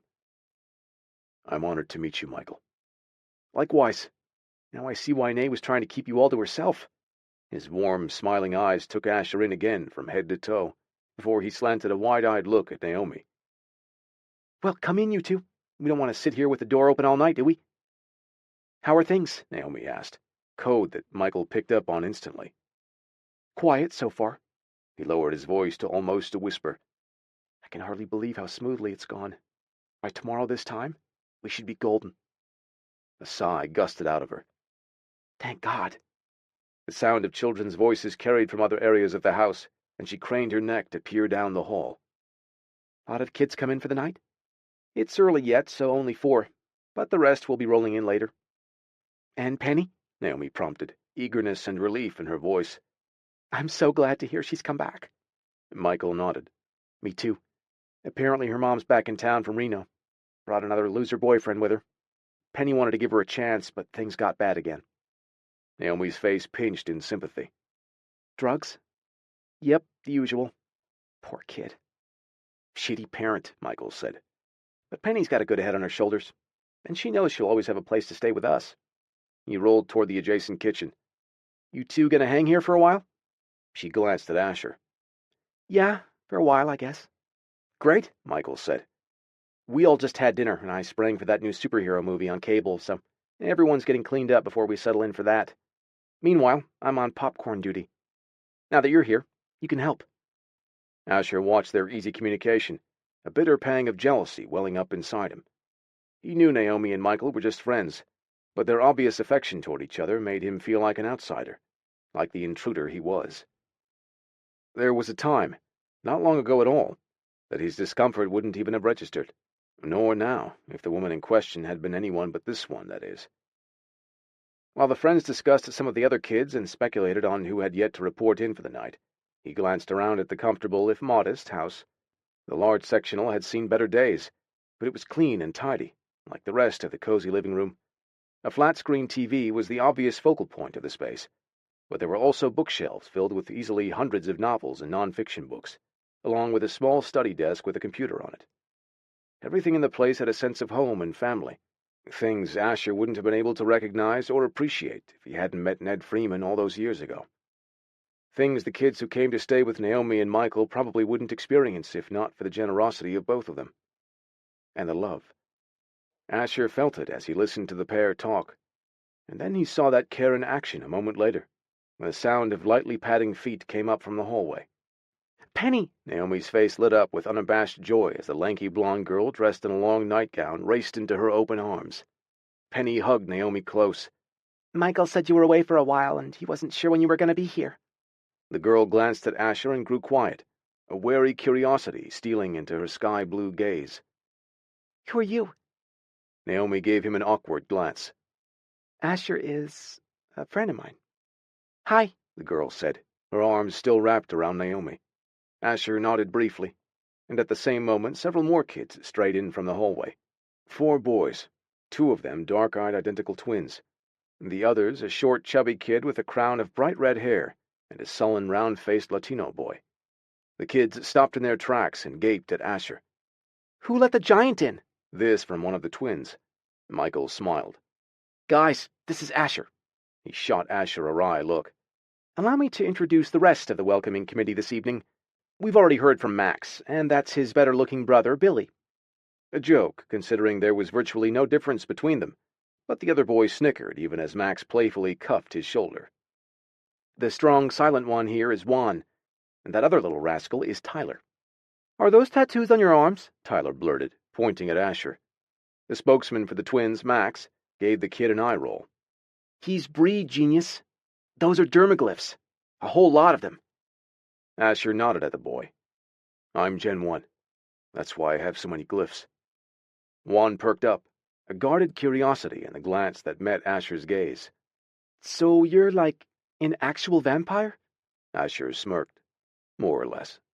Cool, Tyler hooted, his young voice pitched high and squeaky. Can we see your fangs? When you're hungry, do people look like food to you? Billy chimed in.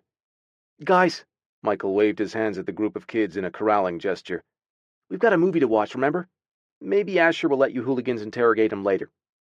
Aw, man, The protests came mainly from Billy and Tyler as Michael shooed them to the sectional. "Sorry about that," Naomi said, giving Asher a gentle look. "I doubt they've ever seen someone like you before." "It's all right." "Hey, Nay," Michael called from next to the sofa, remote in hand. "You mind handling the popcorn while I get things cooking with the movie?" "Sure." She glanced at Asher. "Want to help?" He knew about as much about making popcorn as he did anything else when it came to a kitchen, but he nodded and followed her out of the room. As much as he wanted to pretend he could keep his distance from her, she drew him like a magnet. And if her pull was this strong without the tether of a blood bond, how bad would he have it for this female if she truly was his? He didn't allow the thought to linger. It was pointless imagining, anyway. This was where she belonged.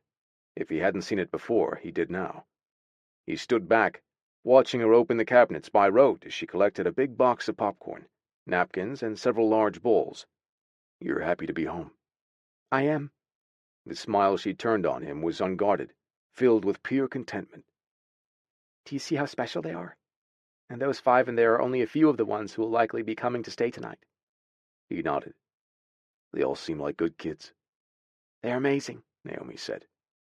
"They all have so much potential, you know? All they need is one person to give them a break. Just one fucking person to show them they matter, that they're loved." He stepped closer, barely able to resist touching her. "Then those kids in there are luckier than most. They've got 2 people offering them a chance. 2 people who care." She bobbed her head tightly, holding his gaze. "Michael and I can't save them all. We won't be able to save them all. And when I think about that, it kills me inside." "You're doing what you can, Naomi. That's more than a lot of other people would do, including those kids' parents." "I know. That's the really awful part, isn't it? Parents who won't or can't straighten themselves up even for the sake of their own children. As much as I love my mom, the fact that she chose someone like Leo Slater over me time and again hurts worse sometimes than losing her to death." She turned away, busying herself with a package of popcorn. Asher moved in close and reached out to stroke the side of her face. "Your mother wasn't as strong as you are. You were stronger, braver than her, even when you were that 8-year-old girl begging her to stay." Naomi swiveled her head toward him, hauntedness in her dark gold eyes. "I hate that you saw me like that." She swallowed hard, then exhaled a soft curse. "I hate that you know how afraid and hurt I was. I've spent my whole life pushing that hurt down, trying to deny that deep inside I'm still that terrified, angry child. And now you're the one person I can't ever hide from, Asher. I can't ever be strong around you because you've seen me at my weakest." "No." He curved his fingers around her bare nape, her satiny black ponytail brushing the back of his hand. "You don't have to hide or pretend to be anything. You can be weak or strong, and it's not going to make a difference to me. You're always going to be the most extraordinary woman I've ever known." She drew in a breath. "Asher, what I said to you today, before we came here—" "You were right," he said, cutting her off at the pass. "You don't belong to me. You belong here with these kids. They need you, Naomi. Michael does too." For a long moment she only stared at him, her gaze searching.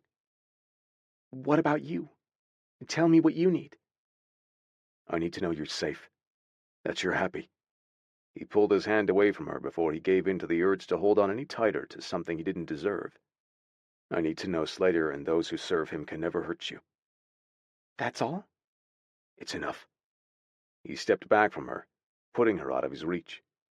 "I promise to protect you until we're certain Slater can't hurt you. That's what I intend to do. Then you can resume your life here, and I'll go back to mine." She went utterly still, silent. God help him.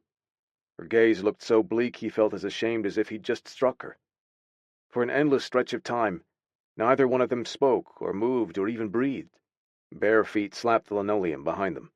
Then Tyler's squeaky voice demanded, "Where's the popcorn, you guys? The movie's about to start." "It's coming," Naomi said, greeting the boy with a happy smile that didn't quite reach her eyes. "Why don't you give me a hand now that you're here? You can open the package for me and set out the bowls." She turned her back to Asher and hastily got to work with Tyler at her side. Asher faded back into the other room without her notice. When the coin was popped and brought out from the kitchen, Michael started the movie for the eager group of kids. They were all piled into the living room, each of them gravitating to a certain seat. Max took the recliner, with Naomi on one end of the sectional where Michael had parked his chair. Penny was nestled up close to Naomi's other side. "Is Asher sleeping here tonight?" Billy asked from his spot at the other side of the sofa. Michael chuckled. "Not tonight, buddy. Asher's got his own place." Now Penny turned a curious look on Naomi. "Is that where you've been?"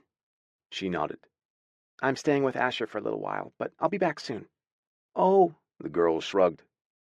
"You gonna watch with us or what?" It took a second for Asher to realize she was talking to him. "Yeah, sure." She patted the space beside her and offered him a tentative smile which she was certain had everything to do with her trust in Naomi and her taste in friends, and nothing to do with him personally. He made his way over and sat, careful not to encroach on the girl's personal space. Still, she stiffened involuntarily in a way that made him feel queasy as he tried not to think of all the reasons why she might have to fear him, least of all the fact that he was Breed. The first few minutes, as the credits rolled, were spent in awkward silence, all of his awareness centered on Naomi's unblinking, stoic face as she stared at the large screen. Soon enough, they all got lost in the movie. Asher never watched TV or movies, but there was something comforting in the shared silence within the room. Nothing but rapt faces and the rhythmic crunch of popcorn being stuffed by the handfuls into tiny mouths. At some point, Penny relaxed, sagging against his shoulder. Her soft snores vibrated through his arm as she nestled against him as innocently as a kitten. He watched her for a moment, and when he glanced up, his gaze collided with Naomi's tender regard. "You should take her," he murmured. Before he realized what he was doing, he reached down to move the child close to Naomi.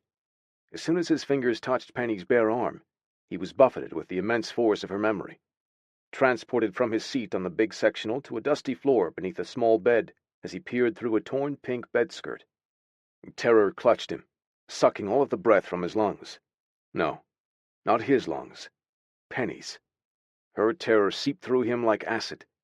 In an instant, her memory imprinted itself on him before he could pull away. He was here. She could hear him, mouth-breathing, could smell the stench of whiskey and sour sweat pouring off him.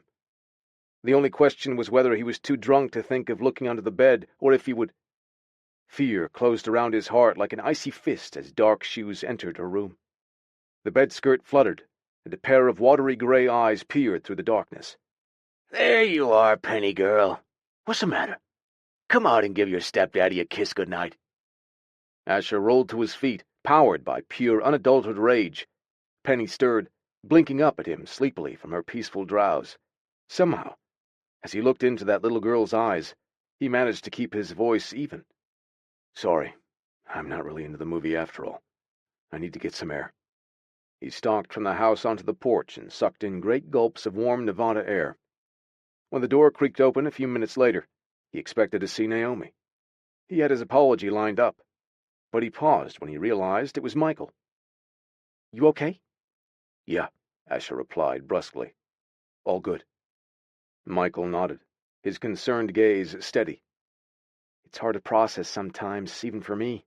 And this has been my normal since before my accident. Some nights when a new kid comes, though, I lie in bed so full of anger and pain for what they've endured. They don't even need to say the words a lot of the time. When you've known pain, you know how to see it in them." Michael stared out into the night, his hands resting lightly on the wheels of his chair. "Nay's so much better at all of this than me.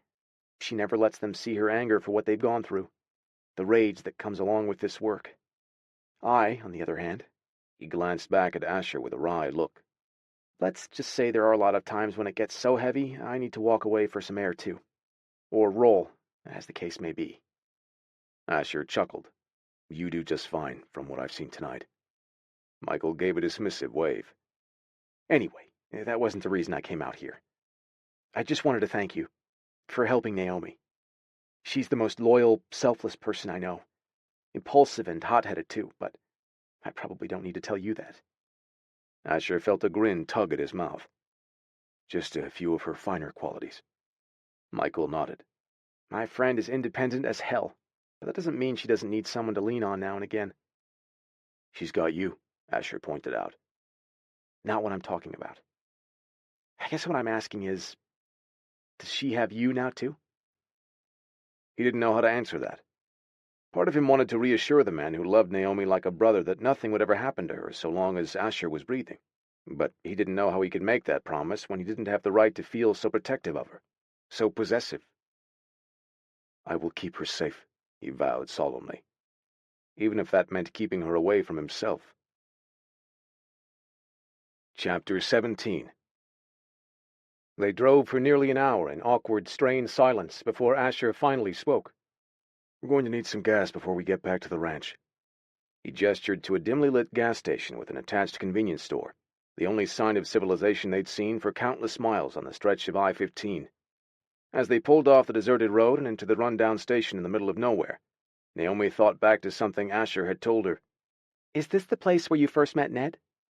He gave a curt nod and killed the engine. Some of her enthusiasm to be sitting in the very spot Asher had been 15 years ago dimmed at the way he hardly acknowledged her. In fact, he seemed vaguely annoyed by the idea that she knew something about his past, as if, after everything they had shared before, now she was trespassing. He was drawing away from her emotionally, returning to the stony loner she'd met that first night in the desert. She supposed she had no one to blame but herself for the abrupt change in him. After all, she was the one who tried to pretend there was nothing between them when it seemed like he had intended to stop her from going to see Michael and the kids. She had felt cornered and her hackles went up. Now, she wasn't sure how to take back what she'd said, if he cared one way or the other. "Asher—" "This won't take long," he said, climbing out of the truck. She sat back against the old leather seat and waited as he fueled up. A few moments later, the gas cover thumped closed and he rapped on the driver's side window. "I'm going to pay inside," he said through the glass. "Be right back." She nodded and watched him walk toward the station. The young woman standing behind the counter was watching him too. Tall and curvy in her low-cut tank top and layers of Vegas showgirl heavy makeup, the platinum blonde barely concealed her interest in the muscled male prowling with preternatural grace across the empty station lot. She turned on a big, flirty smile as Asher stepped inside and approached the register. They spoke for a few seconds while he pulled some cash out of his back pocket and handed it to her. Naomi didn't like the sharp jab of possessiveness she felt to see Asher conversing with another woman when he had hardly uttered a dozen words to her since they'd left Michael's house.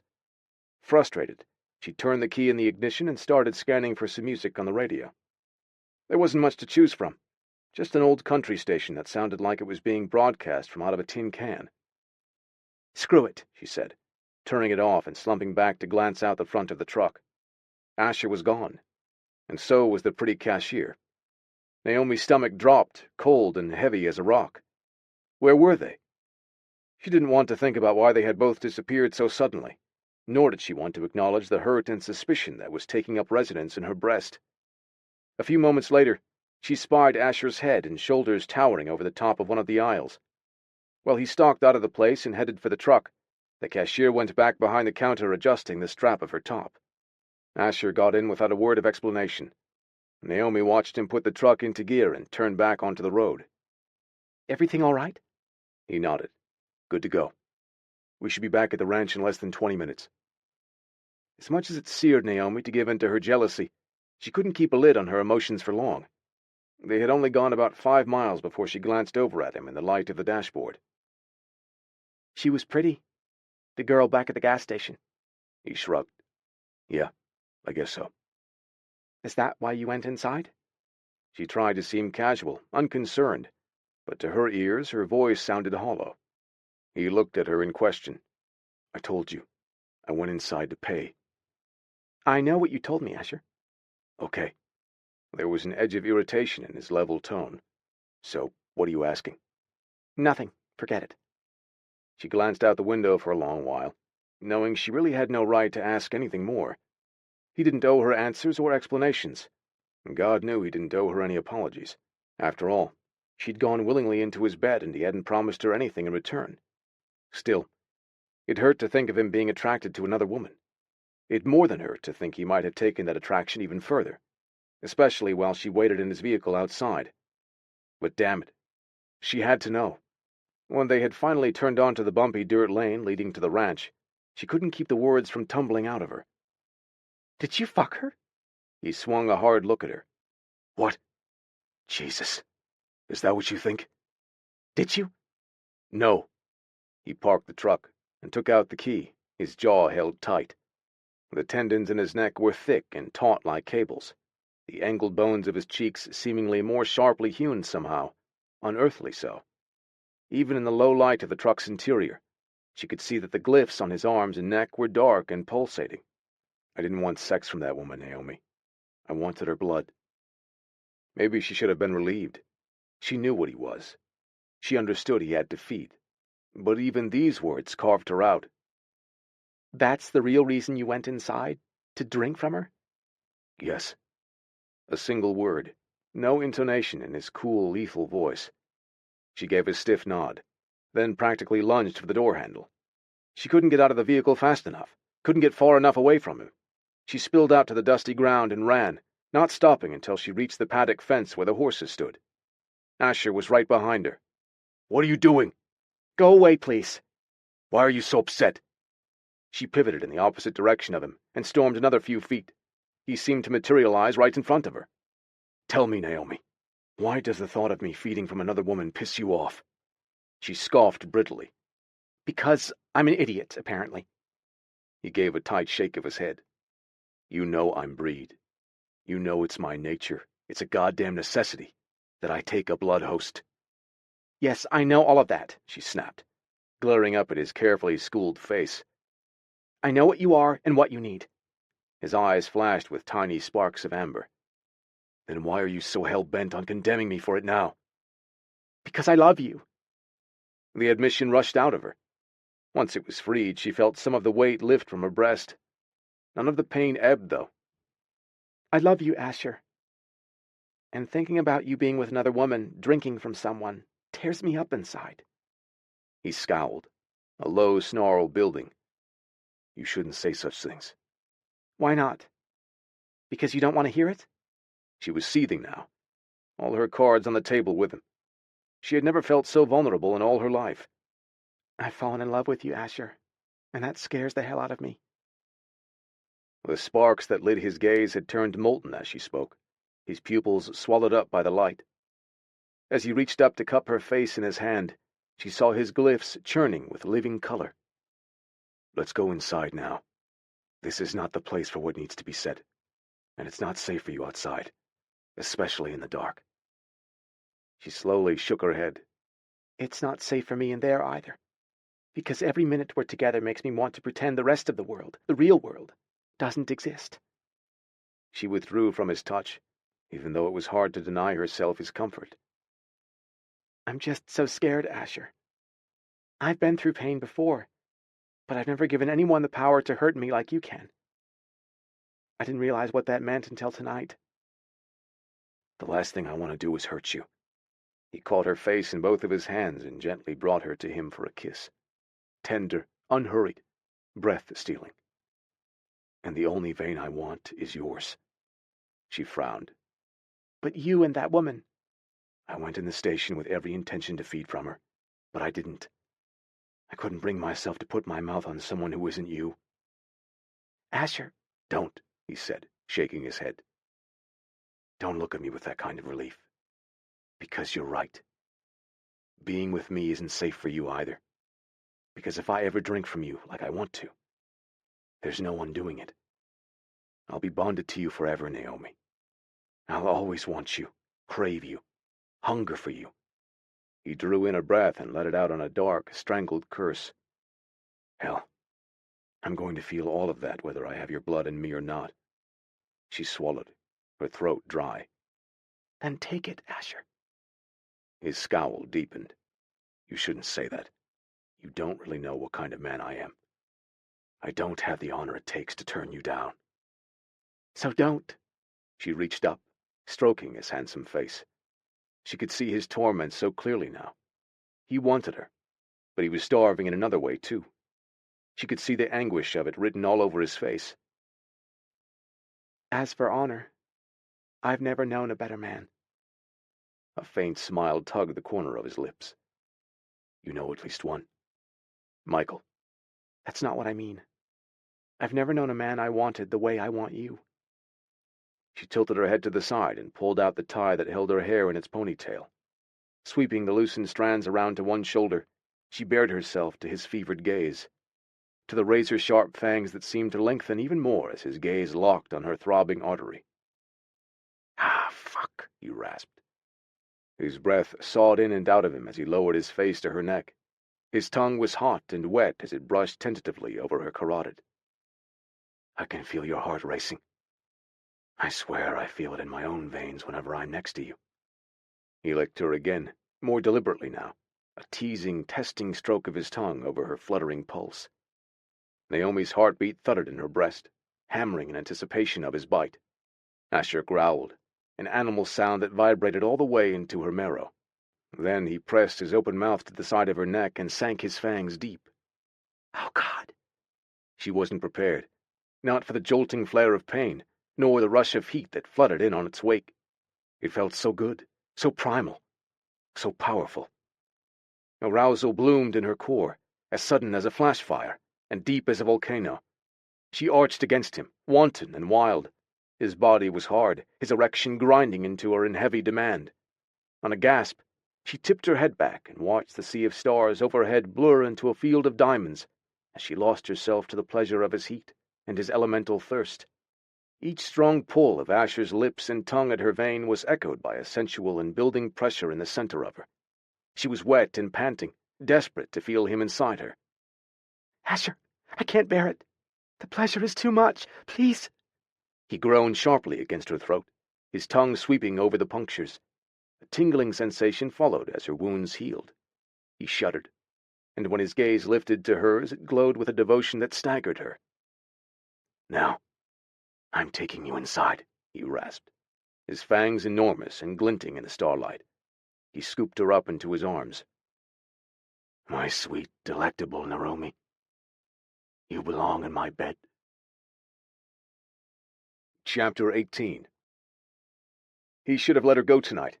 He should have walked away from Michael's house alone and either left her there or drove her to the Order in Lake Tahoe himself, so he could deal with Slater and Kane and anyone else who might pose a threat to Naomi's well-being. Anything would have been better for her than what he'd just done. But it was too late for second guesses or regrets. The intoxicating taste of Naomi's blood was still the sweetest fire on his tongue, feeding every cell in his body, and there was no taking that back. Bastard that he was, he didn't want to take it back. Asher carried her into the house past a befuddled Sam and down the hall to the bedroom. He kicked the door closed behind them and placed her on the bed. I'm not sharing you with anyone tonight. You're mine. She smiled up at him, her face slack with desire. I like the sound of that. Tonight she did. Tonight he was still a man she thought she knew, one she believed she could trust. He would rather die than shatter her faith in him. But he'd already done that by withholding the truth about where he'd come from, and all the sins he'd committed. Naomi's dread for a killer like Kane would be tenfold for Asher if she ever knew. And she would know, if he were ever careless enough to let her drink his blood. She would see it all, and know that she was mated to a monster. But for now, she loved him. With her blood roaring through his veins and the bond twisted from his soul to hers, he felt her essence alive and shimmering inside him. He knew the goodness and empathy that was Naomi. Her pleasure, her pain. It was all his now, too. Her affection wrapped around him like a warm embrace, igniting his blood while kindling an unbearable yearning in his heart. You're so beautiful, he murmured as he slowly undressed her, kissing every inch of exposed skin as he lifted away her shirt and unfastened her lacy bra. He stripped off her jeans and panties, pausing to enjoy the sweetness of her sex. He was ravenous for her, and the power of her blood inside him intensified both his hunger and his need to give her pleasure. Please, Asher, she whispered heatedly as he undressed. Don't make me wait. He wanted to take his time, savor the gift of her body even though she had already given him more than enough of her.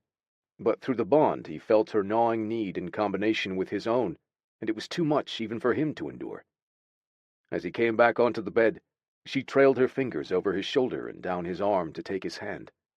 She placed it between her legs and moved against him, no inhibitions in her movements or in the fevered look she locked on him as he stroked her and plumbed her tight channel with his fingers. She sighed and moaned, her slim little body twisting in pleasured agony. He gazed at her in raw hunger. To think that she was his, even when he knew in the pit of his soul that he would never be worthy of her. made him feel like a king, like a god, especially when her eyes were locked on his with a yearning that staggered him. "So beautiful," he uttered, his throat constricted with the depth of his feelings.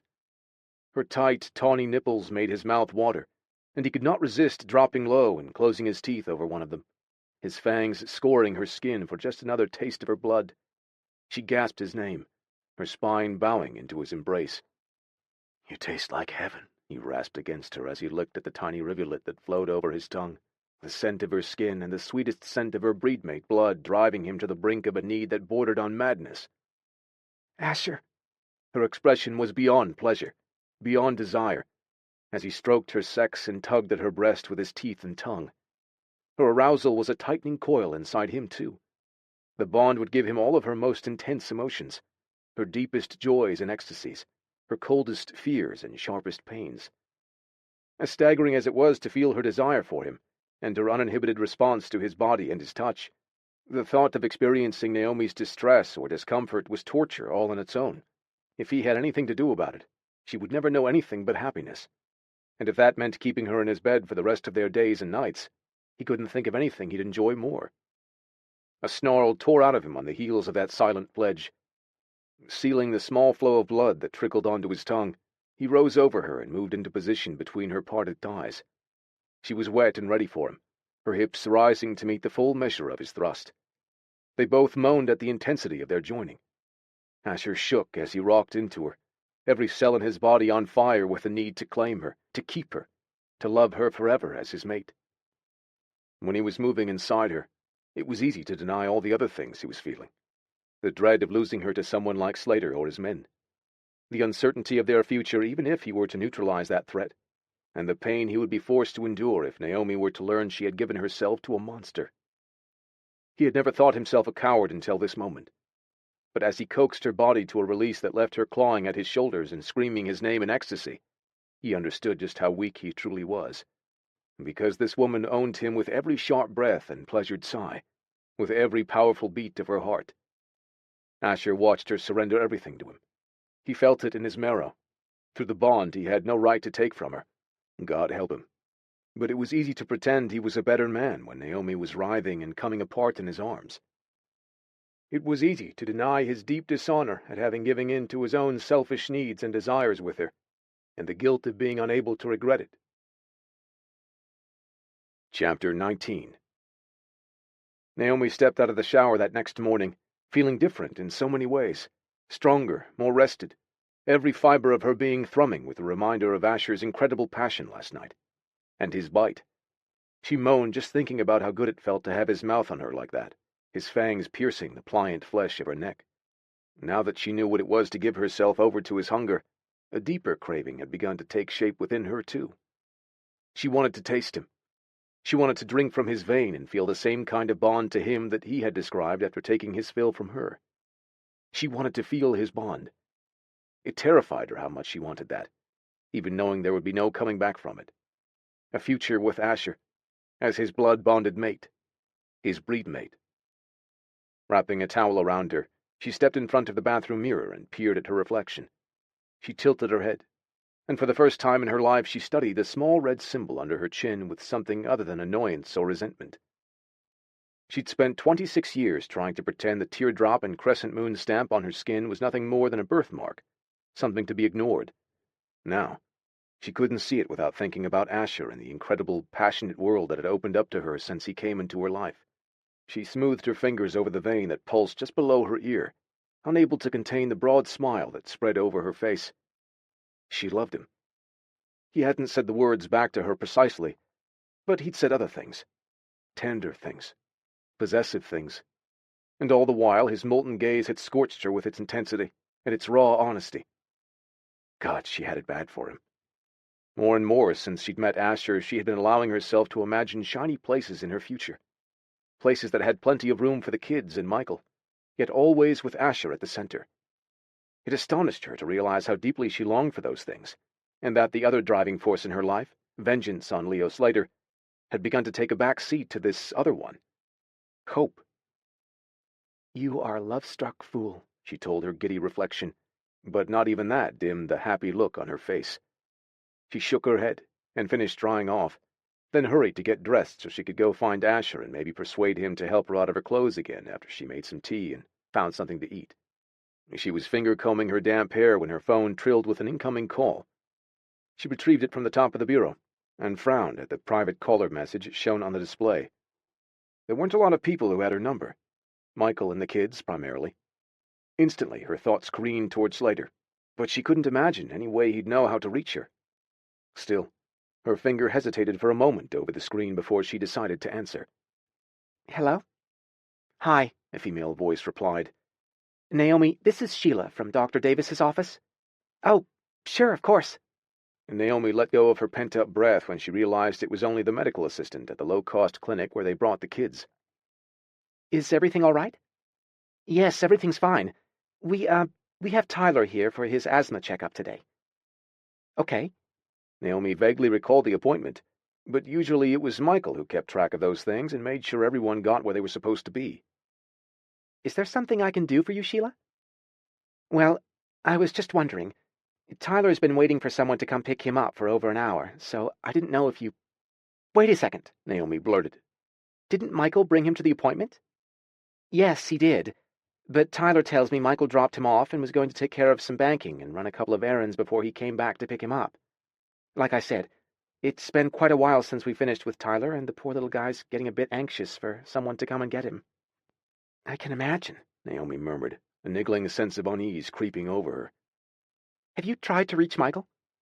Yes, we've called him several times, but his phone goes straight to voicemail. Okay. Naomi pinched the bridge of her nose. Okay, I'll try him too.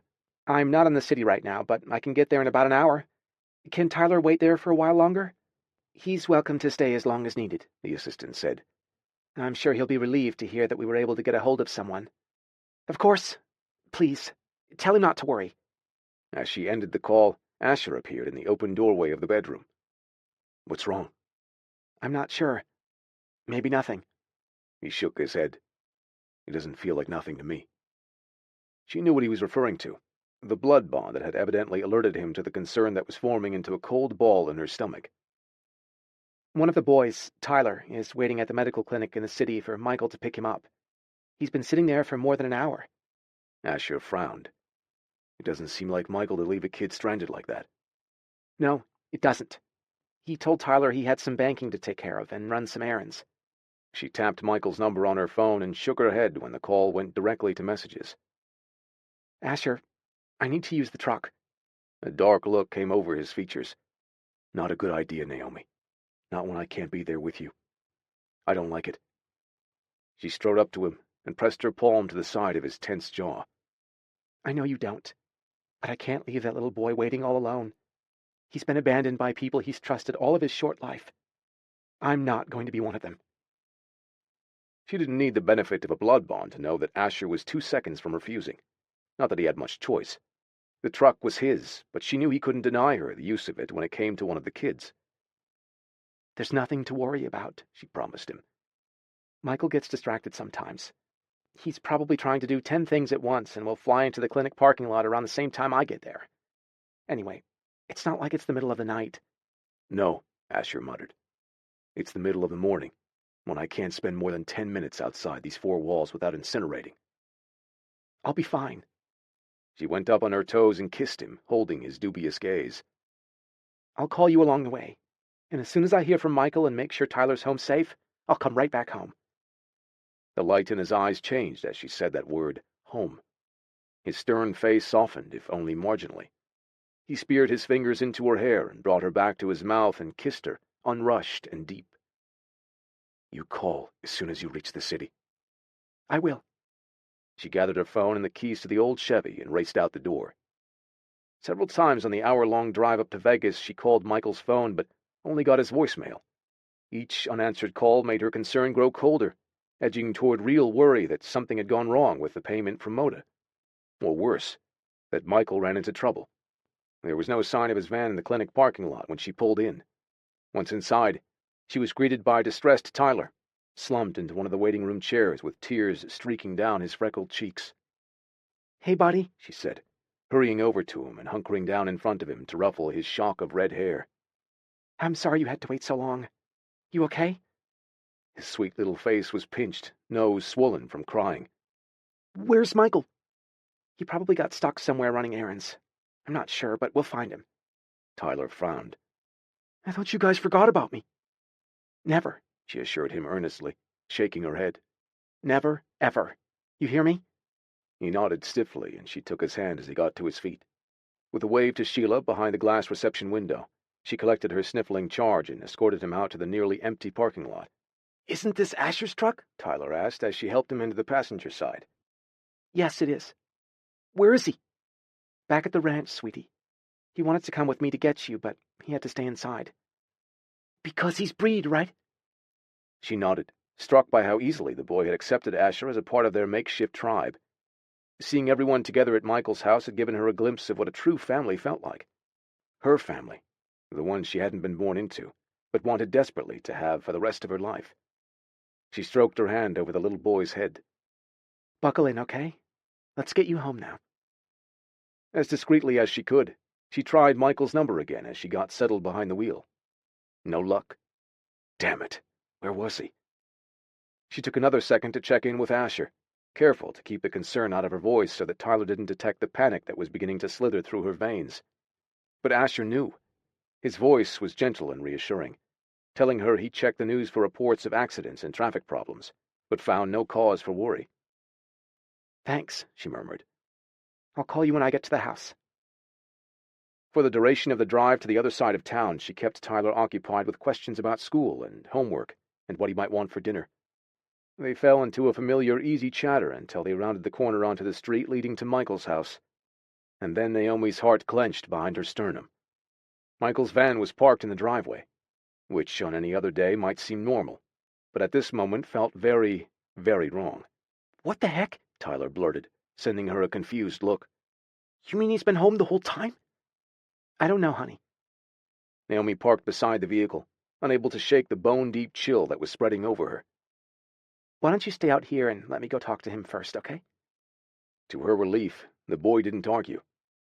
Naomi climbed out of the truck and let the rusted door close behind her with a groan.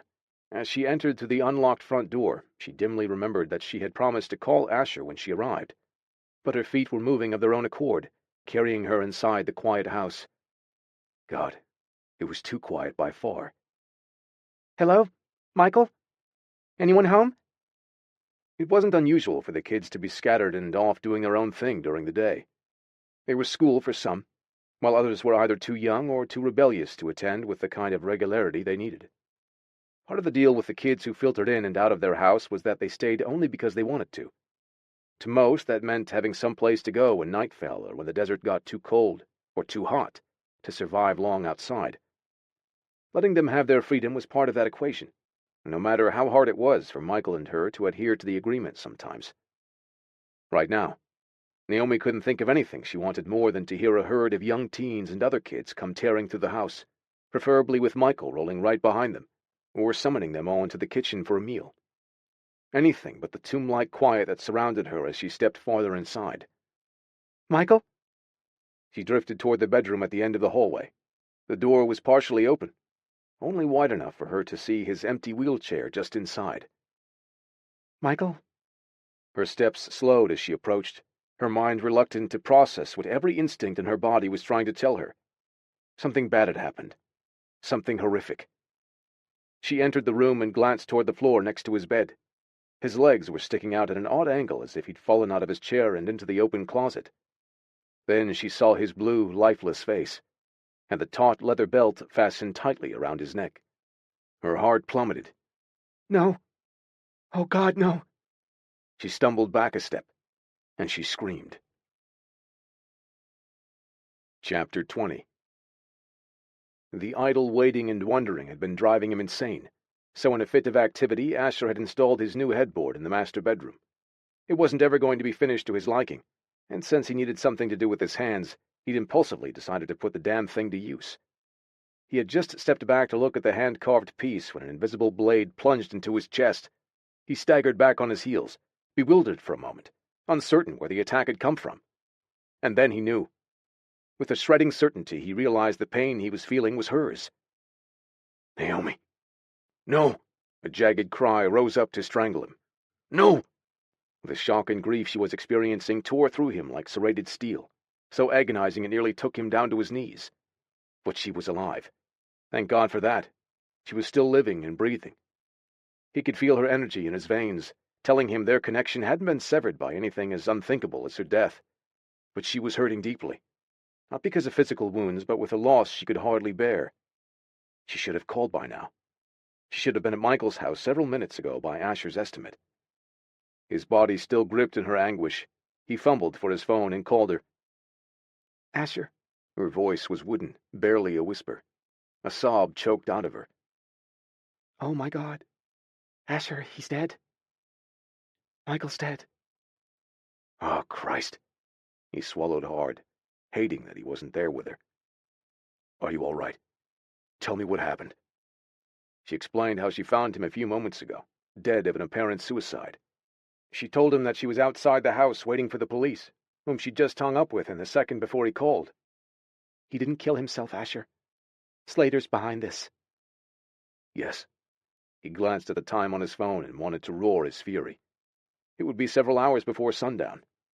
The woman he adored was 80 miles away, and he could do nothing to help her, nothing to save her, if the danger that found Michael were to lock its sights on her next.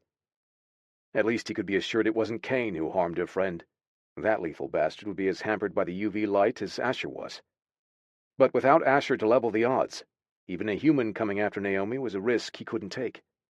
You have to get out of there, sweetheart. Right now. Come home, Naomi. I will as soon as I can, she said, her voice nearly drowned out by the rising wail of sirens. I told Tyler what happened, and he's afraid the police are going to take him and the other kids away to an orphanage. Jesus, Asher hissed. Let him know we'll never let that happen. He heard the small catch in her voice. I will. I'll tell him that, Asher. Okay, that's the police coming now. They're pulling up to the driveway, and Tyler's waiting in the... Her voice cut short on a gasp. Oh, no. Tyler just saw the cops and ran off. Tyler! Naomi, tell me what's going on there. He heard her breath change as she began walking briskly to meet law enforcement. I have to go. I'll call you as soon as I can. He heard the thump of car doors closing and officers speaking to her in the second before she ended the call. He drew the phone away from his ear and stared at it with blazing eyes. Fear clawed at him. But this time it wasn't Naomi's emotion. It was his own. He'd never felt so powerless. He, the unstoppable killer who had feared nothing, lost nothing, loved nothing, for the entire beginning of his brutal existence. Now he could do nothing but wait, and worry, and pray that the woman he loved wasn't ripped away from him before he had the chance to tell her how much she meant to him. He gripped his phone in a crushing grasp, but he knew he couldn't sever the only line of communication he had with Naomi.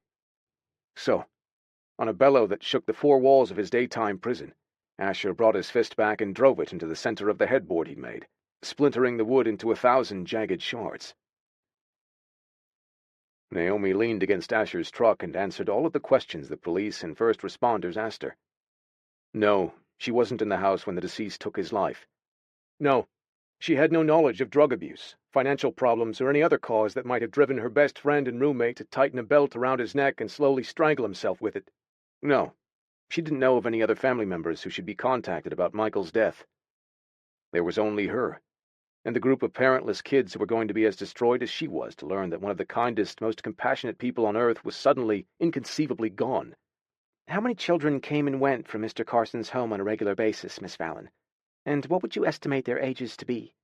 Excuse me? The female officer from Justice, the law enforcement department comprised of both human and breed officers, gave her an apologetic look.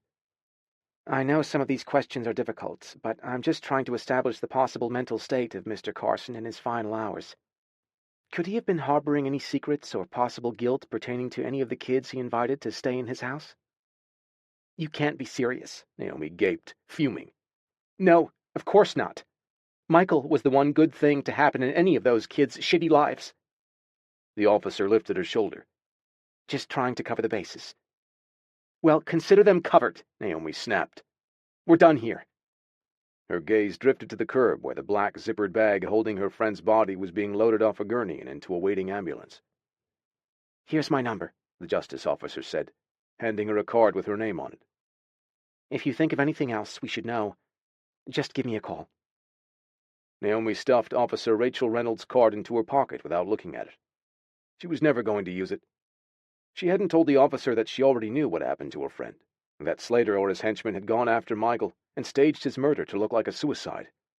She didn't know the how of it, but she knew the why. If anyone was harboring unbearable guilt or secrets, it was her. And now, because of her, her best friend was dead. Why had she let Michael convince her to let him be a part of that last job? He'd been so adamant, but she could have refused him. Damn it, she should have. As for sharing what she knew about his death with law enforcement, well, it might spark an investigation into Slater's criminal activities. She had zero confidence he would be made to pay for what he'd done to Michael. Just like he'd never paid for what he did to her mother, either. Men like Slater were untouchable. And why she hadn't come to terms with that fact before it cost Michael his life was a burden she would never be able to put down. Naomi got in the truck and started the engine. As she backed out of the driveway and onto the street, grief swamped her. It was too deep for tears, the shock wrapping her in a cocoon that seemed to numb her from the inside out. All she wanted to do was curl up in a ball and cry for a week, but she had things she needed to do. Priority one was locating Tyler and the other kids before they scattered to the wind in fear of being taken away somewhere by strangers. And then she needed to get back to the ranch, back home with Asher. He would know what to do. He would be able to help her find the kids. They could come back to the city tonight as soon as it was dark and start searching until they found them all. She hadn't driven 2 blocks before her phone chimed with a familiar ringtone. Michael's ringtone. For an instant, as she hurried to retrieve the device from her back pocket and saw his number on the screen, she thought she had imagined this whole horrific day. But the icy reality settled in just as quickly when she brought the phone to her ear and heard an airless, menacing voice on the other end of the line. One she'd heard only in her nightmares, since the time she was 8 years old. "Hello, Naomi. Or should I say, Narumi?" She felt the blood drain from her face the way he spoke her given name, full of dark amusement. "Pity about your friend. Suicide is such an ugly thing." You did this. No need to pretend she wasn't aware of Leo Slater's evilness. You sadistic bastard. You killed him. A low chuckle sent a shudder through her bones. "No, my dear. You did." She could hardly deny her part in all of this. The guilt washed over her in a black tide, and it was all she could do to keep her sob from choking her. Keep talking, Slater. I'm going to take everything I know about you straight to the police, including what you did to my mother. "No, Narumi. You won't." He sounded so confident, she wanted to scream. "You won't. Because if you intended to do that, you'd still be talking to those officers parked in your crippled friend's driveway right now." She sucked in a shallow gasp. He'd been close enough to see her.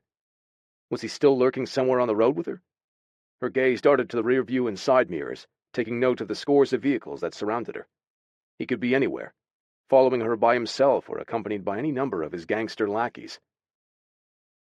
What do you want? She demanded, knowing there was nothing he could take from her now that meant more than what she'd already lost. "I'm sure you know what I want. My money. All of it." She swallowed, shaking her head as she stared out at the sunlit road and the garish signs that flanked the strip. If that's what you wanted, then you shouldn't have killed Michael. The money's in his bank account. I can't get to it. "Find a way, Narumi. And I want the rest of it, too. By my accounting, you owe me another $237,000 in addition to what you and your friend stole from me the other night." She scoffed, but her heart was racing with fear. I have no idea what you're talking about. He exhaled a tight, impatient sound. "You may have cheated me right under my fucking nose, but do not take me for a fool. I've seen the video footage from my casinos over the past many months. I don't know how you did it, and I don't care. I want my money back. Every fucking cent." He was asking the impossible, more than the impossible, and she didn't think for a minute that he didn't know that. She spent more than half of his money on the kids and helping Michael run the shelter. That money went to food, clothing, countless other necessities.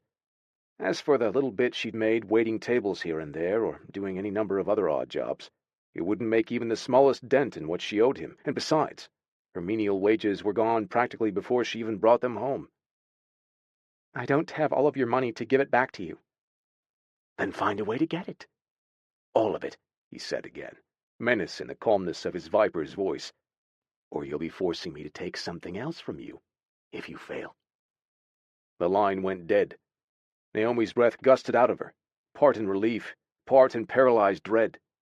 She hardly cared what Slater might do to her personally, but she didn't want to imagine how far he'd stoop to hurt anyone else she loved. Her hands were shaking so hard she had to pull over. She sat in a loading zone for several minutes, until a truck blasted its horn at her and nearly made her jump out of her skin. God, what had she done?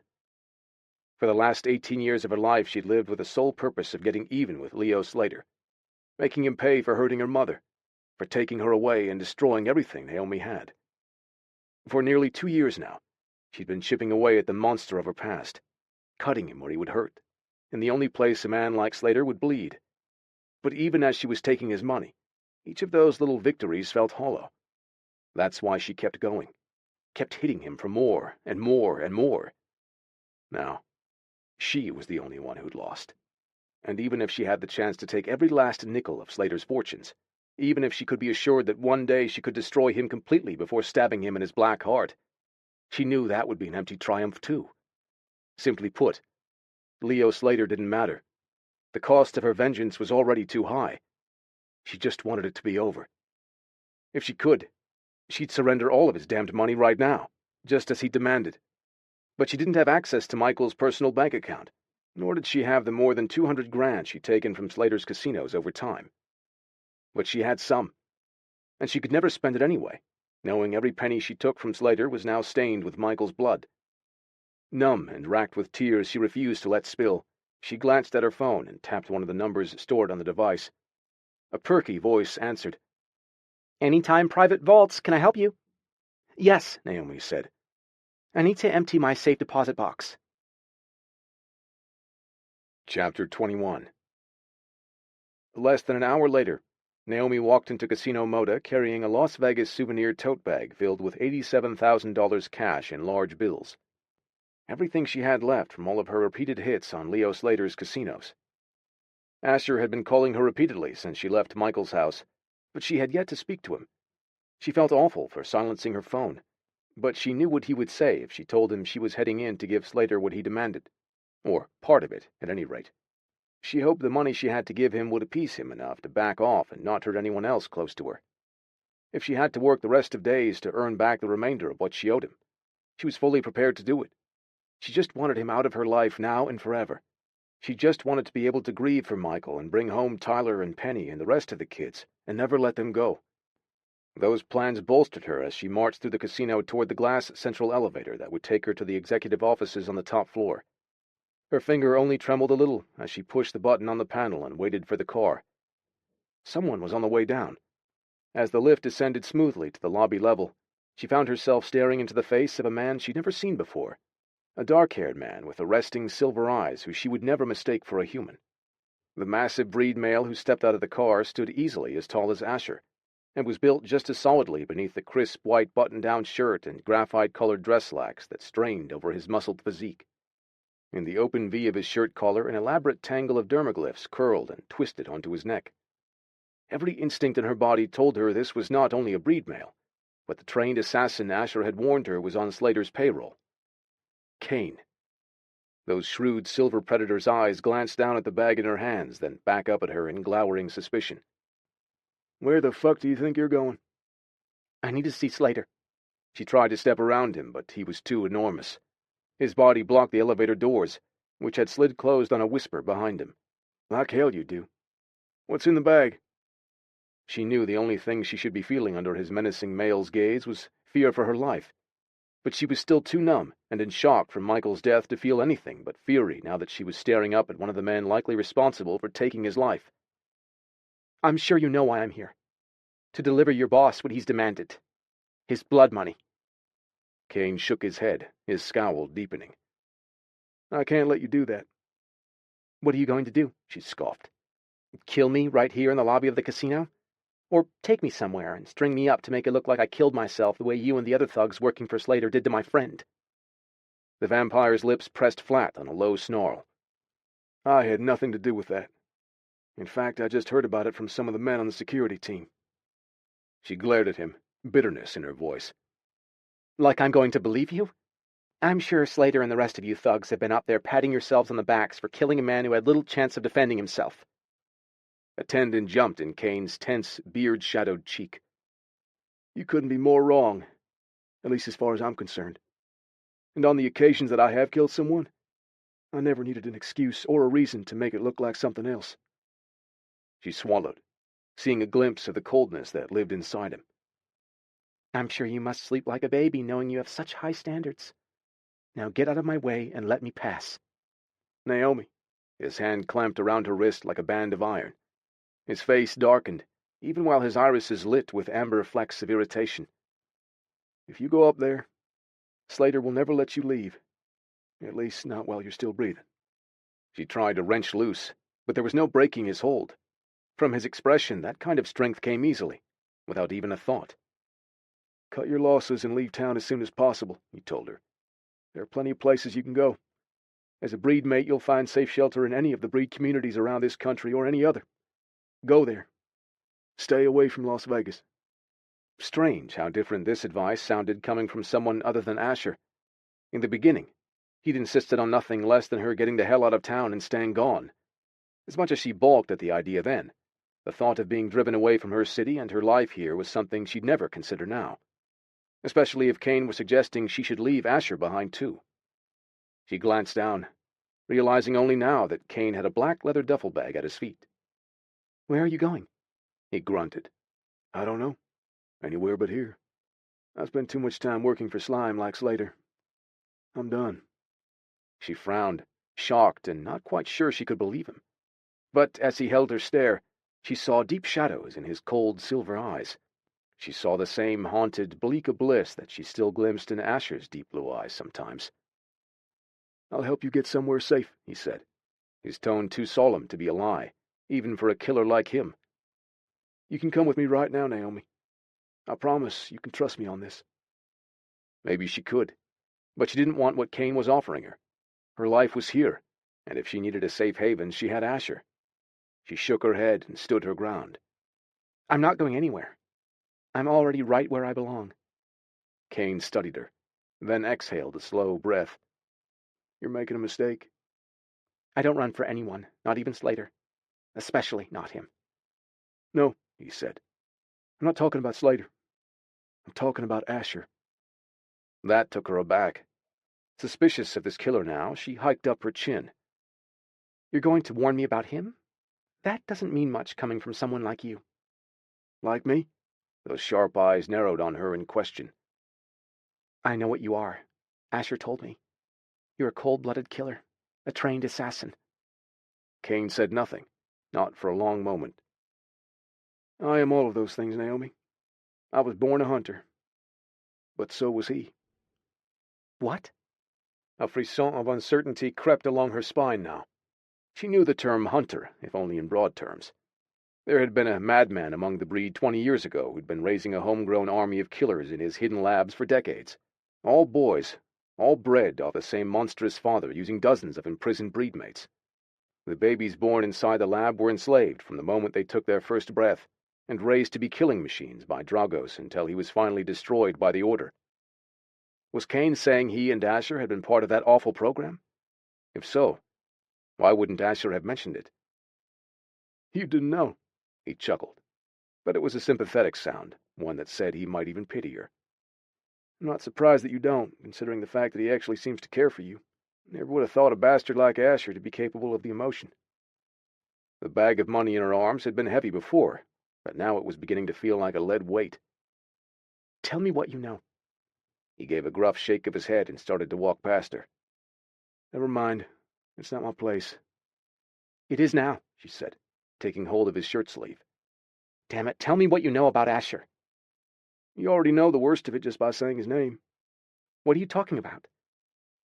One of the tenets of the Hunter program was obedience to our master, Dragos.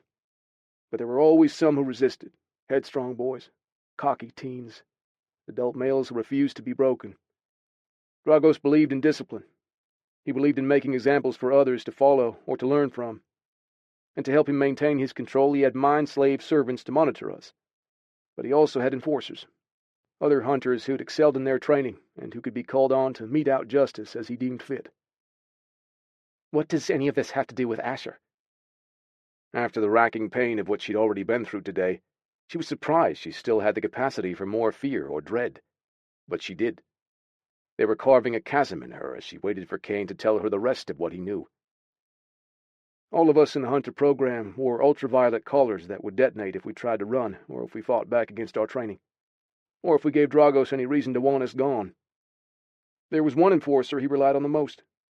One hunter within the program who had no qualms about pushing the detonator that would ignite the ring of UV light around a hunter's neck, his brother's neck, and reduce him to smoldering dust. Naomi closed her eyes as a wave of understanding swamped her.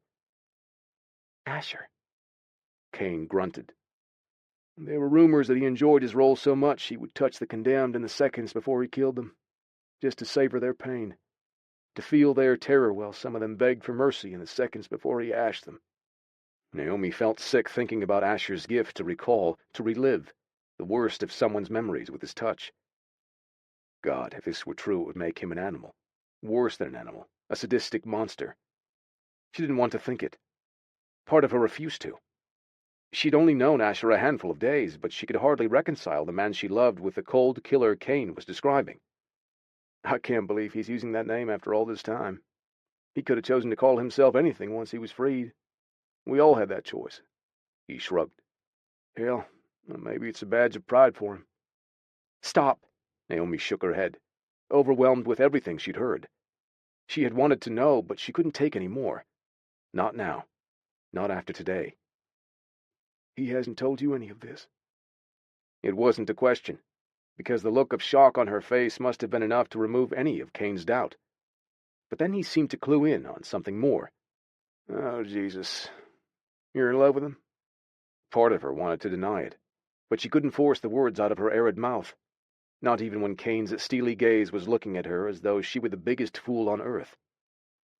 Walk away, Naomi. From Slater. From Asher. From all this shit. Do it for yourself, before you end up regretting it any more than I think you already are. Chapter 22. More than a dozen calls and twice as many texts, and she still hadn't responded. Asher paced the house like an animal in a cage, his glyphs writhing all over his skin and his eyes burning like hot coals in his skull. His fangs filling his mouth, he snarled and cursed as he wore a hard track in the living room rug, while Sam stared anxiously from his position nearby. Asher wasn't angry at Naomi. All of his self-hatred and futile rage was directed entirely at himself. He never should have let her go today. They could have found another solution for the boy stranded at the doctor's office. Anything but the one that had sent Naomi back to Las Vegas without him. But even as he thought it, he knew she'd never stand for shirking her responsibility to a child who was counting on her. Hell, even Asher wouldn't have suggested it. And none of that would have changed the fact that Michael Carson was dead, murdered in cold blood. He could hardly believe the kind, smiling young man was gone now. Asher blamed himself for that, too. He should have known Slater wouldn't take such a big loss at his casino in stride. He would have been scrutinizing Michael with laser focus, sniffing around for any cause he could find to renege on the payment or snatch it back before it was fully out of his grasp. Killing the winner was certainly not the smartest way to go about that.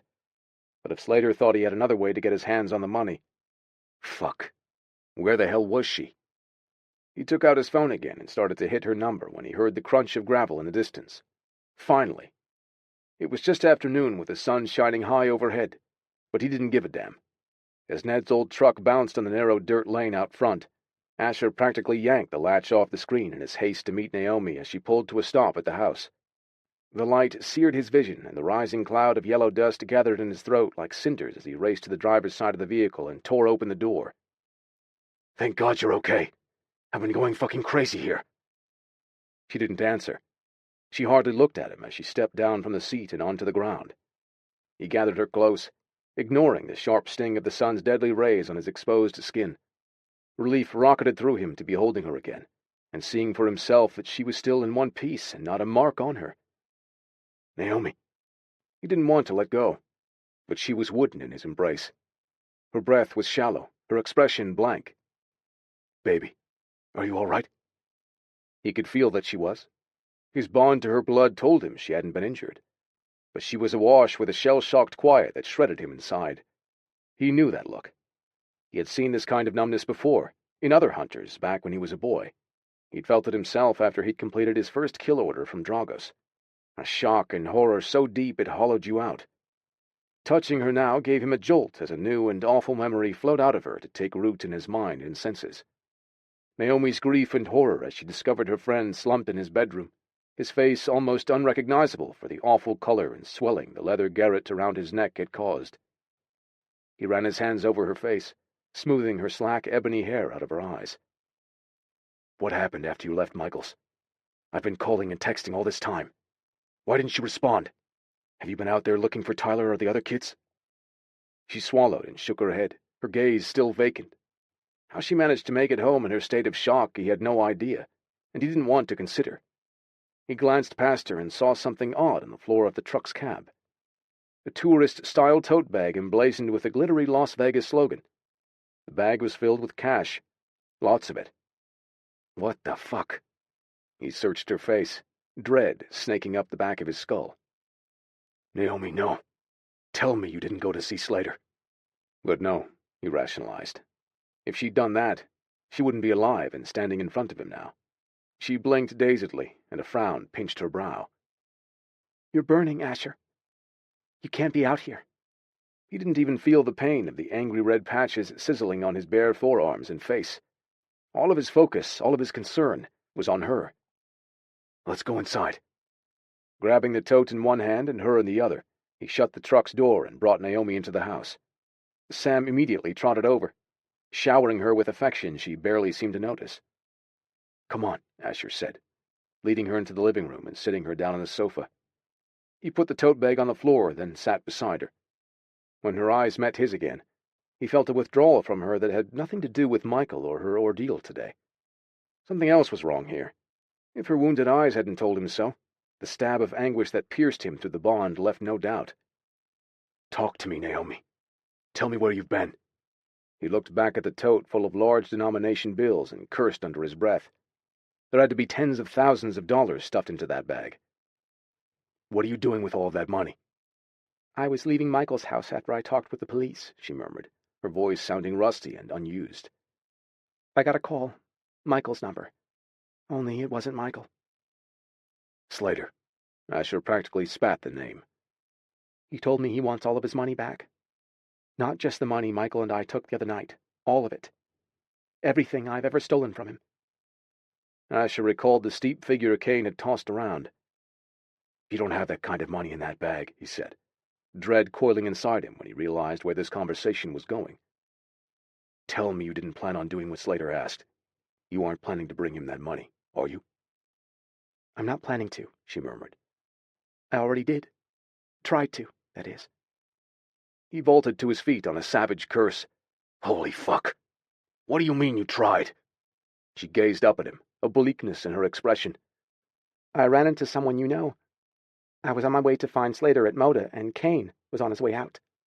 Quitting and leaving town, according to him." Asher would consider that surprising news flash later. Right now, the only important detail was the fact that Naomi had evidently come face to face with the former hunter. What else did he have to say? "A lot of things, Asher. Mainly what he said was that I needed to be wary of you." She stared at him, her soft, sherry-colored eyes leaving him nowhere to hide. "He told me about your past, about the fact that you were part of the Hunter program, all of it. He warned me that I should leave Las Vegas, and you, and never look back." His chest felt as though it was being cracked open from the inside. He didn't need to know the specifics of whatever else Kane had told her. The details didn't matter. Everything between them had changed because of her conversation with the other hunter. "Why didn't you tell me? Why did I have to learn it from someone else, Asher?" He took a step away from her, unable to hold her accusing expression. "I didn't want you to know." She exhaled sharply. "I guess that's understandable. Hard to sell me on the fact that only you can protect me from a man like Slater, or even Kane, when it turns out you're more dangerous than either one of them. Is that it? Don't you think I deserve to know?" "In the beginning, I saw no reason to tell you. And then, It wasn't long before I hoped you'd never find out." She stood up on slightly shaky legs, then turned to head out of the room. Asher told himself he should let her go. She was right. He was worse than Slater and Kane combined. The things he'd done, the deaths he'd dealt at Dragos' command, scores of them, each one seared into his memory in total, vivid detail. If Naomi left after learning all of that, he could blame no one but himself. But he wasn't ready to let her go. God, he would never be ready for that.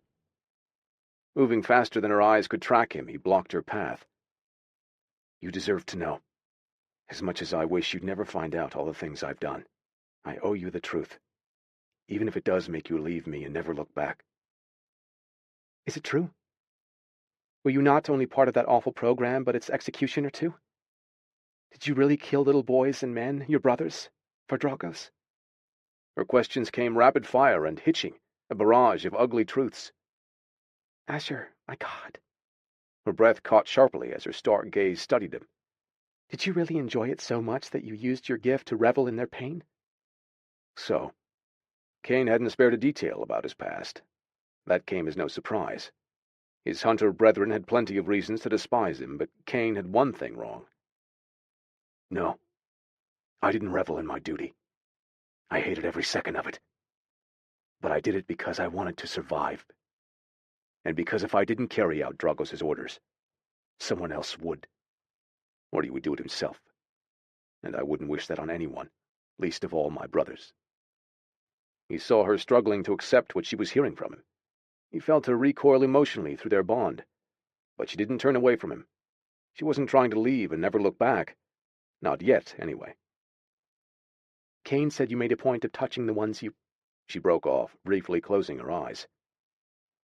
"He said that before you executed another hunter, you used your breed ability to feel their fear as they begged you for their lives. He said you wanted to feel their agony before you killed them." Asher slowly nodded.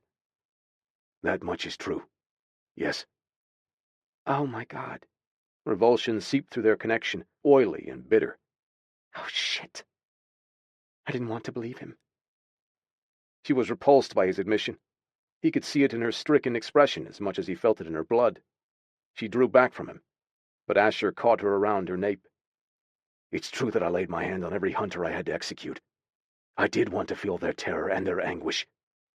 He spoke over her strangled moan, forcing her to hold his gaze as he bared the blackest pieces of his soul. "I did it, Naomi, because I never wanted to forget them.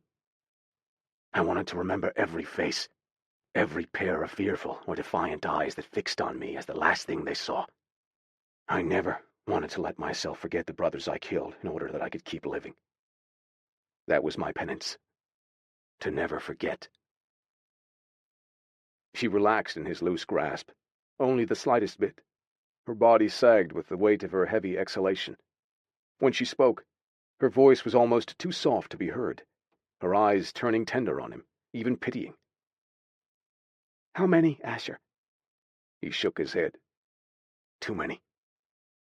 I was selfish, even then, and without honor. If I hadn't carried out Dragos' edicts, I would have been the one to die.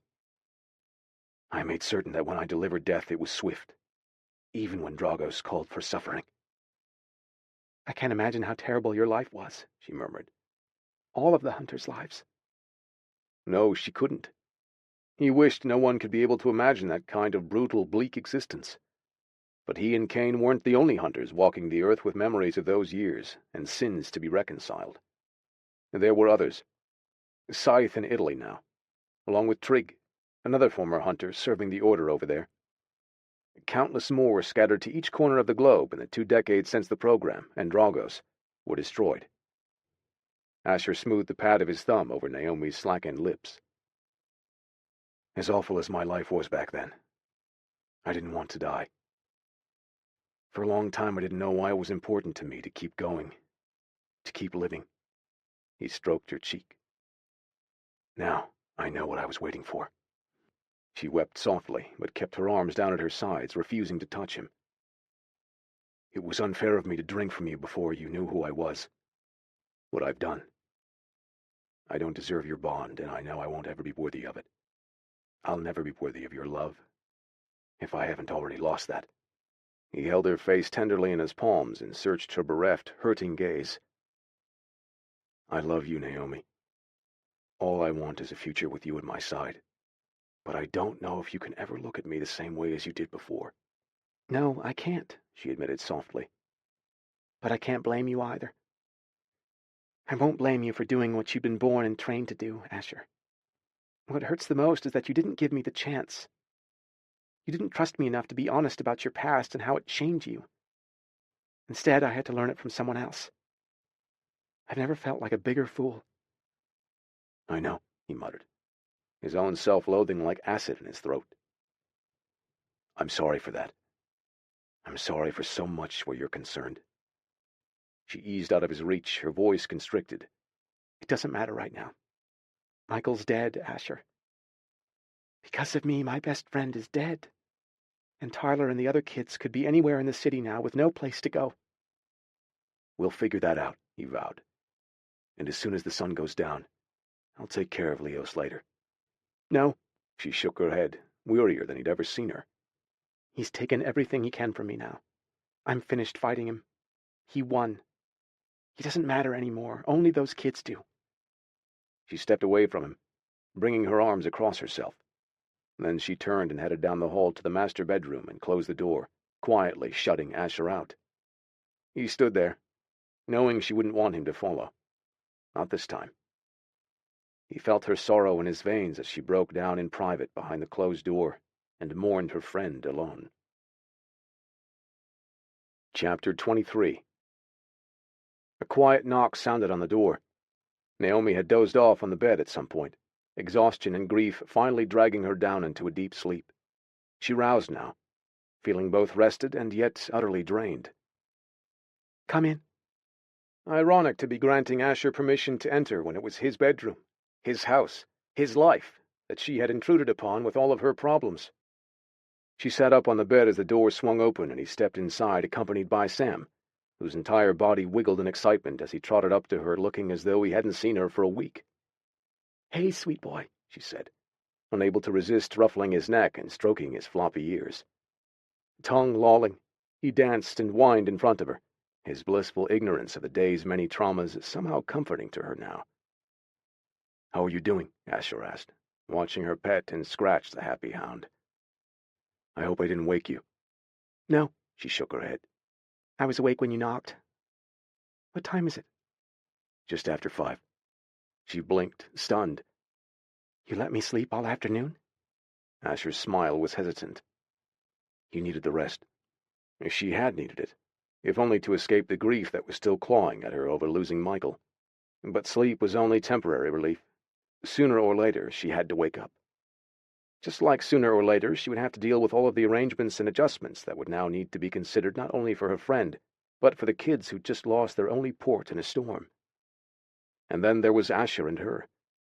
Eventually, they would have to decide what things might look like for them moving forward from today, too. Whether that meant together or on their own, she wasn't ready to contemplate. His brow was knit as he looked at her from where he stood, just inside the room. I thought you might be hungry, so I made you something to eat. She didn't know if she was hungry or not, but the fact that he had thought to take care of her warmed her when all she'd felt before was aching cold. Thank you. She couldn't look at him now the same way she had before. Kane's revelation and Asher's own confession afterward had cast him in a different light. As a man, Asher was now less of a mystery than when she first met him, but even more complicated than she ever could have imagined. Her feelings for him were complicated too.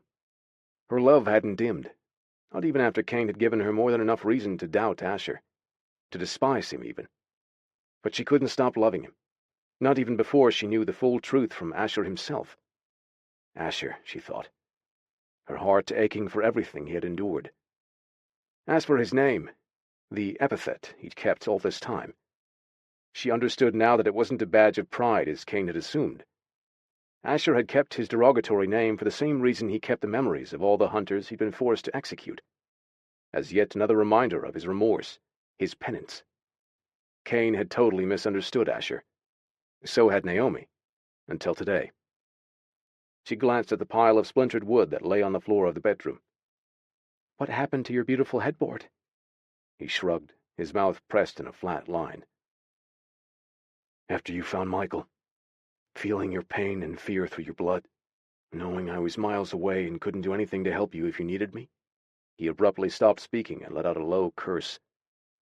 It tore me up, not being able to be there with you.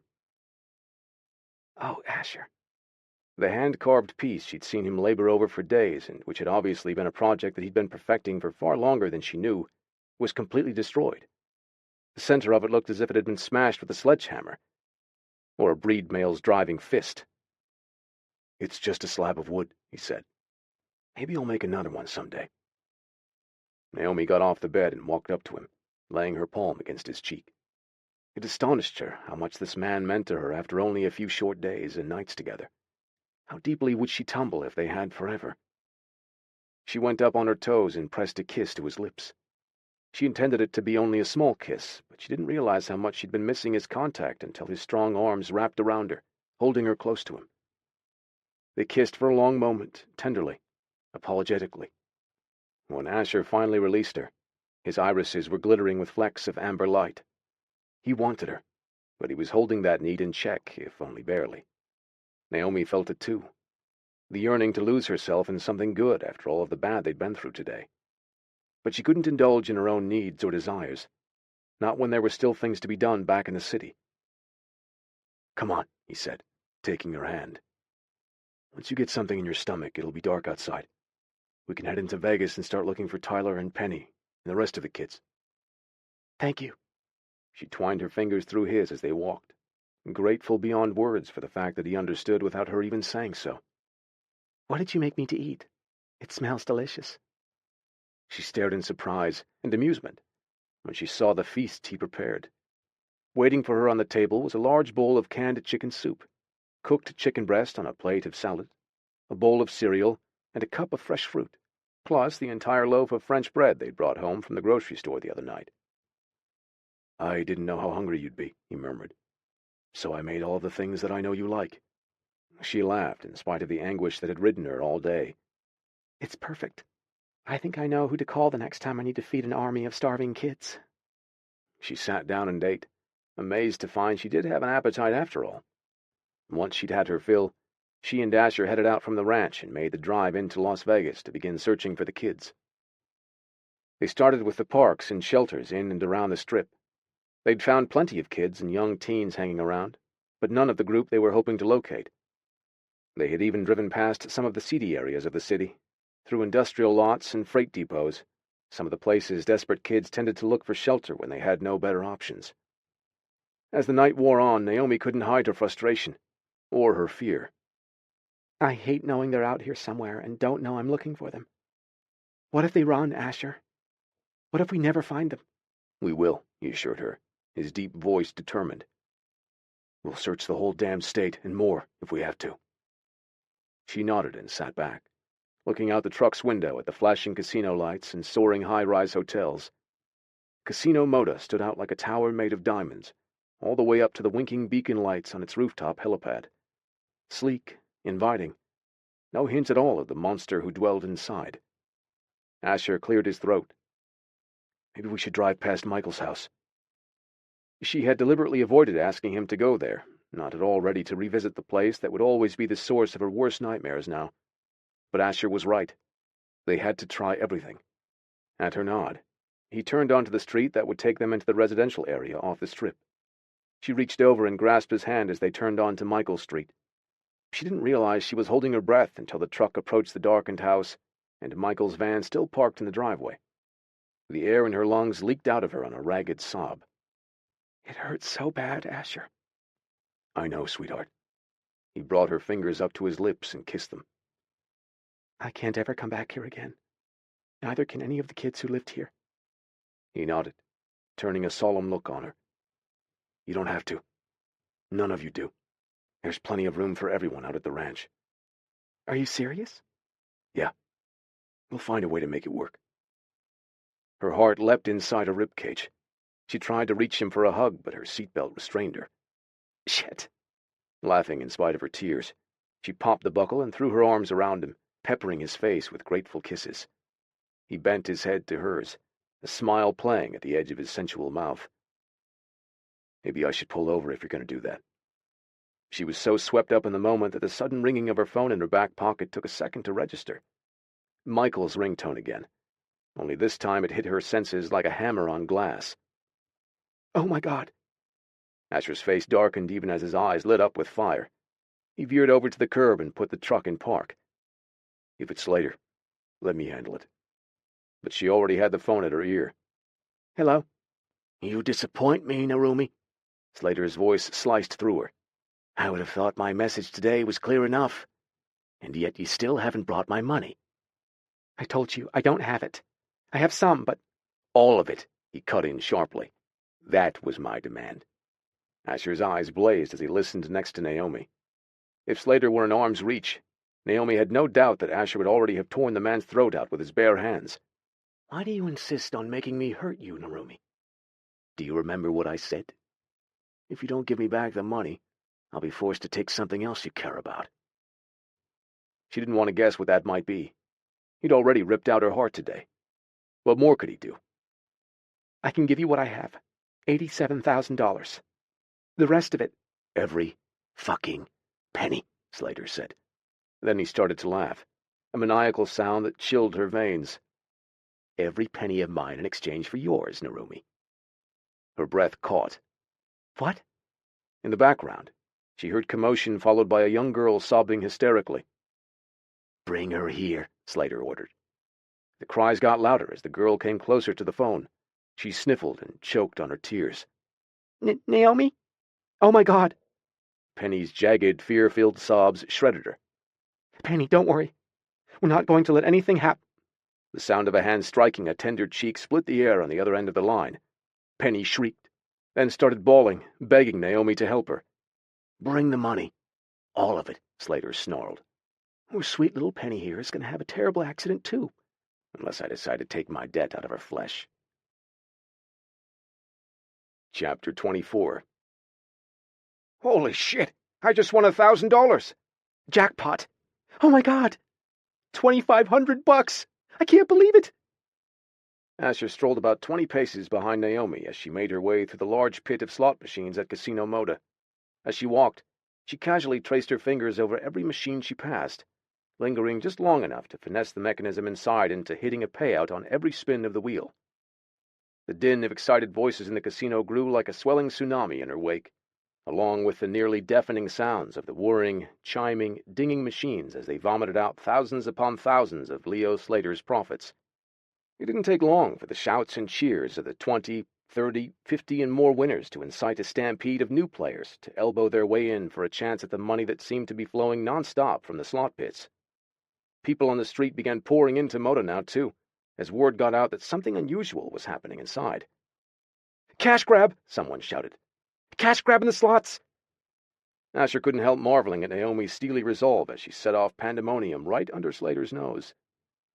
The plan to go on the offense had been hers. Instead of dissolving into paralyzed hopelessness at the threat he'd issued a few minutes ago, the news that he was holding Penny hostage had galvanized Naomi. No amount of money's ever going to satisfy him, she told Asher in the truck as they considered their few options. Even if I had the $1.3 million plus the $200,000 I owe him, he's not going to let me walk away. Now he won't let Penny walk away either. This isn't going to end unless I end it. She was right. Asher had no doubt. So, she'd returned to Slater's domain like a warrior on the march, utterly courageous, armed with her spine made of iron and the power of her unique breedmate gift. And him. Asher stayed out of the line of sight of the casino's various eyes in the sky. His best means of helping her at the moment was the element of surprise. For now, this was her show, and he'd never been prouder of anyone in his life. As the uproar grew, the pit bosses all convened in the middle of the casino, 5 guys in black vests and white dress shirts standing around with their dicks in their hands and shrugging in useless confusion. When the chaos had reached a fever pitch, Naomi glanced at Asher. He gave her a nod and moved in close enough to listen as she took out her phone and dialed Michael's number. It took Slater a moment to answer, and when he did, it was in the midst of apoplectic distraction. And tell Thompson to get his ass up here with some answers, and I mean now. What the fuck do I pay you people for? Narumi, he snarled. You'd better be calling to tell me you have my fucking money. Yeah, I've got your money. I've got my hands on every last dime in your casino, Slater. And unless you let Penny go in the next 2 seconds, I'm going to drain every slot machine and roulette wheel in the place. What the fuck are you talking about? This. She held the phone out for a moment and let him hear the feeding frenzy underway on his casino floor. Let Penny go, or this is only the beginning. I'll kill the bitch first, he hissed. Then I'll come for you. Wrong answer. Naomi's voice was steady, cool control. Asher smiled as he watched his incredible woman stroll along another row of machines in the pit, touching each one, setting off jackpot chimes and sirens while Slater listened. A crowd of people scrambling to get to the money closed in like a hive full of bees, swarming the machines and shrieking with greedy excitement. Naomi glanced at Asher, nothing but steel in her gaze. I want Penny, she demanded of Slater. Send her down, right now. You're gonna pay for this, you fucking little cunt. You first, she said, emptying the half-dozen machines beside her as she spoke. Let Penny go. Somebody, go get that damn kid, he shouted, his voice shrill over the receiver. When Slater came back to talk to Naomi, he was panting with rage. Nobody threatens me. Nobody steals from me. You understand? You're dead, bitch. You're fucking dead. Naomi barely blinked at the threat. She hung up on him and turned to Asher. Do you think this is going to work? He reached out and palmed her cheek. You just did the hardest part. You're fucking amazing, you know that? She gave him an anxious look, the first he'd seen her falter tonight. I just want Penny safe. We're not leaving without her. He glanced up, his head and shoulders towering over most of the buzzing crowd. We've got company on the way. The group of pit bosses finally clued in on the source of the disruption.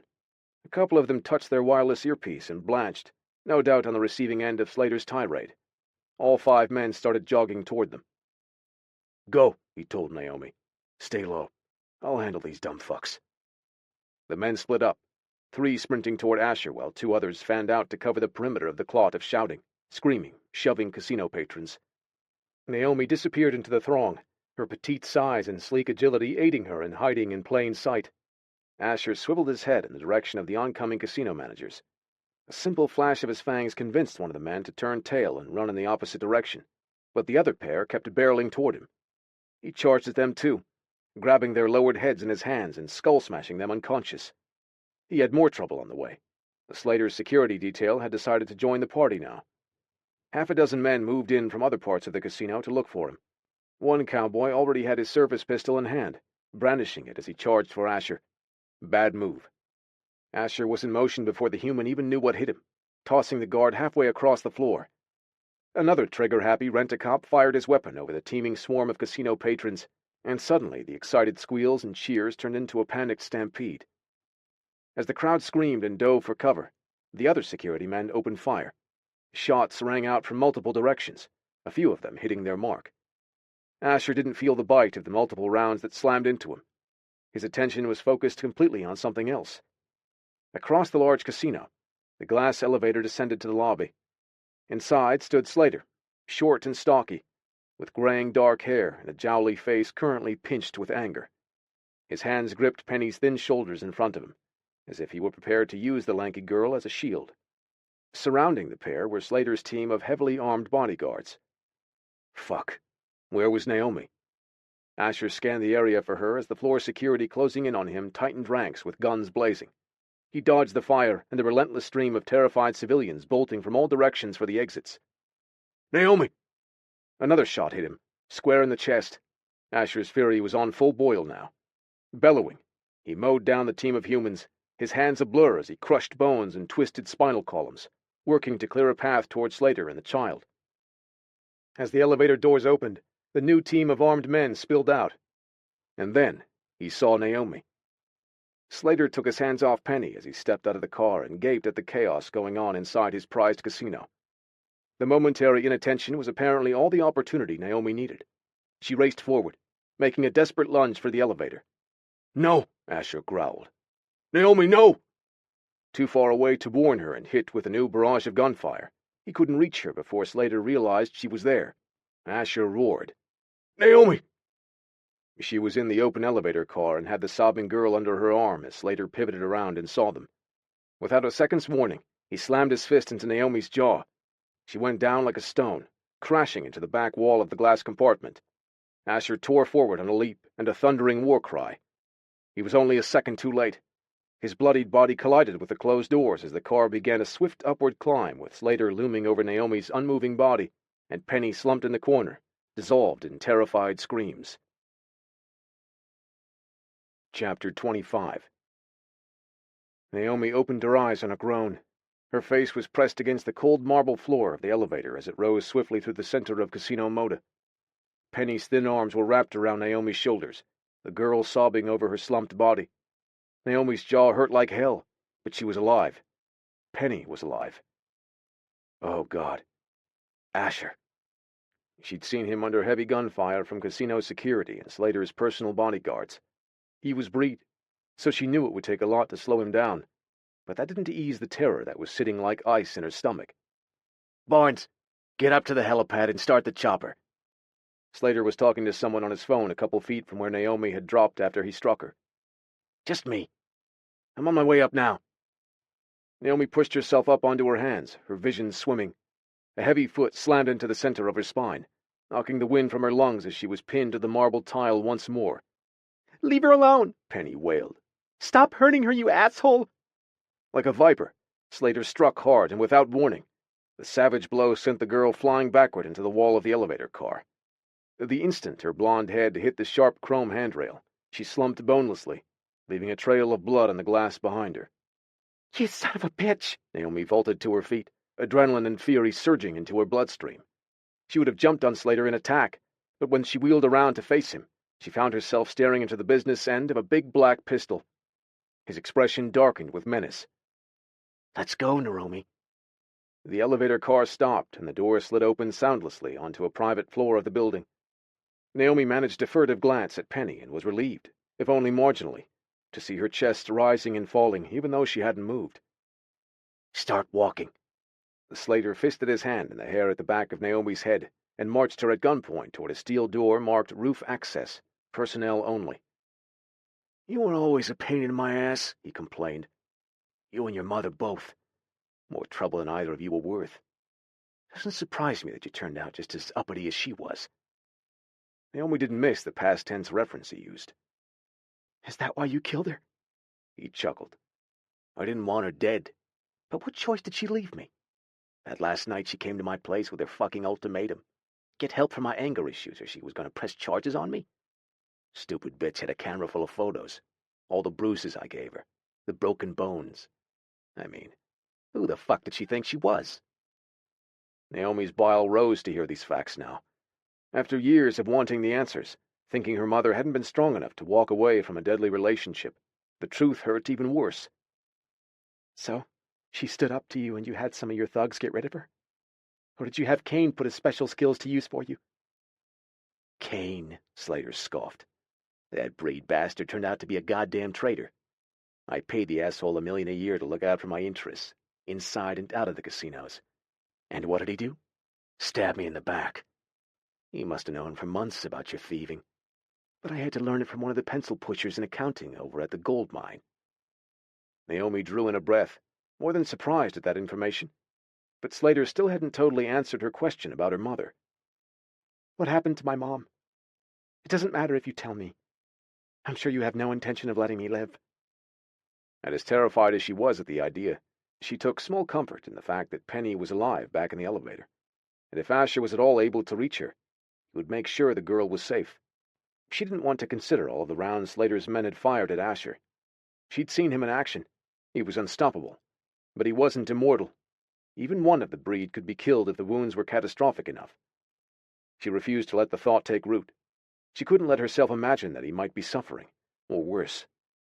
Tell me, you cowardly piece of shit, Naomi pressed. Did you have your men kill my mom? He yanked her hair, wrenching her head back until she was staring up into his cold reptile eyes. No, Naomi. I didn't have anyone kill her. I kept that pleasure all for myself. I took her far out to the Mojave and bashed her head in with a tire iron. Then I left her for the vultures and the other garbage eaters to fight over. Naomi's gag choked out of her, even though she had suspected something close to this all along. Hearing him say it, hearing the satisfaction in his voice as he described how he'd brutalized a woman who had truly, foolishly loved him, made the bile surge up her throat. You sick fuck! You monster! It's been great reminiscing, Narumi, but I've got to fly. The fist that was wound tight in her hair twisted even harder now, and that pistol jabbed cold and hard against her temple. He nudged her once they were standing in front of the roof access door. Open it. She did as he ordered, wishing for the chance to reach up and touch the gun that was cocked and loaded at her head. She'd never tried to finesse a weapon before, but damn it, if there was any hope at all, she was going to try. A warm breeze gusted at them from atop the 52-story casino. Overhead, the sky was inky black, the stars outglittered by the lights of the surrounding strip.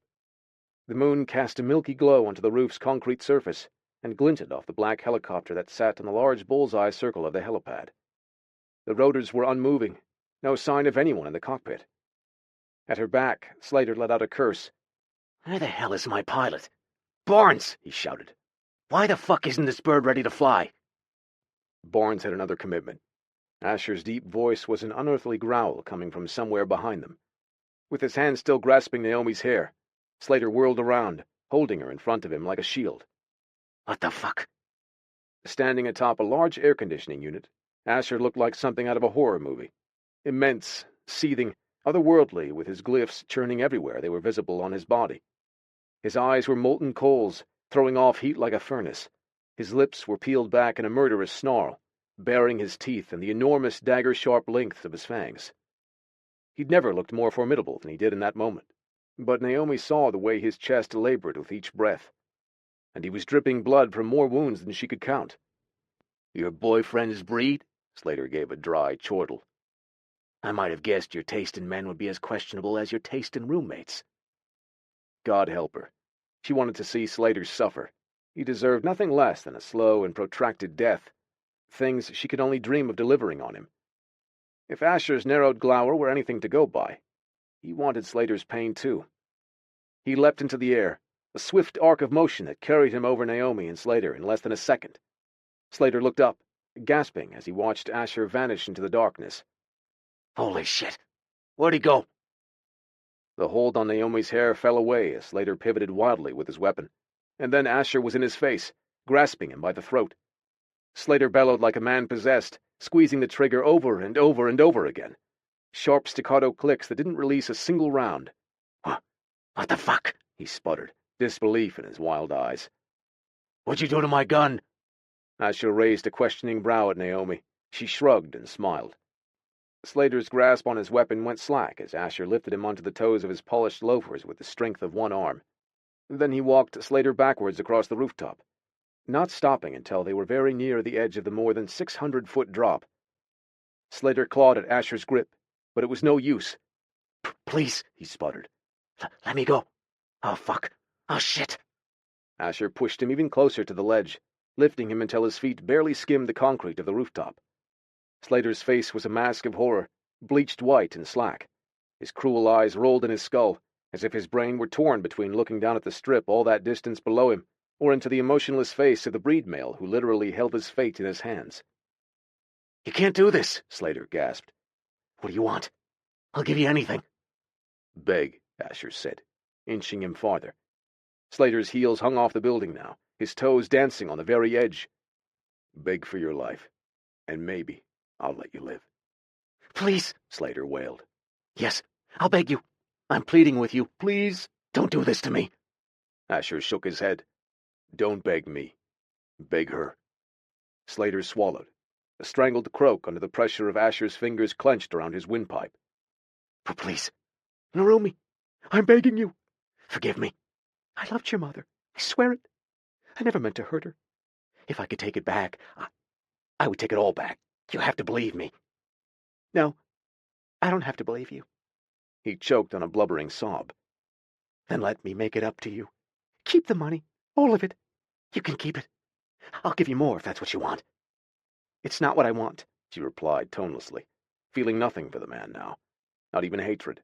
He was nothing to her, less than nothing. I thought I wanted slow revenge on you after what you did to my mom. But then what you did to Michael, I'll confess to it all, he blurted, desperation climbing as Asher continued to hold him aloft over the lights and noise of the Vegas Strip. He started sobbing in earnest now, his pride completely deserting him. Please, for the love of God, tell me what you want from me. Nothing. She shook her head and walked up closer to him, so he could see her face through the darkness, a face that looked so much like her mother's, and know that Aiko Sato would live on in her, Narumi, long after Leo Slater and his empire were dust. I want nothing from you, she told him. And you'll get nothing from me either. Least of all, forgiveness.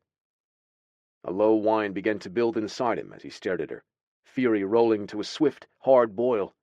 Spittle flew from his slack lips as he railed at her. You cunt! You fucking little thief! I should have crushed your skull the same night I killed your whore of a mother! God damn it! Let me go! Asher didn't look to her for permission to see it done. His judgment on Slater was already passed. Now all that remained was the sentencing. He tightened his hold and closed his eyes for a long moment. Naomi realized what that was, that focused moment of hesitation. He was savoring Slater's final moments of fright, absorbing every facet of his terror and desperation, so he would remember it forever. Slater struggled frantically, spewing threats and curses. You fucking bloodsucker! Let me go! Asher exhaled calmly and opened his eyes. Okay. Then he dropped Leo Slater over the edge. Asher! Naomi rushed to him, burying herself in his arms. The scent of his blood overwhelmed her. Everywhere she touched him, her fingers came away wet and sticky. Oh, my God. What have they done to you? He pressed a kiss to the top of her head. I'm all right. I'll live. Let's get Penny and get out of here. Penny was just coming to inside the elevator when they returned from the roof. She threw herself into Naomi's arms, shaking uncontrollably and weeping in relief that the ordeal was over. It looked like a bomb had gone off in Moda's lobby. The place was all but cleared out, except for a few shell-shocked stragglers and numerous dead security personnel who lay in bloody pools where Asher had taken them down. Money and personal effects were strewn all over the floor, dropped by the hundreds of people who'd fled once the gunfire began. And inside the nearly empty, ruined casino, the musical chiming and racket of the slot machines competed with the blare of sirens from the arriving justice vehicles outside. With Penny clinging to her, Naomi took her own comfort from the warmth of Asher's arm draped around her shoulders as the three of them exited the casino.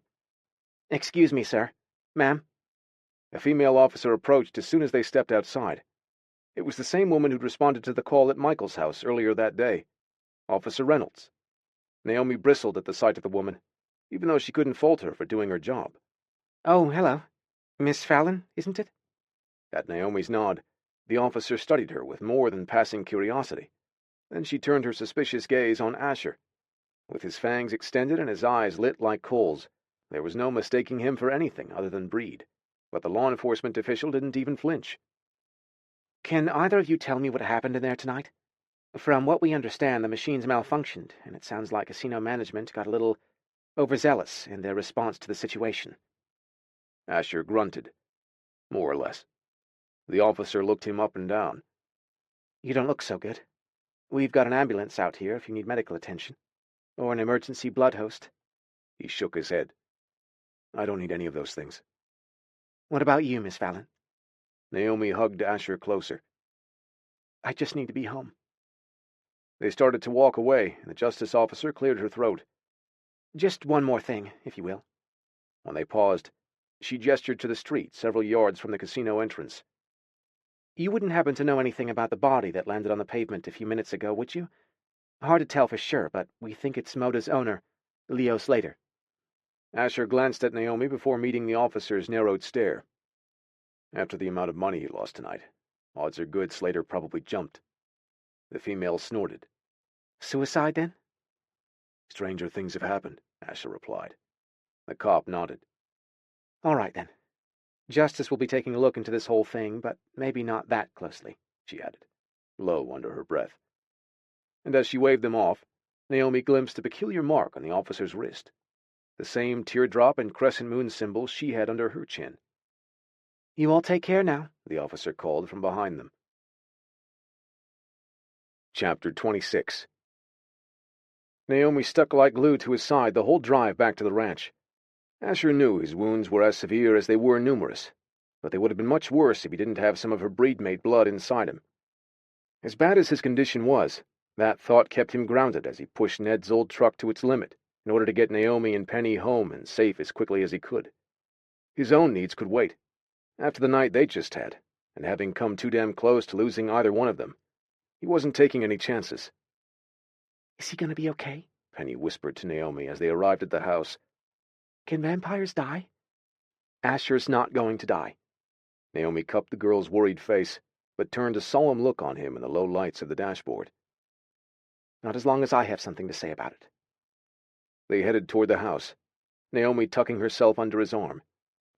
He didn't mistake the concern in her careful steps, nor in the steady pound of her heartbeat.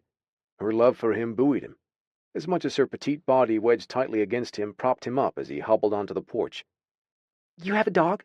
Penny's eyes lit up the instant she spied Sam waiting to greet them. She had a decent-sized knot in the back of her head from Slater's assault in the elevator, but all of the day's traumas seemed fleeting for the girl in the face of the old hound's eager reception. She raced to the screen door ahead of Asher and Naomi. Look at him! He's so cute! Even Asher had to admit it, if begrudgingly, that the dog was a welcome sight after the hellish past few hours. They stepped inside, Asher leaning heavily on Naomi. His blood dripped in multiple puddles on the floor, making Sam whine and tilt his big head at him in wary curiosity. Naomi gently cupped the girl's head with her free hand. Penny, will you do me a favor? Take Sam into the kitchen over there and see if he needs some food or water while I help Asher clean up. Sure. Come on, Sam. She headed off, led by the enthusiastic dog who had never met a stranger. Asher grunted. She's resilient. Most kids are, Naomi said. That's the only way they can survive a lot of the time. Right now, I'm most concerned about you. She marshaled him into the bathroom and sat him down in the closed toilet. Sit still, she commanded him, turning to search the cabinet for a clean washcloth and towels and a pair of scissors, which she used to cut away his blood-soaked, grime-stained t-shirt. He let her work, telling himself it was simply for the pleasure of watching her tend him, but the truth was he'd taken a lot of hits. The gunshot wounds hadn't killed him, but they sure as hell would have slowed him down or dropped him if it hadn't been for her blood, feeding his body the way no amount of human blood ever could. You saved me, Naomi. She slanted him a glance and shook her head. Not yet, I haven't. Yes, you have. When I stopped on that desert road a few nights ago, I thought I was saving you. But I was wrong. It was you who saved me. He couldn't resist reaching out to stroke her black hair, hooking some of the ebony strands behind her ear so he could see her face and watch those tender, almond eyes gaze at him in such focused attention. And love. It humbled him to see that emotion directed at him, to feel it pulsing and alive within his bond to her. You need blood, Asher. Yes, he admitted. But more than that, I just need you. He curved his fingers around her nape and drew her close for his kiss. He could have gone on for hours without letting her go, but the worst of his wounds were still bleeding, and the arousal making his heart pound even harder wasn't helping. Drink from me, she urged him, drawing back and gathering her hair away from her neck. Take all you need. God help him. He didn't have the will to refuse. He sank his fangs into the soft column of her throat and drank, then drank some more. Her blood rejuvenated him instantly, mending torn flesh and muscle, repairing bullet-shattered bone. The rounds embedded in him were pushed out one by one. They clinked against the bathroom tiles as they fell. On a shivery sigh, Naomi stroked her fingers in his hair and held him close as he gave himself over to the power of her healing, intoxicating red cells. As his body knit back together, desire roared through him. He wanted her, but not here, not like this. When he made love to her next, he wanted to do it slowly, reverently. He wanted to make love to her as his mate.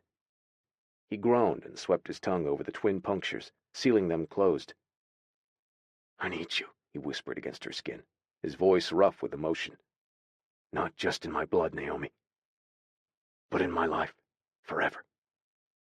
He pulled back and took her face in his palms, his transformed eyes bathing her milky skin in a warm amber glow. I love you so much. For a few minutes tonight, I didn't know if I was ever going to be able to tell you that again. When I saw Slater take you up in that elevator, and I wasn't able to reach you in time. Fuck. I was so afraid I was going to lose you.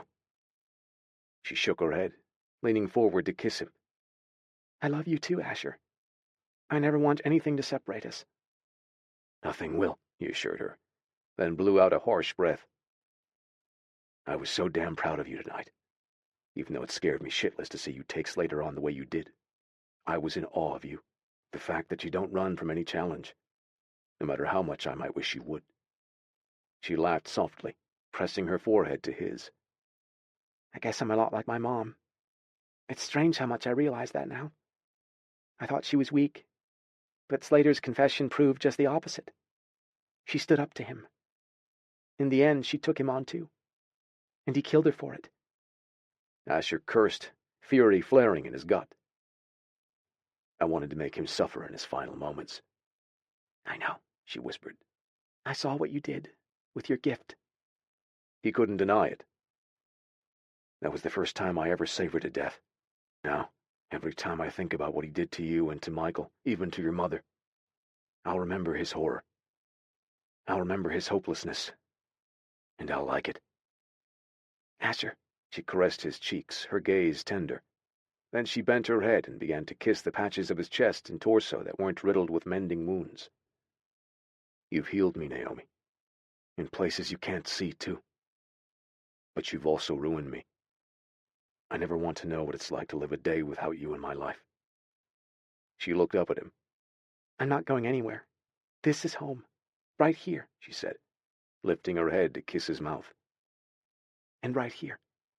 She placed a kiss to the base of his throat, then another to the center of his chest, where his heart banged strongly behind his sternum. And right here. Asher smirked. Keep going. I'm all yours. She laughed and stood up, taking his hand as she reached into the shower and turned on the water. Let's work on the rest of you first. But I definitely want to come back to that idea.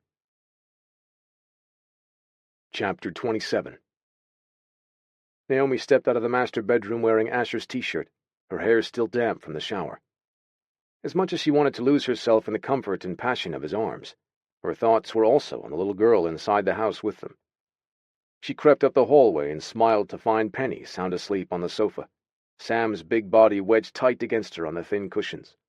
The child slept as if she hadn't had a good rest for weeks, and maybe she hadn't. As quietly as she could, Naomi walked over and retrieved a crocheted afghan and placed it over both the snoring dog and the girl. She stepped back, simply gazing at the peaceful scene, her heart clenched with contentment.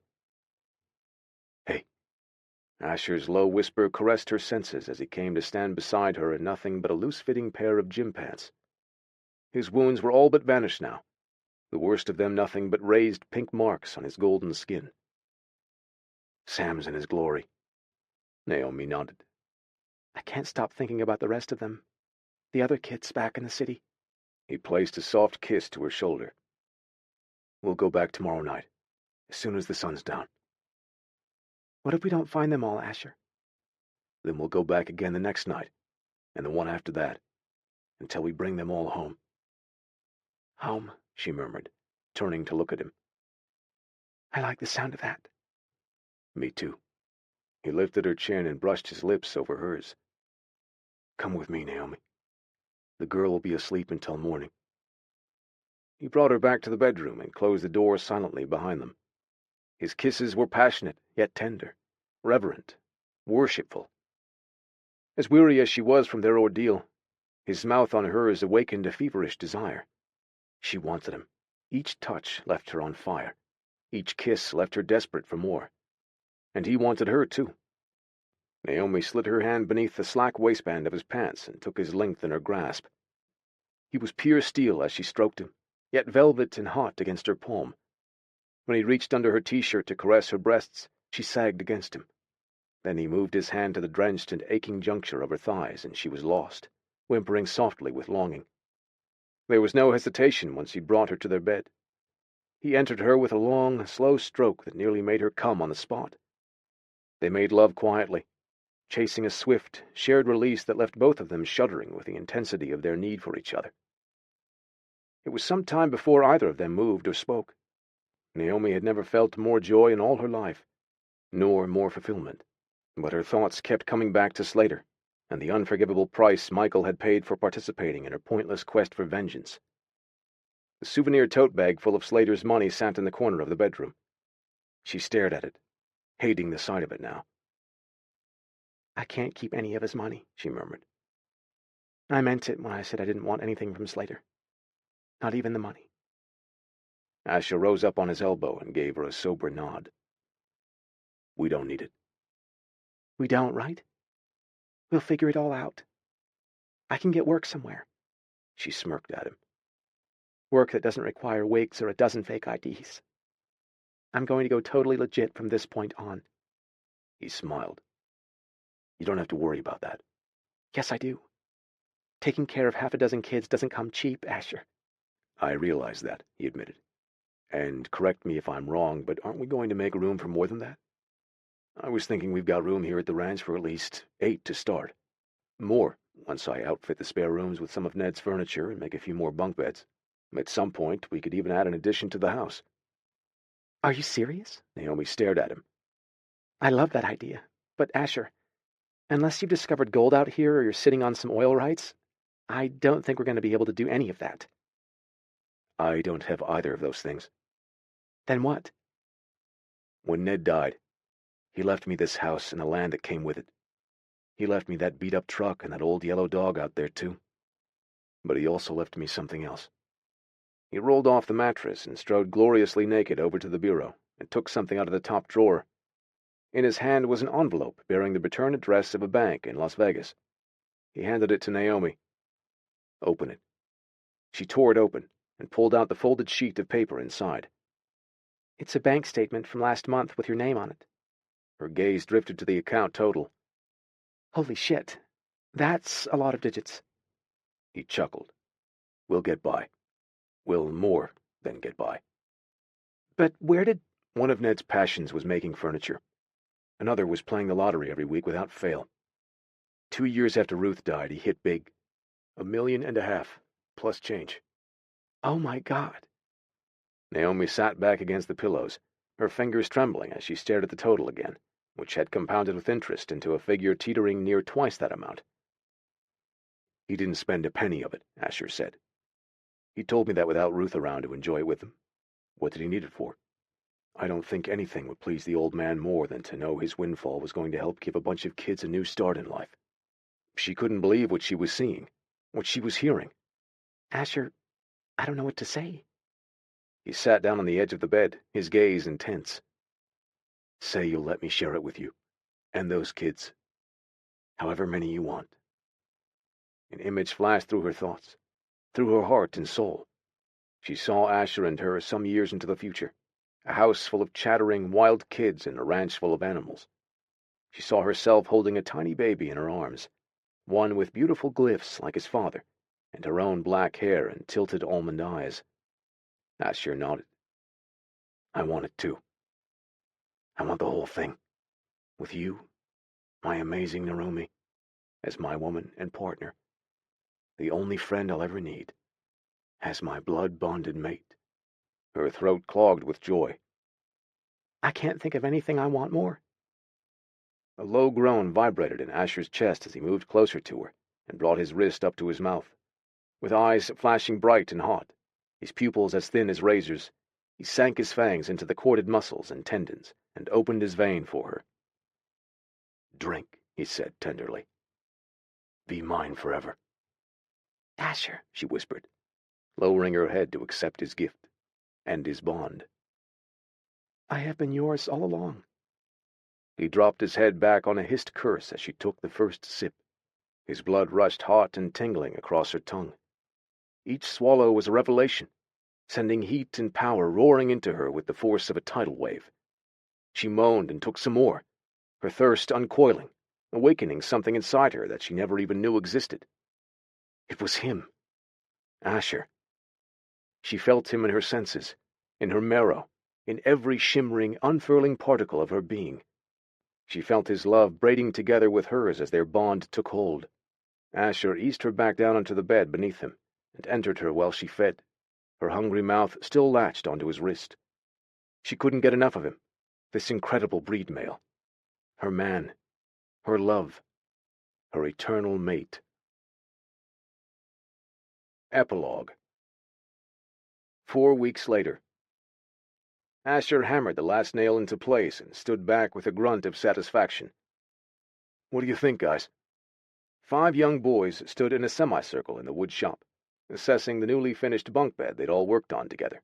Max, the oldest of the dark-haired twins, mirrored Asher's stance, with his hands cocked on his hips and his hammer dangling from the loop on his belt. Looks good and strong to me. His brother Billy nodded in enthusiastic agreement. I like it.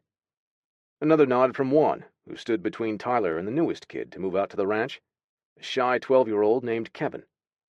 Asher met the kid's uncertain gaze. You think this'll work for you, Kev? Yeah, he murmured, trying to hide his smile. Rather than run the ranch as a shelter, he and Naomi had decided to make it a true home. The guardianship papers were in process with the state for Penny and the 4 boys, and if Kevin decided to stick around, they would soon be adding him to the official family roster too. While it could normally take months, if not years, for adoption cases to clear the courts, Asher and Naomi had a little help on their side in the form of a certain justice officer who'd since become a friend. Rachel Reynolds had not only swept the investigation of Slater's death under the rug, but also made sure none of the surveillance footage taken at Moda that night survived. As for Slater's money, Naomi had donated it to a family shelter in the city, including the $1 million+ casino prize she inherited from Michael as the only beneficiary listed in his will. His house was razed, and the lot would soon be repurposed into a neighborhood park. Asher smiled at the boys and clapped Max on the shoulder. Think we should go get Naomi and Penny so they can check out our work? Sure, Max said. Then will you show me how to carve detail work like you're doing with that piece over there? Asher nodded, glancing at the new project he'd been working on solo for the past couple weeks. It was covered with a sheet to keep Naomi from getting nosy about the gift he was making for her, but he'd already shared the secret with the boys. Yeah, buddy. I'll be glad to teach you what I know. Max gave him a rare grin. Awesome. With the new bunk finished and 3 others in place in the spare bedrooms, they had ample space for everyone, plus a few more. Asher had a feeling it wouldn't take long to fill these new beds and the extra room in the house. If he had his way, within a year he and Naomi would also be filling the crib he planned to surprise her with as soon as it was finished. Let's go, guys. He led the group of boys out to the porch, where Naomi had gone with Penny and Sam earlier to watch the sunset. But they must have ventured out onto the property at some point between then and now. Asher didn't worry. He could feel his breed mate in each beat of his contented heart. Dusk had settled over the desert, casting everything in a cool blue hue that was neither day nor night, his favorite hour. He smiled as he spotted the girls and the dog coming in from a small patch of ground on the western side of the property, where Naomi had spent the past week or so transplanting flowering cacti and succulents. Last night, Asher had helped her place 2 small headstones next to the sun-beaten pair that had stood there for years longer. Now, Naomi's mother and Michael had a place with them too, along with Ned and Ruth, who would be considered family for as long as Asher lived. Naomi's smile as she approached sent warmth into every cell and bone in his body, as well as a few other places.